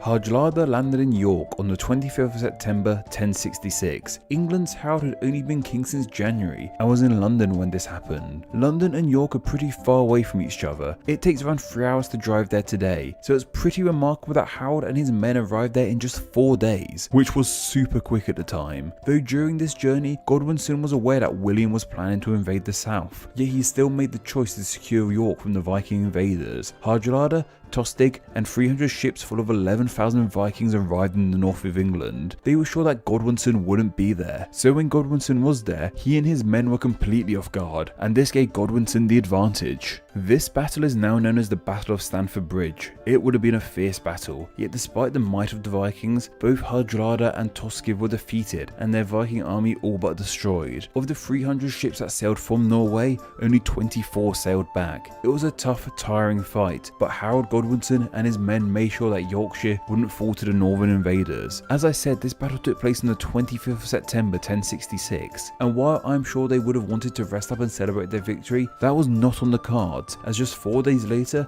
on the 28th of September 1066, William of Normandy and his men arrived in the southeast in Sussex. Harold knew that this was a risk he took when leaving the south to fend off the Vikings, so tired from their previous battles, Harold and his men travelled back to the south of England to defend their land from the Norman invaders. About 2 weeks later, on the 13th of October 1066, the armies of Harold and William were encamped within sight of each other in Sussex by the settlement of Hastings. Both armies, however, thought they had some sort of advantage. Harold and the English had camped on the higher ground, which is often seen as the favoured position in battles, while William and the Normans were well rested and had been in the land for about 2 weeks at that point. The next morning, on the 14th of October 1066 at 9 AM, the battle would commence. The English held a strong defensive position, and from the wall of shields thought to have been around half a mile long around their ground. Their hope was to take the defensive and take out the Normans while still in this position. To combat this, the Normans had to ride uphill to be within bowshot of the English to pick them off. Things came to something of a stalemate. The Normans weren't getting any further and neither were the English. Luck would come to help the Normans, however, in the form of some rather bad news. Well, news they thought was bad anyway, as rumours started to circulate that William had been killed.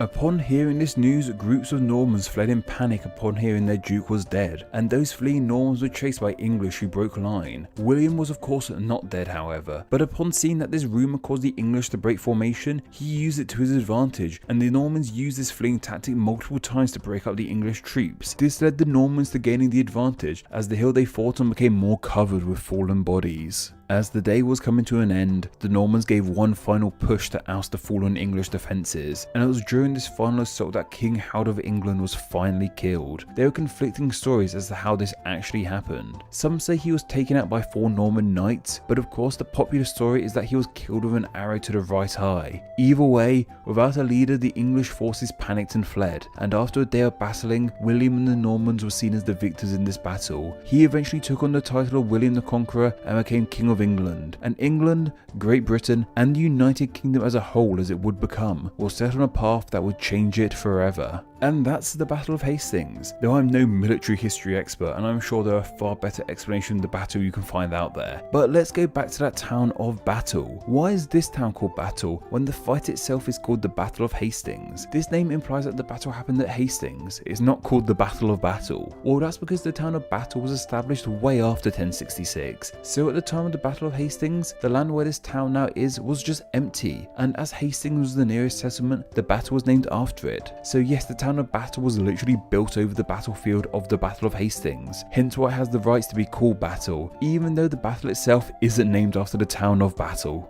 As I said, it would take some time for the town of Battle to pop up, a few hundred years in fact. In the immediate aftermath of the Battle of Hastings, however, William vowed to build an abbey in the battlefield where his victory took place. This would go on to be the Abbey of St Martin, and was built between 1070 and 1094, so pretty soon after the battle in the grand scheme of things. The legends even say that the high altar of St Martin's was placed where Harold Godwinson was killed. It wouldn't be until the 17th century when a town started to spring up around the abbey. This was a regular occurrence in England and around the world. Settlements would pop up centered around the church or abbey or some religious site. What really brought people to this site, however, was a gunpowder mill that opened in 1676. This mill supposedly made some of the finest gunpowder in all of Europe, so many people came to the mill to acquire it and set up home there. It was supposedly gunpowder from this mill that a certain guy used in a certain plot. It's very fitting that a town founded on warfare became known across Europe for creating a product used extensively in warfare. Nevertheless, thanks to the abbey, the mill, and all the people arriving, a town was eventually set up, and that town was given the name of Battle to commemorate the battle that took place where the settlement now stands. and it seems that gunpowder is no longer made in the town, and there haven't been any particularly big battles in the town of Battle recently. Though despite seeming like just another small English town for people who commute to London to live in, this town has a seriously rich history, and where it now stands played a vital role in England and the English language becoming what it is today, and all of this is encapsulated as a constant reminder in the town's name of Battle. Being the worldwide phenomenon that it is today, the London Underground actually had a bit of a rocky start, quite literally, as rocks and dirt had to be excavated all the way back in 1843 to create the world's first under-river tunnel. This tunnel was created by Sir Mark Brunel and his son Isambard, who would go on to become quite a big deal. This tunnel would initially be simply for transporting cargo easily across the river. However, due to financial issues, this idea could not be fully realised. So instead of moving cargo, it moved people across, becoming the city's #1 tourist attraction. This tourism money would go on to fund further construction and interest in an underground network of trains across the city. On the 7th of January 1869, the first steam train travelled in the underground. While this sounds impressive, a steam train bellowing out smoke underground without proper ventilation was unsurprisingly a terrible idea. By 1890, however, electric rails were in use and the first full line was open in London, running from William Street in the centre of London all the way down to Stockwell in the southwest of the city. From here, the London Underground expanded into what it is to this day. However, it's not often you hear it referred to as the London Underground. More often than not, the locals use its nickname of the Tube. This nickname simply comes from the tube-like shape of the tunnels that the trains run through. This name seems to have emerged pretty quickly. As mentioned, the first electric railway in London opened in 1890, and we have evidence of the nickname of the Tube being used as early as 1900. It was in August of this year that a newspaper ran a headline saying, "The Tube and the Bus," referring to the competition between London's two iconic modes of transport. In its over 100-year history, however, the Tube has expanded quite dramatically. Today, the official number of stops on the London Underground is listed as 270, with these stops being split across 11 different lines. Some of these underground stations have gone on to become some of the most popular destinations in London unto themselves, and their names have become known across the land. Names like Waterloo, King's Cross, Oxford Circus and Victoria are almost just as known as the name London itself. Though this is just 4 of the 270 names that grace the London Underground, it seems that not all the stations of the Tube are blessed with equally iconic or elegant names. The United Kingdom as a whole is known for a lot of things, and one of those things is of course the silly, funny, strange and rude sounding place names that grace the country. On a usual trip across the UK, you will most likely come across at least one town, village or street with a name that will make you raise an eyebrow, and some of the names on the London Underground are no exception from this. Some of the names you will hear announced during your travels on the Underground will range from usual to odd to just a bit rude. So while one day I'd love to look into how all these stations got their names, today I want to highlight some of the stranger names you'll come across as you explore London while going underground. You don't need to travel that far out the centre of London to find odd station names. In fact, one of London's most central stations has a rather bemusing name, that being Piccadilly Circus. Both parts of this name are rather odd. Piccadilly is just a really fun word to say, and circus gives off the image of clowns and performing animals. You will not however find any circuses of this kind in this busy part of central London. Circus actually dates back to Latin. In Latin, circus meant ring/circular. Entertainment circuses acquired this name as they are circular in shape. Another thing that can be called a circus is a rounded road where various other roads meet. There are other circuses of this sense across London, including the nearby Oxford Circus. So what about the Piccadilly part of this name? Well, before being the name of a London station, a Piccadille was the name of the large ruffled collars which were immensely popular across the 16th and 17th century in Britain. Robert Baker was a London tailor who became so wealthy from making piccadilles, amongst other garments, that he was able to construct a grand house in this location in 1611. While he was wealthy, London's elite didn't quite see Robert as one of their own, as he made his fortune from the lowly art of tailoring. To mock him, his estate was known as Piccadilly Hall, which over time evolved into Piccadilly Circus as we have today.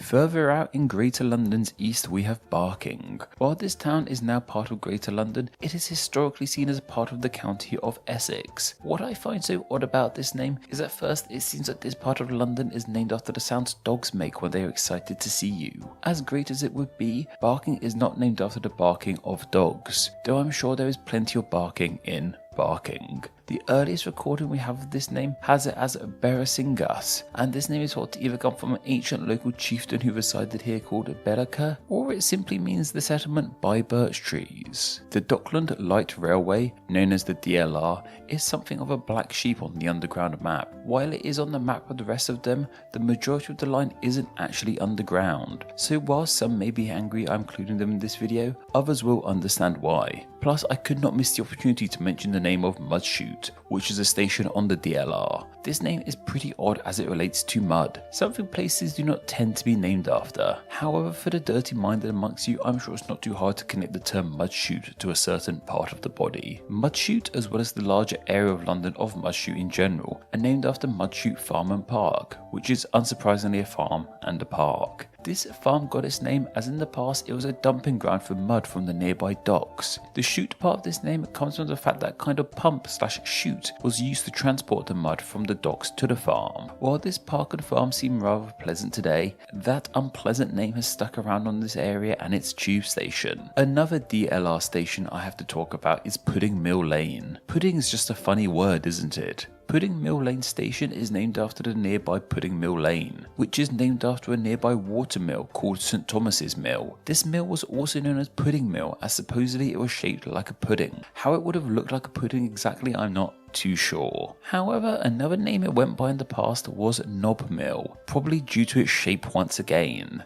Perhaps we should be thankful that the name Pudding Mill rather than Knob Mill stood the test of time. There are tube stations named after other parts of the world. Some of these aren't too odd, like Liverpool Street. A station being named after another English city seems acceptable. However, things get a little bit more strange with the likes of Swiss Cottage Station. Why is a part of the United Kingdom's capital named after cottages from the notoriously neutral nation of Switzerland? This is not only the name of the station, but its surrounding area too.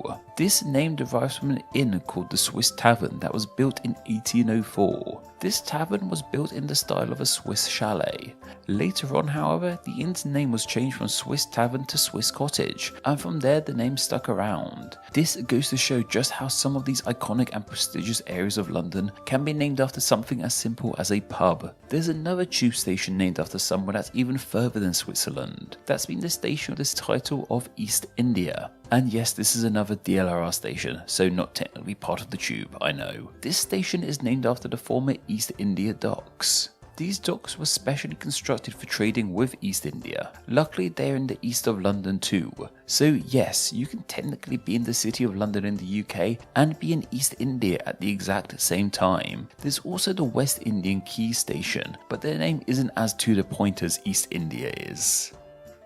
Have you ever wanted to live somewhere named after a specific kind of wood being burnt? Well, if you ever had, then you are in luck, as Greater London has the perfect station for you, that being none other than the station of Burnt Oak in the north of Greater London. Burnt Oak is a rather strange name for a place and station, and we don't seem to know where exactly this name came from. One idea has it relating to an old method the Romans used to designate the boundaries of their territories. That would be by burning down trees and using their charred stumps as boundary markers. A simple, though not entirely environmentally friendly way of claiming land. As London has Roman roots, this idea makes some sense. However, the earliest recording we have of this name is from only 1754, which while yes is a long time ago for us, it was well over 1,000 years after the Romans were in Britain. Though if there's one tube station that gets more giggles than others, it would have to be the station of Cockfosters. I'm sure you can understand why so many find this name so funny. This area of London was once home to an 8,000-acre royal park home. Obviously, a home this grand would need its own staff, including the likes of woodcutters to deal with all the trees. And the old title for the chief forester was a cock forester. Why this was the case, however, I am not too sure. The head forester, or cock forester, would have had their own house on the grounds, and this house would have been known as the cock foresters. Over time, this area was named after this house and the name evolved into cockfosters. Here's hoping this entry didn't get this video demonetized. One of the funnest to say names in all of London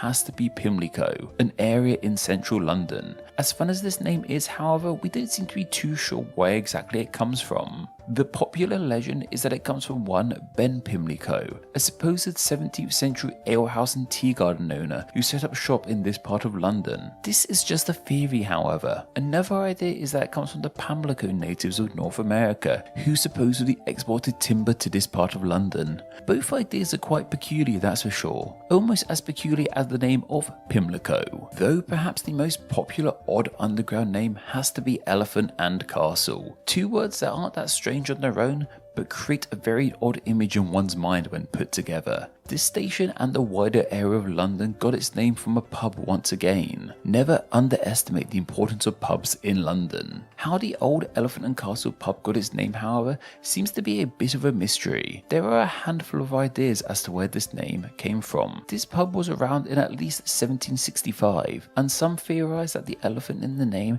is an ode to a line in Shakespeare's comedy The Twelfth Night. The line goes, "In the south suburbs, at the Elephant, is best to lodge," so someone thought it would be fitting to have somewhere called the Elephant where you could actually lodge. One other idea has it relating to the Worshipful Company of Cutlers, a group of sword and knife crafters, whose crest featured none other than an elephant holding a castle. Whatever the case, Elephant and Castle is definitely one amongst the many of stranger names that are dotted on the London Underground. Verbs and nouns, aka names, are two pretty different things in the world of language. Verbs are the words we use to describe actions, or names are the titles we give to all kinds of things. Well, I guess verbs are kind of names now that I think about it, as some of them could be seen as the name for those actions. So upon saying that, it's not too surprising to hear that these two different classes of words actually intermix more often than not. As mentioned, verbs can often be used as nouns too. E.g., I'm going to run a marathon is using run as a verb, while there is a run happening tomorrow is using the word as a noun. Verbs, however, have also crossed into the world of proper names too. This is something we've dedicated a whole video to, with the first names that can also be used as verbs. We also highlighted once the variety of animal names that have become verbs too. That is a case of words that are traditionally seen as being nouns being used as verbs. This can happen the other way around, however. Many words we often see as being primarily verbs here in the English language have been used as actual proper names. In the case of today's episode, we are talking about settlement names. There are a few settlements around our planet that have names that sound like verbs and even are verbs, like the city of Revere in Massachusetts in the USA, with the verb of revere meaning to regard something with a deep respect, or Cork in Ireland. And yes, Cork is one of those words that is a noun unto itself too as a name of a type of wood. But to cork something means to hold something in, like a cork in a bottle of wine. There's also some examples from outside the English language too, such as with the German city of Essen. Essen is also, however, the German verb for eat. So yes, you can actually Essen in Essen. I am sure many of you are thinking about the verb of Shanghai too. To Shanghai someone means to kidnap someone to work on a boat, though it has since expanded in meaning to mean to force someone into doing something they don't really want to do. This verb does come directly from the city of Shanghai. It's thought it may have come from this city's name, as Shanghai in China is a port city, so historically many people could have been abducted to work on boats from there. While the name and verb of Shanghai may be linked, that seems to be something of an outlier in all this. Most names that are also verbs tend to not have any etymological connections. By and large, they're little more than one of the many great coincidences in the world of language. Though that's not going to stop us from talking about one city in particular, which is a name that is quite startlingly a verb, especially to English speakers. I'm of course referring to the city of Split. This is a city located in the nation of Croatia, just south of the nation's centre. While not the nation's capital, Split is the largest city and capital of the nation's Dalmatia region, a part of the country we've covered in detail before with its now extinct local tongue. The city is just under 80 square kilometers in size and has a population of just under 180,000 people. Split is also an incredibly ancient city, thought to have been settled from as early as the 3rd or 2nd century BC.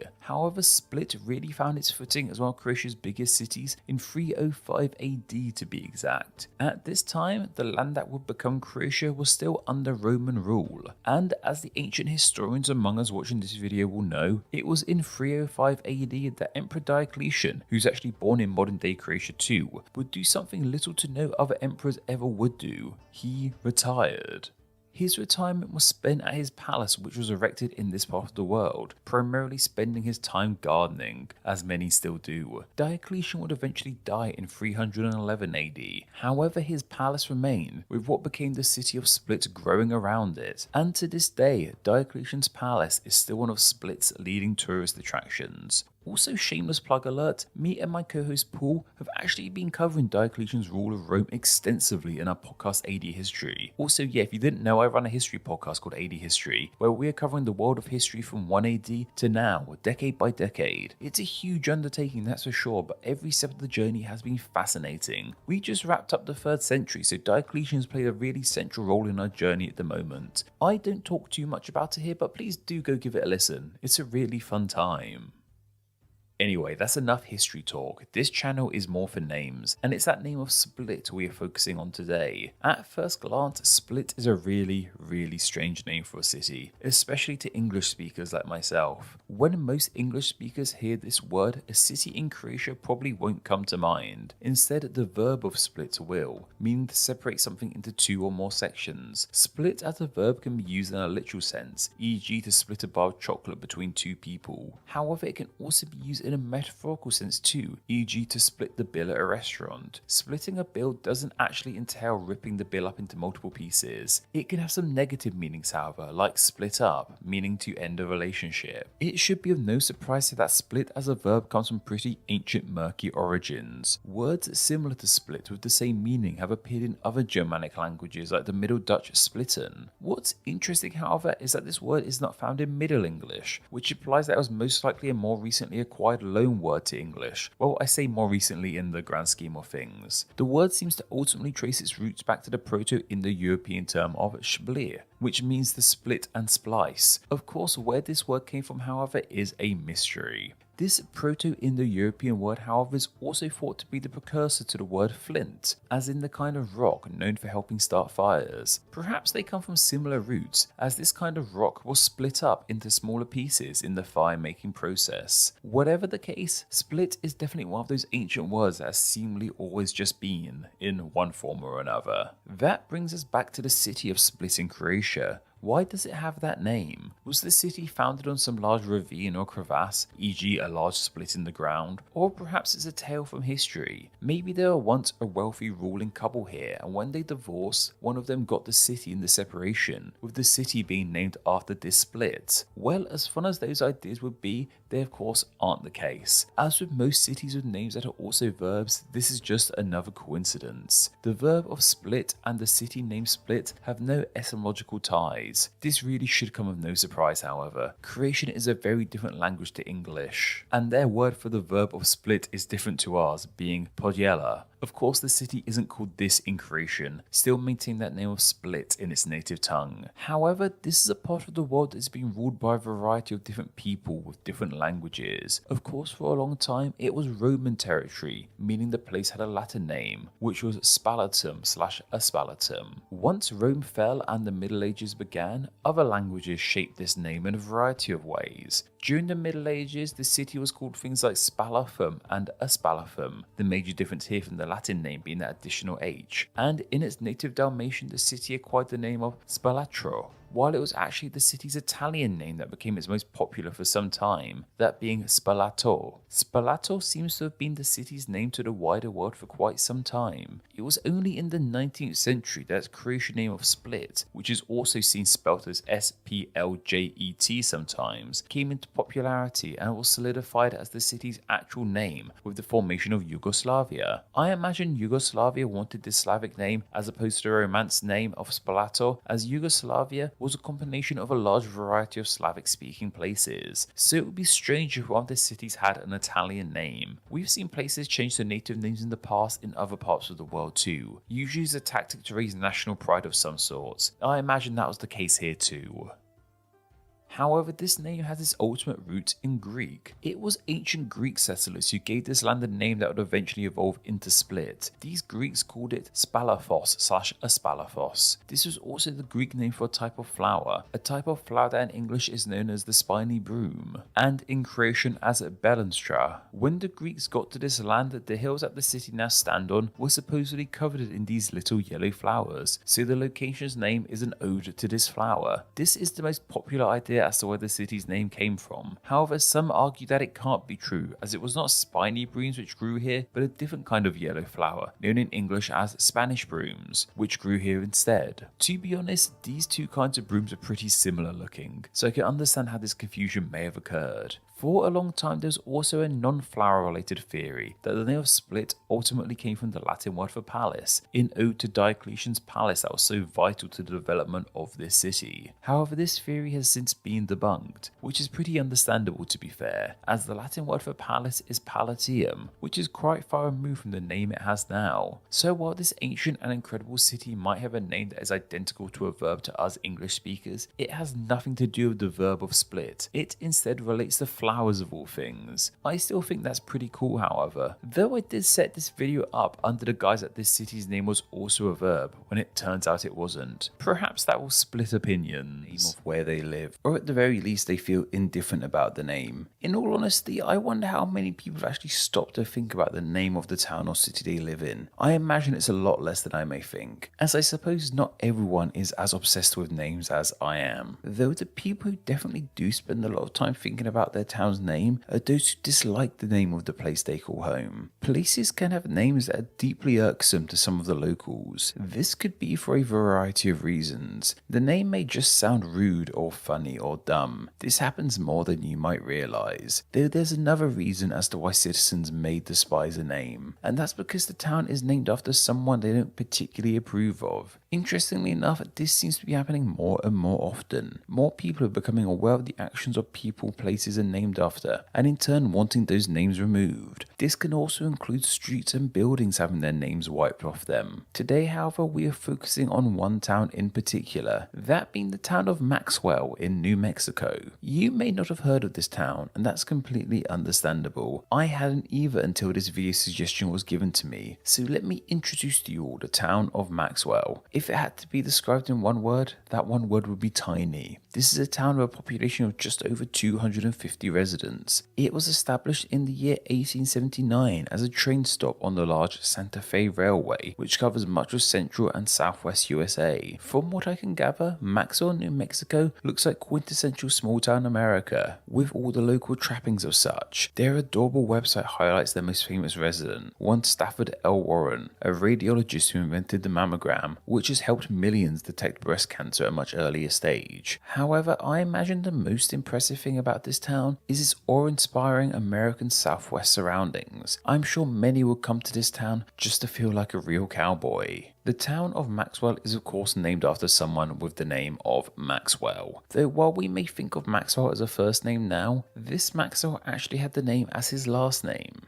This town is named after a man by the name of Lucien Bonaparte Maxwell. Wikipedia lists his occupations as being a mountain man, rancher, scout, and farmer, though he was way more than that. You need to take just one look at this guy and you'll understand that he's a rather definitive southwestern man. So how did this town end up being named after him? Well as being something of a cowboy, he was also a landowner, owning at his peak just over 1.7 million acres of land in New Mexico and even into Colorado. This actually makes him one of the largest private landowners in the history of the USA. Though unlike a lot of wealthy landowners, he was not born into that level of wealth, and he wasn't even born in the Southwest. Maxwell was born in 1818 in the territory of Illinois, just 3 months before it became a state. His father was an Irish immigrant and his mother was French Canadian, which explains to us that distinctly French middle name. His grandfather on his mother's side was a wealthy French Canadian fur trader and was someone the young Maxwell looked up to. At the age of just 15, the young Maxwell left home to seek his own fortune, just like his grandfather had already done. Early on in his career, he became close friends with Kit Carson, another man who would go on to become a legend in the West. In the Southwest, Maxwell started to shape his image as a hunter slash fur trader slash all-round mountain man. However, he would amass his huge amount of land from personal connections he made. In 1844, he married a woman by the name of Luz Bubin. Her father, Colas Bubin, and his business partner slash close friend Guadalupe Miranda had acquired a large mass of land in northeast modern-day New Mexico, and on their wedding day, Maxwell received a mere 15,000 acres of land from his new father-in-law. He then went on to be active in the Mexican-American War, which lasted from 1846 till 1848.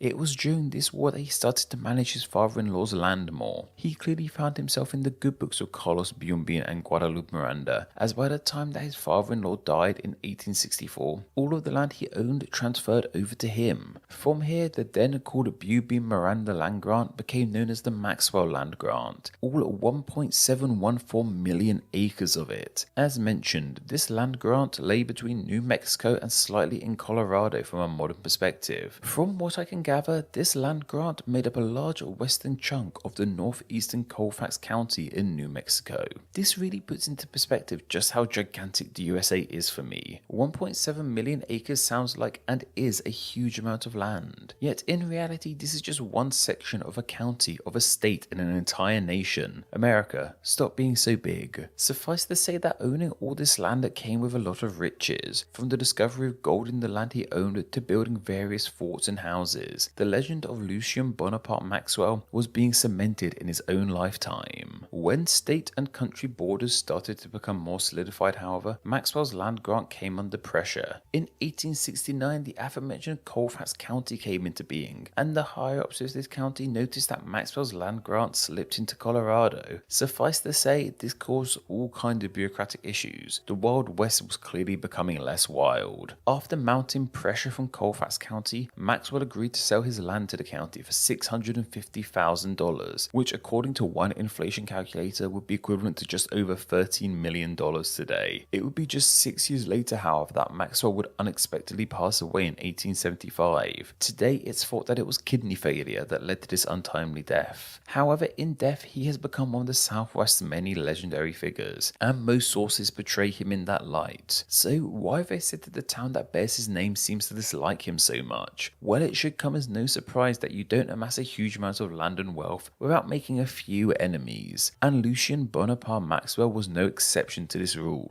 Like most historical figures and people in general, Maxwell was a multifaceted human. While some saw him as a legend, others not so much, and likewise his opinions of people varied greatly. Many know him as an incredibly generous man, with one story explaining how he had a huge amount of money and treasures in his desk, but would never lock his office door as he trusted people so much and they respected him. However, one group of people he never seemed to get along with were Hispanics. Who would have thought, right? Aunt Jaramillo is a living descendant of Maxwell and a New Mexican historian himself, and spoke of him saying, Maxwell was particularly rough not only with people who crossed him, but with Hispanics in general, although he was extraordinarily generous with those whom he liked. It should come as no surprise that the US state of New Mexico has a rather sizable Hispanic population. One source pointed out that white Hispanics are the state's largest ethnic group, making up 37.2% of the state's population, and these numbers reflect even the tiny population of Maxwell, New Mexico, with roughly half the town's population being either Hispanic or Latino, which there is a difference between, and I'm sure one day that will be a video unto itself. In layman terms, however, Maxwell didn't like Hispanics, and it seems Hispanics didn't/don't like him either, which does not bode well for Maxwell, as the land he once owned now has a large Hispanic population. Though he also seems to have become disliked for what happened after his death. When he sold off his land to Colfax County, he hadn't organised what would happen to those who lived there. Colfax County soon started to evict people who had lived there for decades and left them with nowhere else to live. This even led to a war within the county, simply called the Colfax County War. Suffice to say, his departure from this life caused chaos for many people. I have been fortunate enough to be told a personal story from someone whose ancestors were affected by this.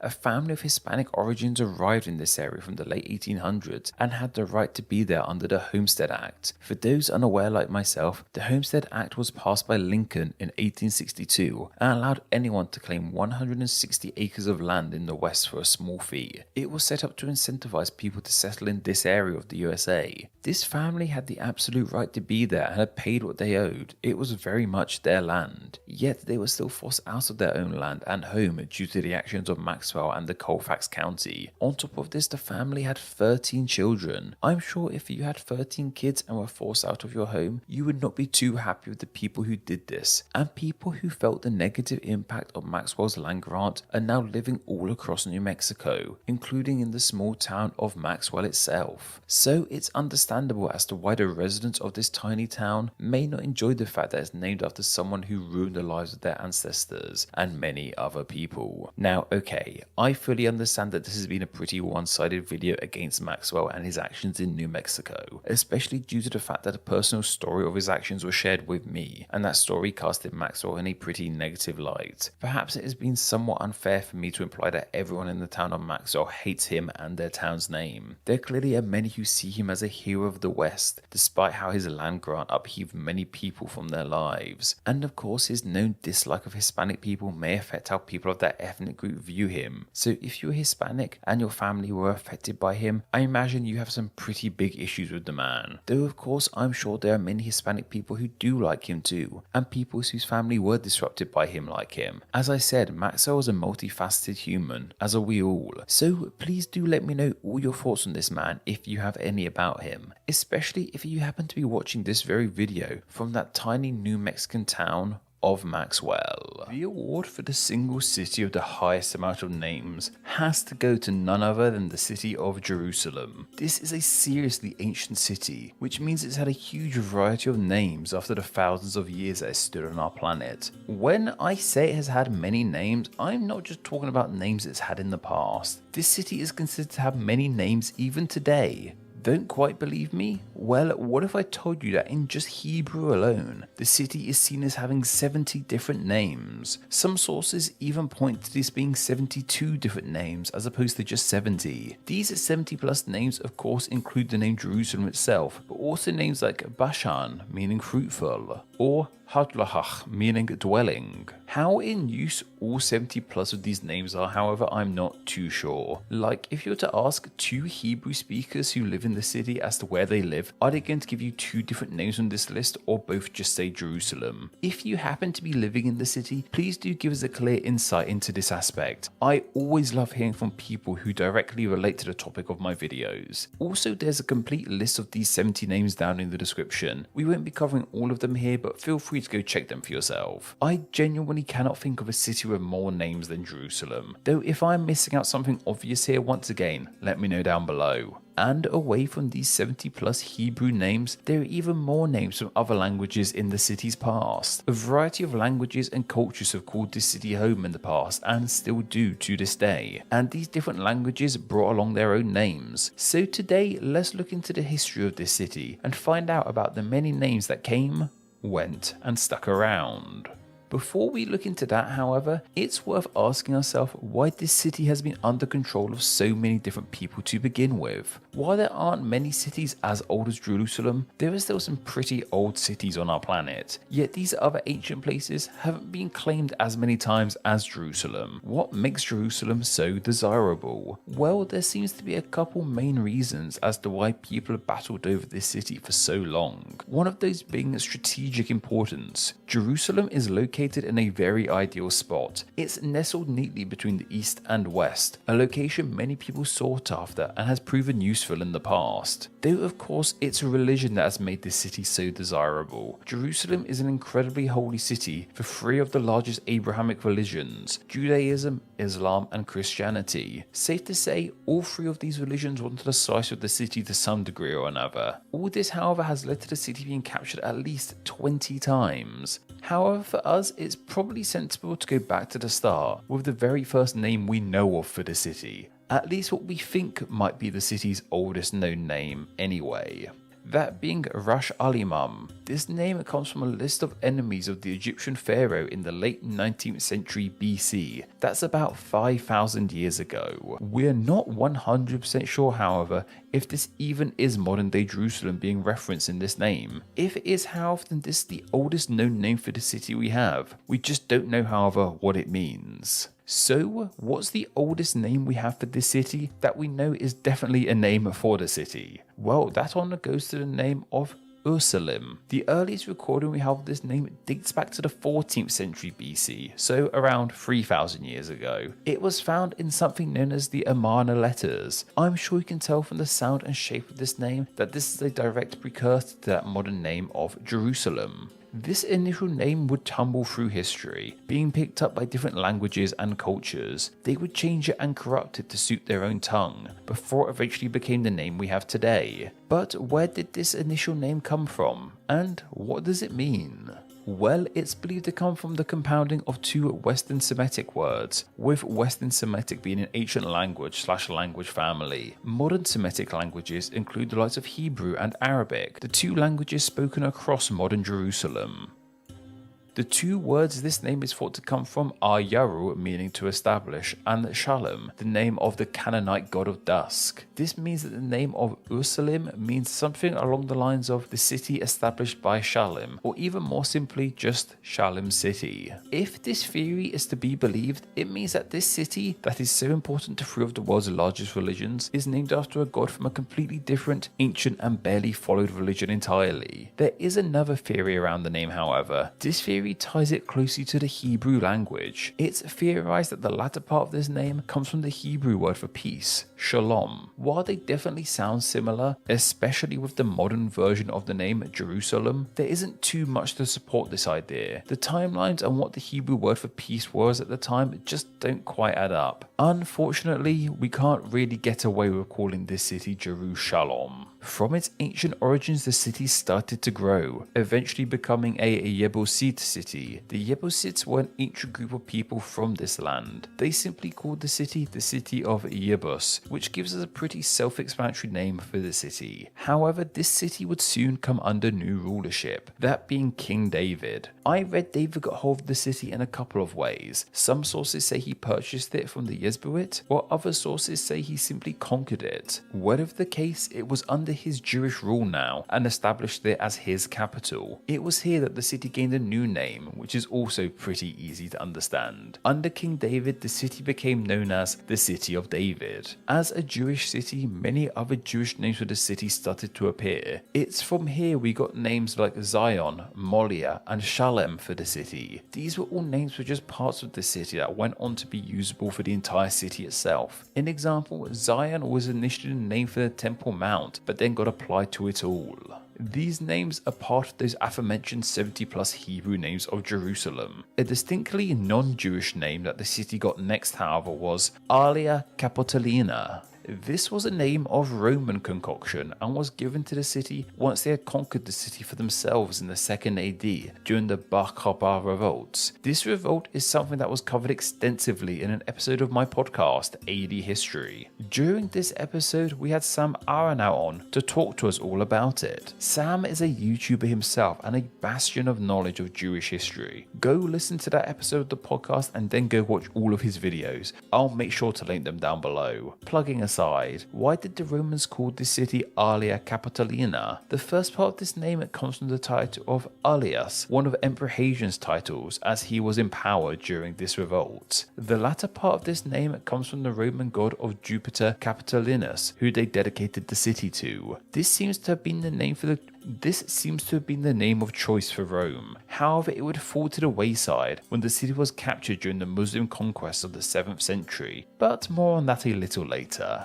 Let's get back to that Western Semitic name of Ursalim. Despite the city already going through several name changes, it seems this name stuck around in some form or another. It eventually evolved into Yerushalem in Western Semitic. and then into Jerusalem, and this is still the biblically Hebrew version of the city's name to this day. This was a relatively short journey for this name to go through. However, over in the rest of Europe, the name went on a much longer journey to become that name of Jerusalem that we have today. The aforementioned West Semitic name of Jerusalem went on to get picked up by none other than the Greeks. When the Greeks came to translating the Bible into their own language, they adapted this name into Jerusalem, and like we've seen with many Greek words and names, this would get acquired by the Romans. The Romans took this Greek name for the city and adapted it into Latin, where it became Hierosolima initially, and then Jerusalem in late Latin.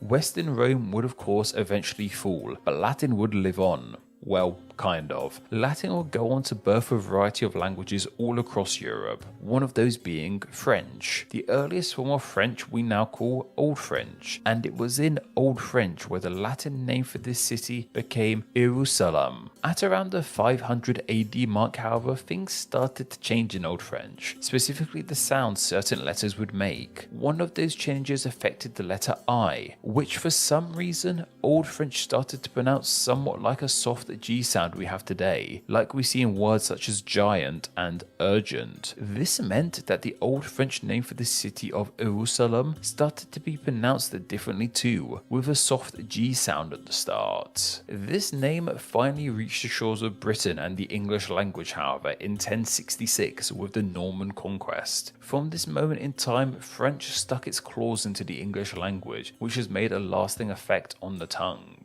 Of course, this strange soft G sounding I arrived in Britain too with the Normans. This created something of an issue in English, giving the letter I two pronunciations. From words of Germanic origins, I made a long I sound, like in island, while in words of French origin, it made that soft G-like sound. Old English borrowed this name for the city, Jerusalem, but as I'm sure you can hear, it sounds identical to the city's name today, just spelt with an I instead of a J. The two pronunciations of I in English would eventually get solved in the 17th century. This was with the creation of a whole new letter which could be used in place of the French soft G sounding I, that being the letter J. Yeah, this video is also kind of about the creation of the letter J. Surprise.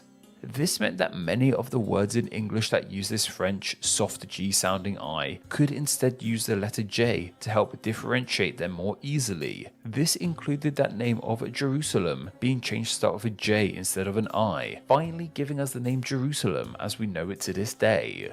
So, just as a quick recap, we started with the Western Semitic name of Ursalim, which got adapted by the Greeks, which got adapted twice by the Romans, which got adapted by the Old French, who decided to completely change the way the first letter was pronounced, which then got adapted by the Old English, who then decided to whip up the letter J and change the first letter. As I said, this name really did tumble through history. But what's incredible is that in the grand scheme, this name actually changed very little. Ursalim and Jerusalem are still pretty similar sounding words, despite there being thousands of years of evolving between the two of them. If I could look that unchanged after thousands of years, I'd be pretty happy. What kind of special cream is Jerusalem using to stay looking so young? However, there is another side to this story entirely, that being the Arabic side of things. As mentioned, when talking about the Roman name of Aelia Capitolina, the name fell out of fashion during the Muslim conquest of the 7th century. So what name did the now Muslim inhabitants of the city use? Well, initially they called the city Ilia, which was simply an Arabic shortening of that Roman name. Eventually, however, they created a new name, Bat al-Maqdis. This was the Arabic translation, the Hebrew name of the Jerusalem temple of Beit HaMikdash, meaning holy house. So this name is another example of the name of a part of the city being used for the entire city. This Arabic name was a bit of a mouthful, however, so in around the 9th century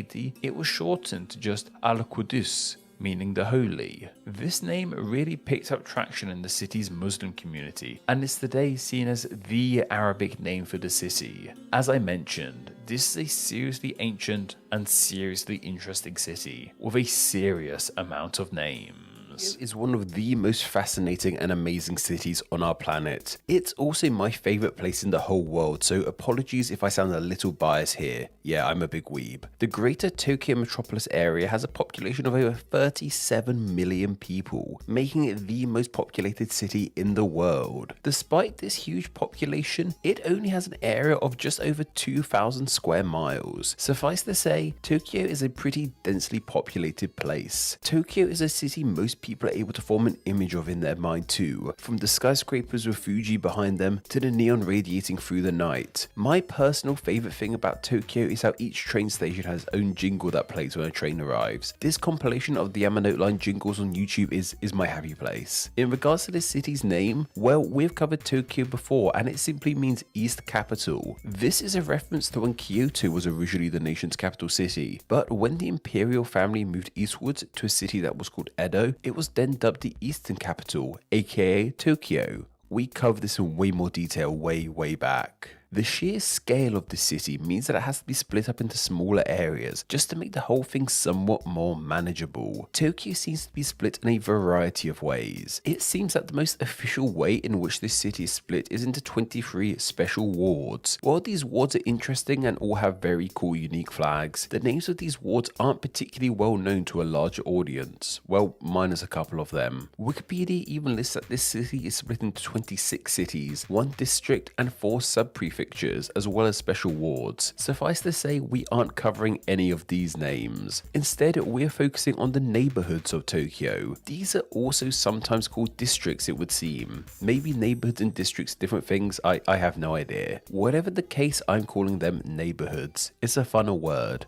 Anyway, Tokyo is split into a huge amount of neighborhoods. We won't be covering them all. Instead, we'll be focusing on the most well known of and celebrated neighborhoods of Tokyo, the ones travel books insist you visit and the ones celebrated in wider popular culture. The neighborhoods of Tokyo are practically smaller cities unto themselves at points, and many have their own unique images. At one moment you're standing amongst the skyscrapers of Shinjuku, then after a quick train trip you're in nerd heaven Akihabara, then one trip later you are steeped in Japan's feudal past in Asakusa. So let's find out how these beloved neighborhoods of my favorite place in the world got their names. I can't believe I haven't done this already. Let's explore these neighborhoods in alphabetical order, shall we? Starting with the aforementioned Akihabara. This is very much seen as being the center of all things pop culture in Tokyo. If you are into Japanese video games, anime or manga, then this is the place to be. This name, however, relates to fire of all things. In the past, Tokyo was subject to many great fires. One such fire destroyed this part of the city. When this area was rebuilt, a shrine dedicated to the firefighting deity of Japanese Buddhism was erected here to prevent more fires. This deity is called Akiba Daigongen. This area was named after the deity too, being initially called Akibagahara, meaning something along the lines of the field of Akiba, before being corrupted into Akihabara. To this day, however, this neighborhood is commonly just referred to as Akiba,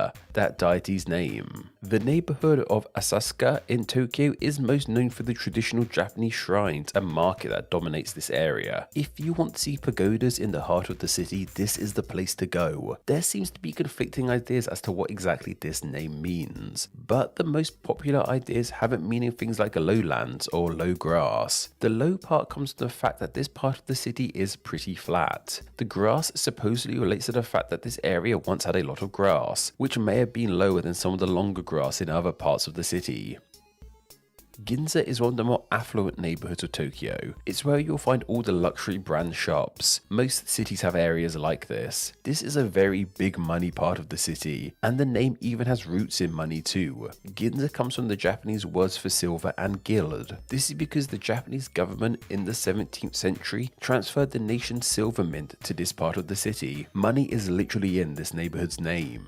Harajuku may potentially be one of the most well-known neighborhoods of Tokyo, thanks to a certain song by Gwen Stefani. Harajuku is seen as the fashion district of Tokyo. It's where you'll find some colourful street art and even more outlandish clothes. It really is a sight to behold. The Juku suffix pops up multiple times in the city and means post town. A post town is a small settlement in which horses and people could rest between their long journeys delivering post. Harajuku was one of these post towns before it became part of wider Tokyo. The Hara part of this name is thought to either mean first or plain. It was either the first post town in the area or named after the fact that this town was built on a plain. Ikebukuro is a neighborhood with huge towers and bustling shops. It's also home to the Sunshine Mall, which contains the original Tokyo Pokemon shop. That makes me very, very happy. This name directly translates into meaning pond bag. The pond part is because in the past, this part of the city was wetlands. Why bag, however? There seems to be a folk etymology around this one, implying that the area was shaped like a bag, or that there's an old Japanese story of a turtle carrying a bag on its back that came out of one of these lakes. But there's very little evidence supporting this. It seems that the bag part comes from the fact that the kanji for bag can also mean plot of land, so that makes way more sense. I just need to give a quick shout out to the blog Japan This. A lot of this information is coming from that site. Go check it out if you want a deeper dive into these etymologies. It's a really great site. Nagatacho is very much the political center of Tokyo and Japan as a whole, containing the National Diet Building and the Prime Minister's residence. The cho suffix simply means town. Like Harajuku, this was once its own place called Nagata, so the name means Nagata town. As to where Nagata comes from, we aren't as sure. It seems to possibly be an old family name or means eternal fields, which is pretty cool, but I don't know what's so eternal about this place. Odaiba is a really interesting neighborhood. It's more a leisure complex built on an artificial island as opposed to a neighborhood, however. Plus there's this really cool unmanned train you can ride to get there. I pretty much pushed some children out the way to sit in the front last time I was there. Plus there's a really cool life-size statue of Gundam there too. Other cities have statues of important historical figures. Tokyo has statues of robots. I love this place. It does also have a miniature Statue of Liberty too, because why not? While now a place of entertainment, the man-made islands have a history steeped in combat. They were initially constructed as somewhere the city could defend itself from seafaring attacks back in the 19th century. This shopping mall on a man-made island was once home to a fort, and that's exactly where the name comes from, as Daiba literally means fort. Where the O at the start came from, however, I'm not too sure. Roppongi is another affluent part of the city, most well known for Roppongi Hills, a huge complex of shops, entertainment, and luxury apartments. That name of Roppongi translates into meaning 6 trees. Supposedly there are once 6 large, very old Japanese elm trees in this area. Now, however, they have long since gone.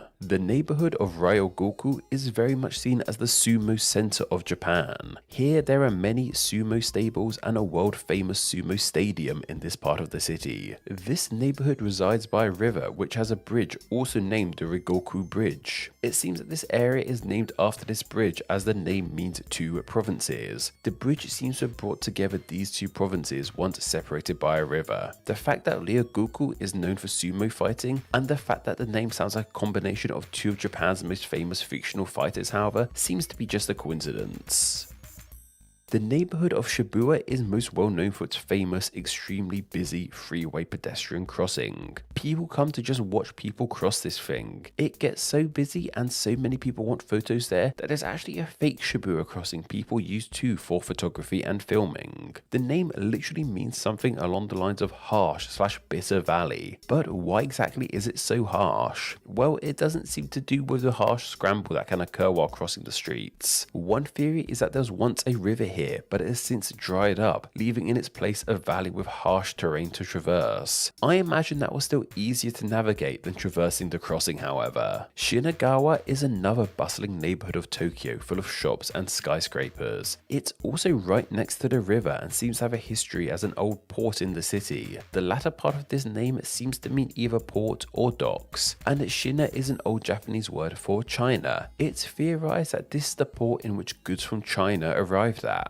We then arrive at Shinjuku. This is pretty much the bustling heart of Tokyo. The closest approximation would be somewhere like Times Square in New York City. Shinjuku train station sees around 3.5 million people passing through it every day, making it perhaps the busiest train station in the world. We once again see that Juku suffix meaning post town. The Shin at the start of this name means new, so Shinjuku was once a newly established post town for people to come and rest on their travels. locals. Now, however, there are very few places here to stop and take a rest, especially when Godzilla is looking down at you from the Toho building at the heart of this neighborhood. The neighborhood of Skiji is most known for something that actually isn't there anymore. Its world-renowned fish market actually moved in 2018. There's still plenty of fish-themed sites to enjoy here, however. This name, however, simply means reclaimed land, because it was built on, you guessed it, reclaimed land. Finally, we have the neighborhood of Ueno, which is actually one of the more tranquil parts of the city. It is dominated by a huge park housing various museums and even a zoo. This name seems to relate to nature too, as Ueno simply means upper field. I imagine because of the fields that have since been replaced with parks and city.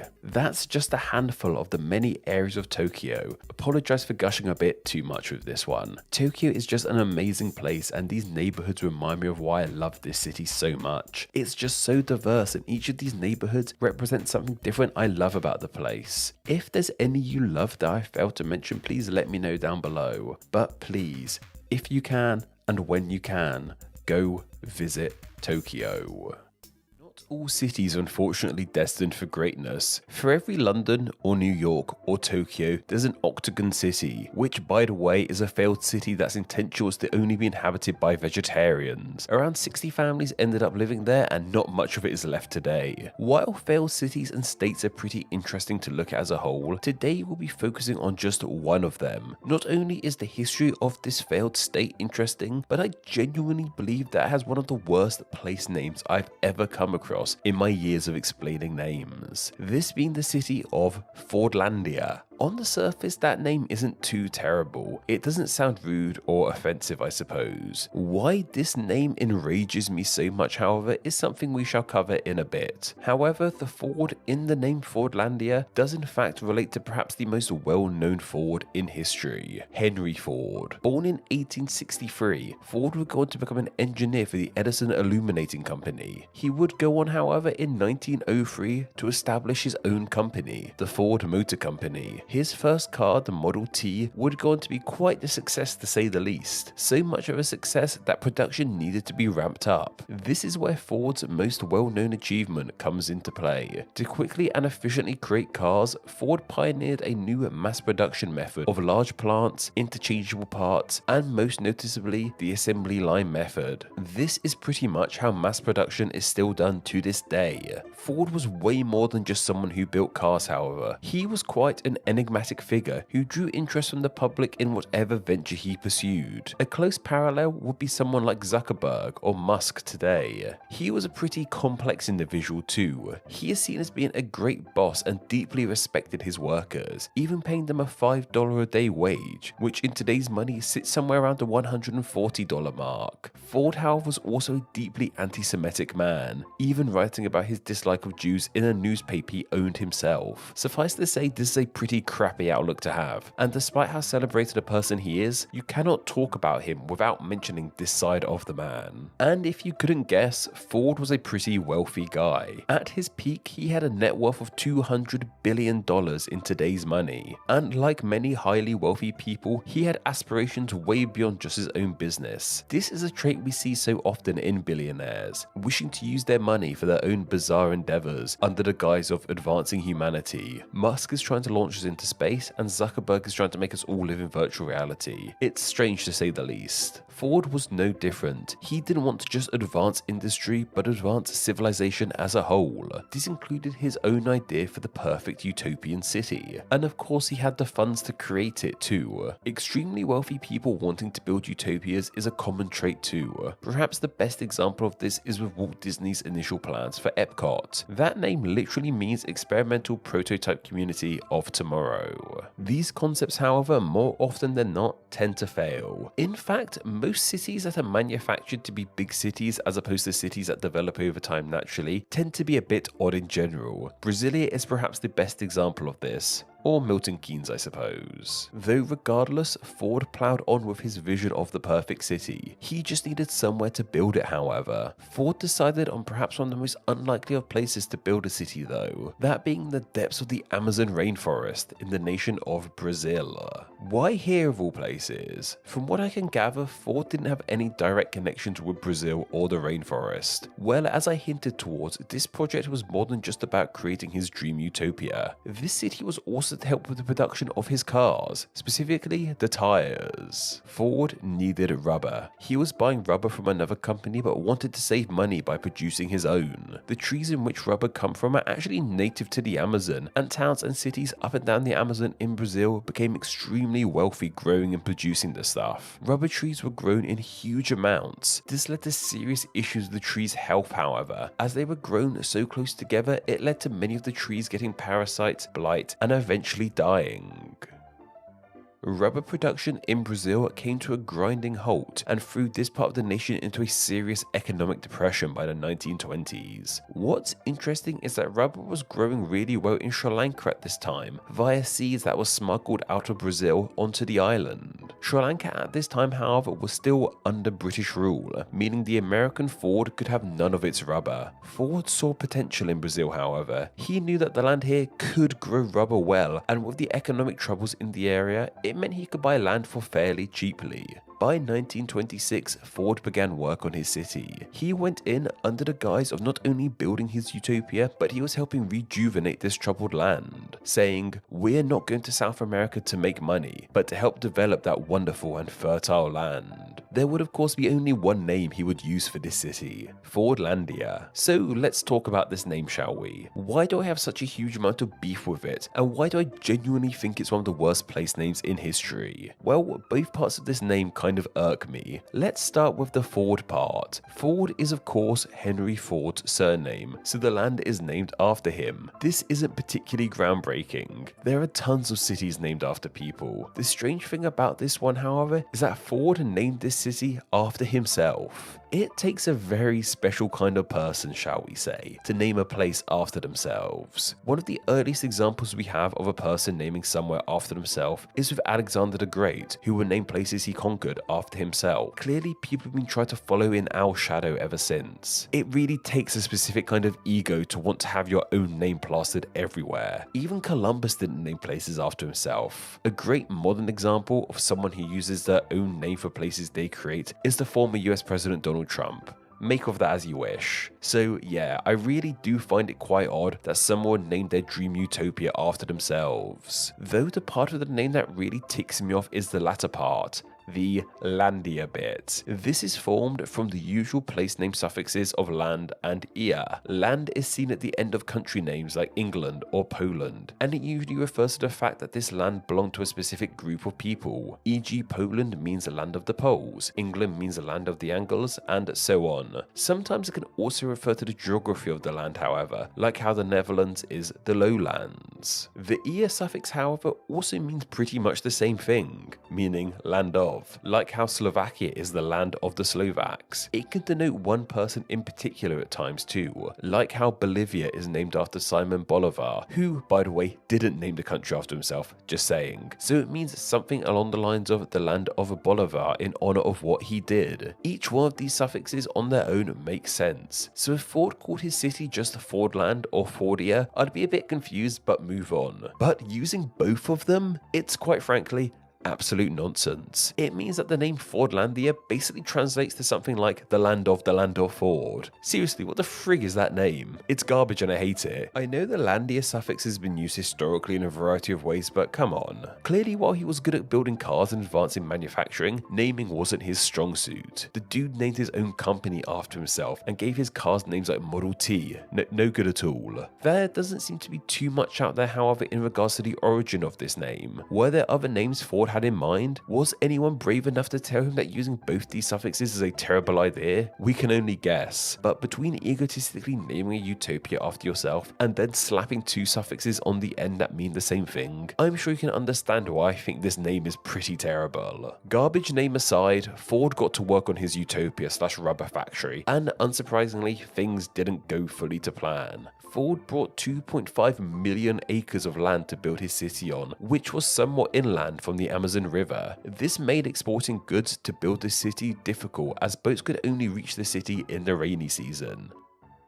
When the city was founded in 1928, the food supplies had already started to rot, and people were starting to revolt against the leadership in the land. Construction could only begin the following year once supplies actually arrived there, and it was tough cutting through the thick woodland to build that city's foundations on. Eventually though, various buildings popped up, like hospitals and schools and so on. There seems to have been a high degree of built-in segregation in this city too, which is pretty unsurprising given Ford's views. Two neighborhoods were constructed, one for American workers and one for Brazilian workers. Ford also wanted the city to remain alcohol-free, which proved unpopular and difficult to enforce. And on top of this, only the American workers had running water, with the Brazilians having to use wells. This segregation came to a breaking point in 1930, where a cafe that was split between skilled workers and manual workers erupted into a riot because of that fact. This riot spread out across the city, with various buildings and equipment being destroyed.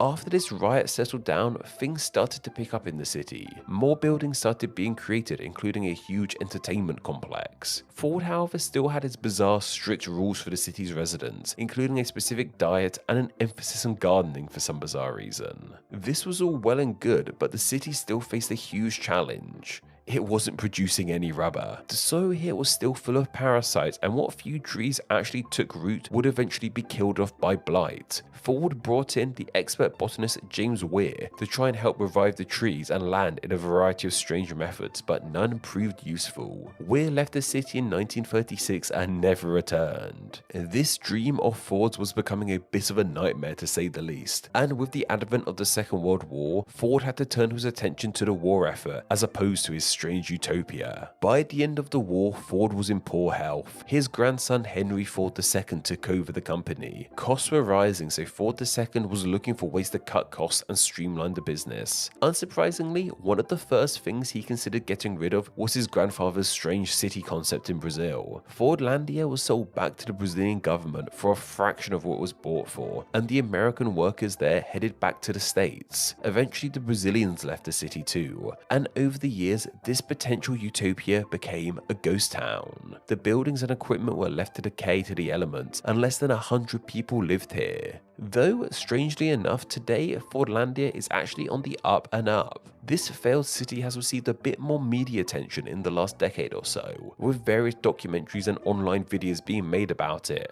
This one included. This has sparked curiosity about the city, and people have moved back in. Now around 3,000 people live in Fordlandia, going about their daily lives. To them, it's just home. They aren't bothered about the city's history. Though the strange failed history of this city is pretty hard to forget for outsiders, especially with that terrible, terrible name.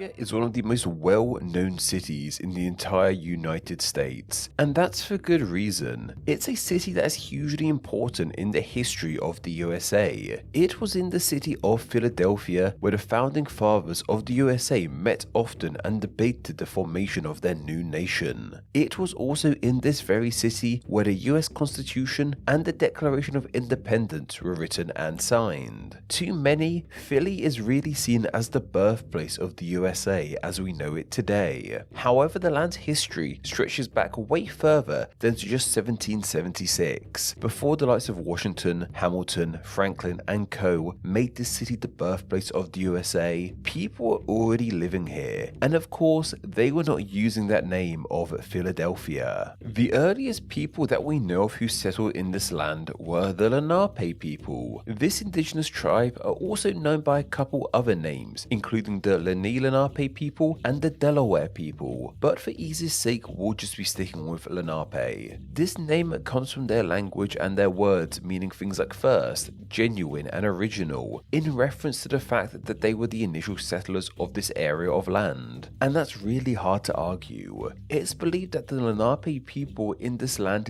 years before any Europeans, with some estimates placing them being there over 6,000 years ago. These people would have lived through hunting and farming the land, and once the soil they farmed lost its fertility, the tribes would move to somewhere new with fresh soil. This would happen roughly every 2 decades or so. Of course, one of the areas in which they found great for living in is the land which now houses the city of Philadelphia, though they did not construct a huge city there, and they didn't call it Philadelphia. Instead, they called the land that Philly now sits on and its wider area Coaquinock. Huge apologies about pronunciation on this one, I couldn't find it said out loud anywhere on the internet, I'm afraid. So many places across the globe have older native/indigenous names that have been replaced over the years. Perhaps the most popular example of this comes in the form of Uluru in Australia, which for so long was known solely by the name given to it by Europeans of Ayers Rock, or how Easter Island also has the native name of Rapa Nui. This native name of Coaquinock, however, does not seem to come up in these conversations as often, like the word doesn't even show up anywhere on the Wikipedia page for the city. It is of course a name of Lenape origin, and it means grove of the tall pines. Various Native American tribes use the naming convention of naming places after what grew there. This was to help remind them of where to go when searching for specific ingredients or resources. Another great example is with the city of Chicago and how its name means the place of wild onions, as wild onions grew along the banks of its river. The tall pine trees that grew here were clearly important to them. Perhaps they used the wood of the trees for crafting their homes. It seems the main reason as to why we don't talk about this old name for the Philly area too often is because of the fact that there is seemingly very little evidence of this name out there. The earliest evidence we seem to have of this name comes from a 1675 survey of this area of land. This was at a time when Europeans were just starting to settle in this part of the world. However, the name most noticeably appears on a map which is dubbed the Coaquinock map. This map was actually first published in 1934, so it was created way after the fact. But the aim of this map was to depict what the Philadelphia area looked like to the natives before the arrival of Europeans in the 17th century. The map is beautifully illustrated and not only shows the land, but also depicts various native Lenape people and animals too. Despite being published in the 30s, it remained largely unknown of, finally being put on display at the Museum of Indian Culture in Allentown in January 2020. It's a really cool looking map, and as mentioned, it's the most prominent use of the name Coaquinock that we have. So what became of this name? Despite what happened to various native tribes once European settlement came into full swing, many of their names have lived on. Many big cities across the United States have names of Native American origins. We already mentioned Chicago, but there's also Seattle, which comes from the name of Chief Seashal of the Duwamish tribe. Likewise, Malibu, Tampa, Manhattan, Bemidji, and around half the states of the USA have names of Native American origins. Suffice to say, names of native origin are found all over the nation, and despite how poorly various tribes have been treated in the past, many of their names were not pushed to the side like they themselves were. So why didn't the name of Coaquinock get the chance to stick around like Seattle and Chicago have?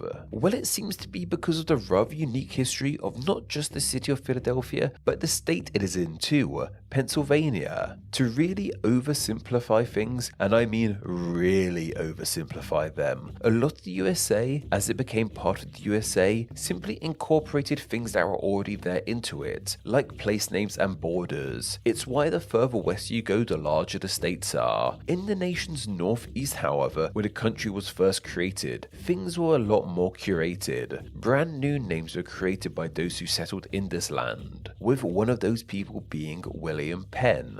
William Penn was not the first European the the Lenape people living in Coaquinoc would have interacted with. In preceding years, the Lenape would have dealt and traded with various Dutch and Swedish settlers here too. Penn, however, made the biggest impact in this land. William Penn was an English Quaker leader and deep advocate of religious freedoms. In 1682, he arrived in what would become the USA, to claim land which had been granted to him by King Charles II. He was instructed to start a safe haven in the New World for fellow Quakers who were being persecuted in England. Of course, this land not only housed what became the city of Philadelphia, but a larger tract of land too. And if you hadn't guessed by now, the Penn in Pennsylvania comes from this guy. Well, kind of. He didn't name the area after himself directly, but rather named it after his father, who was also called William Penn. So yeah, kind of did and didn't name it after himself, I suppose. I'm sure we all have a fair idea as to where this story is going, however. European person settles in the New World, the native people lose out tremendously.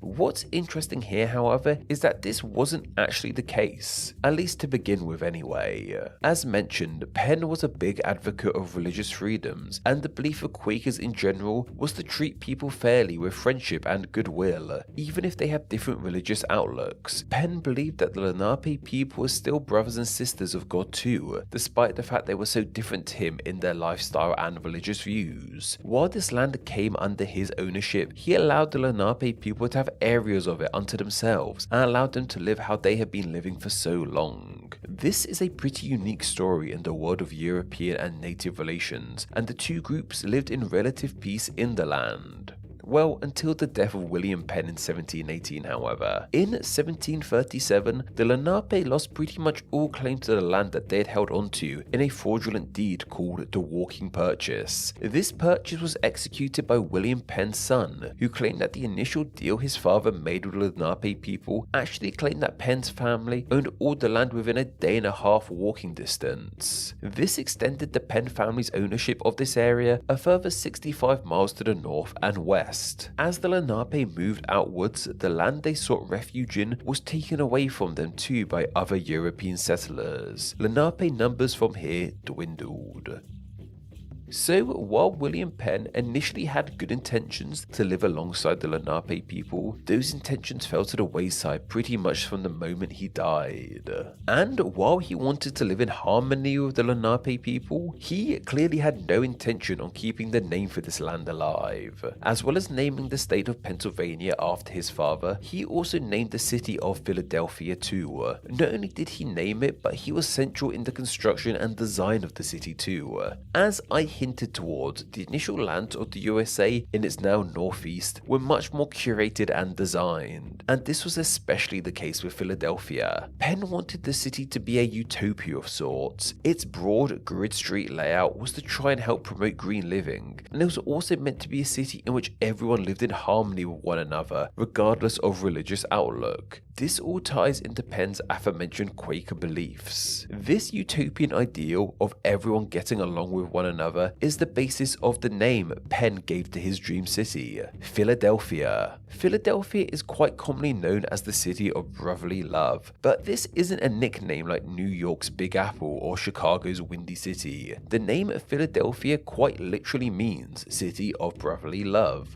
Penn penned this name of Philadelphia from the Greek words of phileo, meaning love, and adelphos, meaning brother. The ear suffix was added as it's a staple of place name word formation, as I'm sure we all know by now. Penn gave his city this name because he wanted it to be a place where there would be no religious intolerance, and where everyone would treat their metaphorical brothers and various other metaphorical siblings, regardless of sex and gender too, of course, with love. Philadelphia is also a name that existed in the ancient Greek and Roman world too, it would seem. This isn't the only case of a city from antiquity sharing its name with a city in the New World, of course. One day we will cover how Memphis, Egypt lent its name to Memphis, Tennessee, I promise. Anyway, while Penn had really great intentions with this name, as we know, unfortunately those intentions did not pan out after his death. And while this is a well-crafted name, it unfortunately came with the sad consequence of wiping out the original native name of this land, Coaquinoc, pretty much from the history books. Thankfully, this name survived in enough written places for it to live on and for us to know about it today. And it seems that people of native origins in the city are trying to reclaim this name once again. So hopefully we will start seeing the name Cracknock appear more often in our history books. And yeah, I hear the weather's pretty good here too. Greece was not a singular nation or empire in the same way, say, the Roman Empire was, or even how modern Greece the nation is today. In fact, the only time all of modern day Greece was under the rule of one person in antiquity was when Alexander the Great ruled the roost here. Yet we all have a clear idea of what ancient Greece was like, whether that be through reading stories or watching films on the matter. If ancient Greece wasn't one nation, then what was it? The land we now dub Greece was instead ruled over by multiple smaller areas, which were called city-states, or polis in Greek. These city-states are pretty much exactly what they sound like, small sovereign states which consisted of little more than a city and the surrounding area. Though despite their size, these city-states could be powerful and world-changing. While each city-state ruled over itself, there were some connections between them all, like they all spoke the same language, albeit different dialects of it, and they all followed the same ancient Greek religion. People were allowed to freely move between city-states too. Cultures did vary greatly between these city-states. Some were democracies which valued the arts and education, while others ruled by kings and focused on combat. There grew to be over 1,000 different city-states in ancient Greece, so we won't be covering all of them. Instead, we'll be focusing on the more well-known of ones. The names of many of these city-states, despite being thousands of years old, have really stood the test of time and have either become some of the most well-known place names in history, or are still being used in the nation of Greece to this day.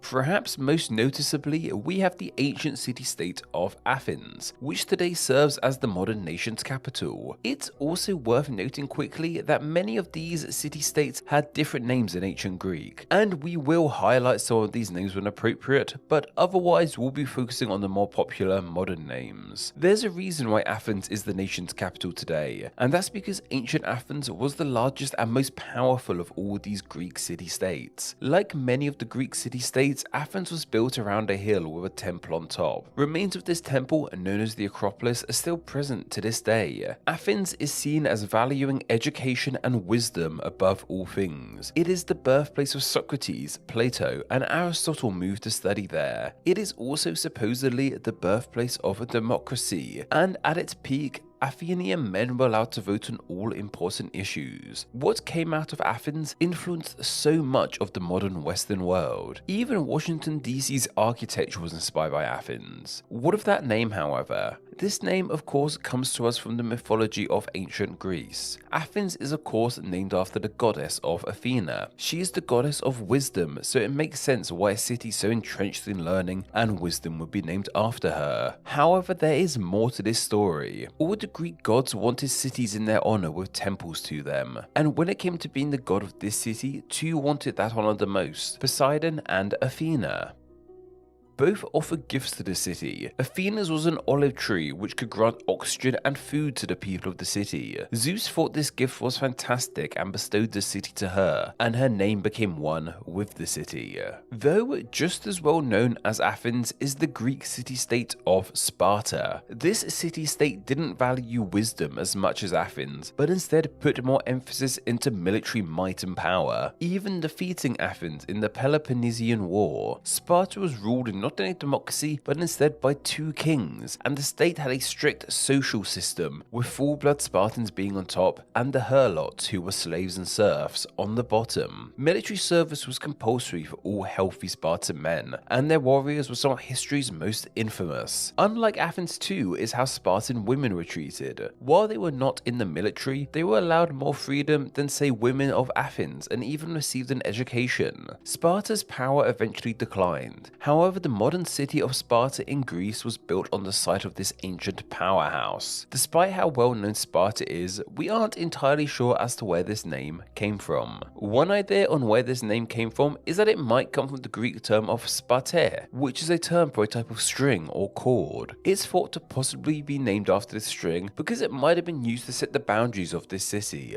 While I said we wouldn't focus too much on these cities' ancient names, I have to mention Sparta's, because unlike many others, its its ancient name is completely different. In its day, this city-state was known as Lacedaemon. However, we once again are not too sure where this name comes from. The reason I mention this name, however, is because it has an impact on language up to this very day. This is with the word laconic, used to describe something or someone who is blunt with their words. This derives from the blunt and minimal way in which Spartans spoke and lived. In fact, just the word Spartan unto itself has entered our lexicon, meaning things like simple and self-restrained. You might say someone lives a very Spartan lifestyle, for example. The city-state of Corinth seems to have held the title of being the most wealthiest of all the Greek city-states. This is because this city was very much one that thrived on trade. In fact, the city had not one, but two ports to allow even more trade. This meant at times in its history, this city's population grew beyond that of even Athens. Corinth would even play a role beyond the age of ancient Greece. When the Romans claimed the land of Greece, they built a new city over the site of the ancient one and dubbed it Corinth, even making it their capital of Greece. And in Christian history, the Corinthian letters were written by Paul the Apostle in this land to its people, and they have now gone on to form part of the New Testament. It's a city-state that has a long history, that's for sure, even beyond the times of ancient Greece. Corinth seems to be a simple adaptation of its ancient name of Corinthos. The former part of this name is believed to mean point or peak, perhaps in relation to this city's geography. The latter part of this name is actually unknown to us,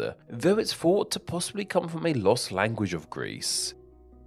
The city-state of Thebes is one that seems to be most strongly linked with the ancient Greek mythology. Many of the Greek myths took place in this state, with the likes of Heracles and Dionysus spending time here. Most noticeably, Oedipus was once the king of this city-state. Thebes seems to be one of the older city-states too, so old in fact we aren't sure where the name comes from. There is one idea, however. There was another ancient city with this name, all the way over in Egypt. Its remains are now littered throughout the modern city of Luxor. One idea is that this city in Greece was named after the city in Egypt. It's worth highlighting that the city-states of ancient Greece expanded out to way beyond the land that we now see as Greece today. For example, the Greek city-state of Syracuse is on the island of Sicily, which is now a part of Italy. In its heyday, this city-state would have been quite the powerhouse, and while not all too much of it remains, the theatre built by the Greeks remains in all its dramatic glory. One of Syracuse's most recognizable residents has to be the mathematician Archimedes. One idea as to where the name Syracuse comes from is that it might come from the Phoenician term meaning to feel ill. Strange, I know, but apparently it may have this name due to the city being built near a swamp, which would make many in the ancient world feel unwell. To many in the United States, this name might be more known for being the name of a city in New York State. The city-state of Eritrea is one primarily in the history books, as this city was destroyed in the 5th century BC. This means we don't know too much about it other than it was a coastal town. It seems that its location would have heavily influenced its name. This name means the city of the rowers, as in those who row boats. This name relates to their coastal location and links to the powerful navy this city-state once had. And yeah, there's an African nation with this exact same name.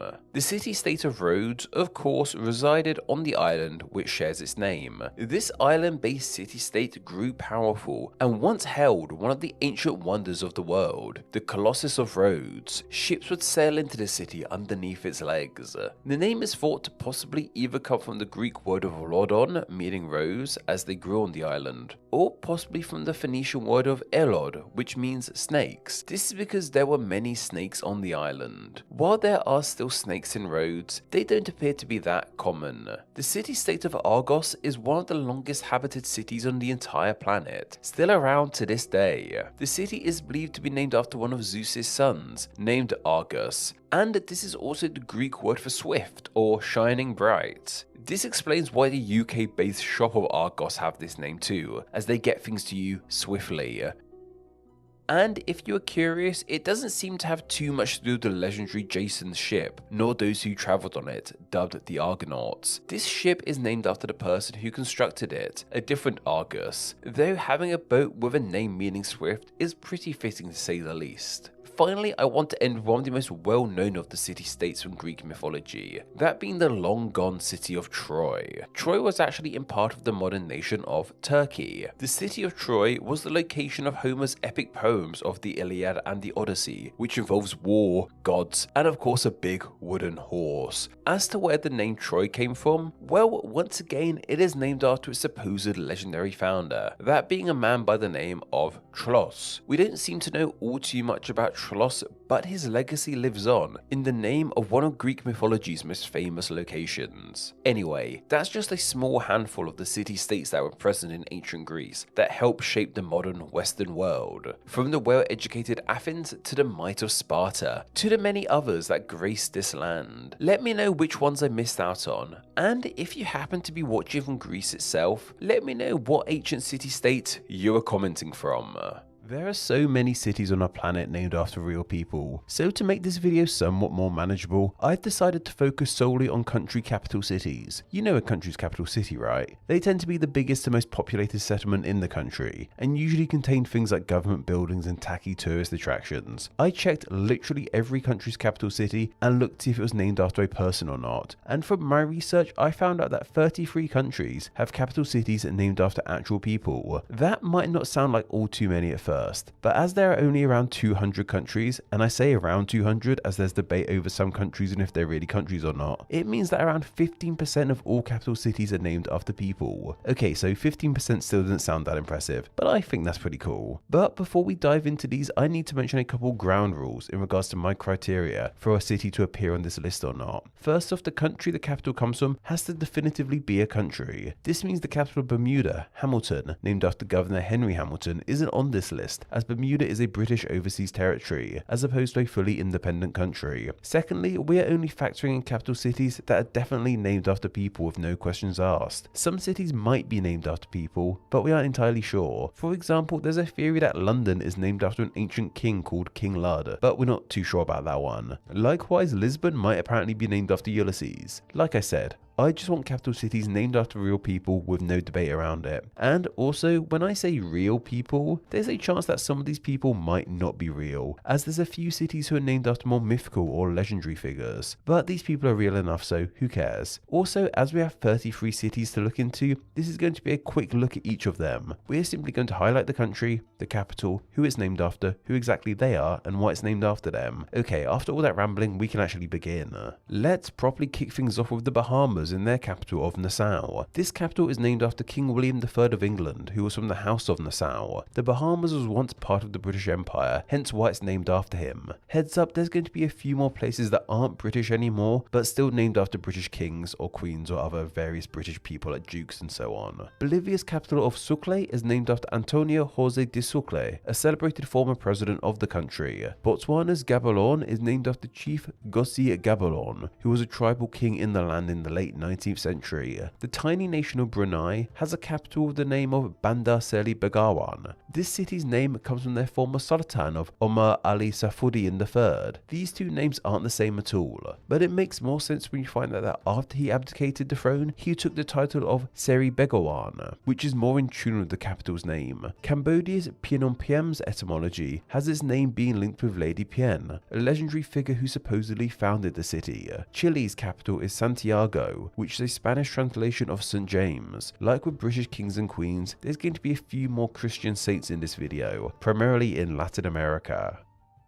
The Republic of Congo's Brazzaville is named after French-Italian explorer Pierre Savorgnan de Blaza, who played a large role in uncovering this part of the world for Europeans. Sometimes this country is referred to as Congo-Brazzaville to help differentiate it with the Democratic Republic of the Congo. So this guy is kind of the namesake of the country too. Costa Rica's San Jose is of course named after St. Joseph. The Dominican Republic's Santo Domingo is named after St. Dominic, and El Salvador's San Salvador is named after the Savior, aka Jesus Jesus Christ. Like I said, those Latin Americans sure love naming places after bigwigs from Christianity. Over in Africa, we have Equatorial Guinea and their capital of Malabo. This name comes from Malabo Lopela Melaka, who was a former king of Boyko Island. This is the island that the city is located on, and it makes Equatorial Guinea one of the few countries to have its capital city not on the nation's mainland. According to a Reddit post, the other 3 countries are Denmark, the Gambia, and the UAE, so that's pretty neat. But Equatorial Guinea is actually building a new city on their mainland to be their new capital, so never mind. Eswatini is a nation with 2 capitals, with one of those capitals being called Umbambe. This one is named after Chief Umbambe Kwene, a local ruler the British came across when they explored this land. Greece's capital of Athens is of course named after the ancient Greek goddess of Athena, who is seen as a patron of the ancient city. And then we have Italy's capital of Rome, named after Romulus, the legendary figure who not only founded the city but the whole Roman Empire. It's neat that these 2 countries are next to each other alphabetically on this list, are both named after legendary figures, and are both nations deeply linked with ancient Europe.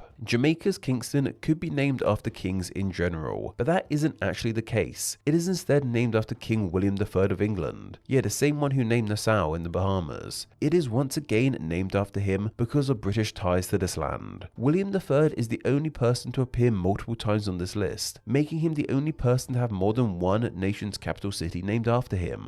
Over in Central Asia, we have Kyrgyzstan and their capital of Bishkek. This city is most likely named after Bishkek Batir, an 18th century army commander, but apparently there's a folk etymology that has this city being named after a young boy named Bishkek, which is also the name of a kind of paddle used to churn milk. The legend goes that his mother lost her paddle just before giving birth to him, and then he grew up to found this city. This is probably the most dubious entry on this list, but it's worth mentioning. Monrovia is the capital of Liberia, the African nation with deep ties to the USA we've covered in a previous video. The capital's name is linked with the USA too, as it's named after former President James Monroe, who was a supporter of the formation of Liberia. Malaysia kind of has 2 capitals, with those being Kuala Lumpur and Putrajaya. The latter of these is named after their first Prime Minister, Tunuk Abdul Rahman Putra Al-Haj. It's easy to understand why someone would name a city after their first leader. Then we have Malta's Valletta, named after Frenchman Jean Parazot de Valette, a commander who fended off an Ottoman Empire siege of the island. The city was named in his honour. Port Louis in Mauritius is named after French King Louis XV, and obviously it's a port too. Another case of a name relating to a foreign power that once ruled this land. Mongolia's Ulaanbaatar is named after someone called Damdin Sukbatar, a key figure in Mongolia's revolution. Then in Mozambique we have the capital of Maputo, named after another local chief from the land called Mapuptu. We jump now to the very bottom of the globe with New Zealand. Their capital is named Wellington, and named after Arthur Wellesley. This doesn't make all that much sense at first, but it becomes a lot more clear when you realise he was also the first Duke of Wellington. Relatively close to New Zealand is Papua New Guinea. The capital of this nation is called Port Moresby. This name comes from Admiral Sir Fairfax Moresby, a British naval officer who was stationed in this part of the world. Bucharest in Romania probably shouldn't be on this list, because it kind of fits the same bill as London, where we aren't entirely sure where the name came from, but it might relate to a legendary figure. But I like the story so much I want to share it. Yeah, I'm breaking my own rules. Let me know how much that annoys you down in the comments and get me some sweet engagement. The city is supposedly named after the figure of Bukur, who has been described as either an outlaw, prince, fisherman or shepherd. He was a dude with many talents clearly. The story goes he built a church here and the city spawned around it. It's all a bit up in the air, but I just love the idea of a city being named after a shepherd as opposed to a king or something. St. Lucia is the only country definitely named after a real woman. Ireland is named after a female goddess, so it doesn't count in case you're wondering. Its capital of Castile, however, is named after a man. The name comes from Charles Eugène Gabriel de la Cour Maclay de Castile. I had to say that full name and butcher it entirely because it's the final word that links to this city's name. He was a French politician, which ties into the fact that the French were the first Europeans to settle on the island. The Seychelles are another island nation and their capital is called Victoria, named of course after Queen Victoria, due to British ties in the land. This is the only example of a capital city being named after a real woman, as the other cases like Athens and Phnom Penh are named after women from mythology and legends. We know for sure Queen Victoria was a real person. Slovakia's Bratislava comes from the Duke of Lower Pannonia named Bratislav. This is just another case of someone in a hereditary position getting a city named after them. South Africa famously has 3 capital cities, but only one named after a person, that being Pretoria, which is named after Andreas Pretorius, a Boer leader who helped in the creation of modern South Africa. Turkmenistan's Ashgabat has a name meaning city of love,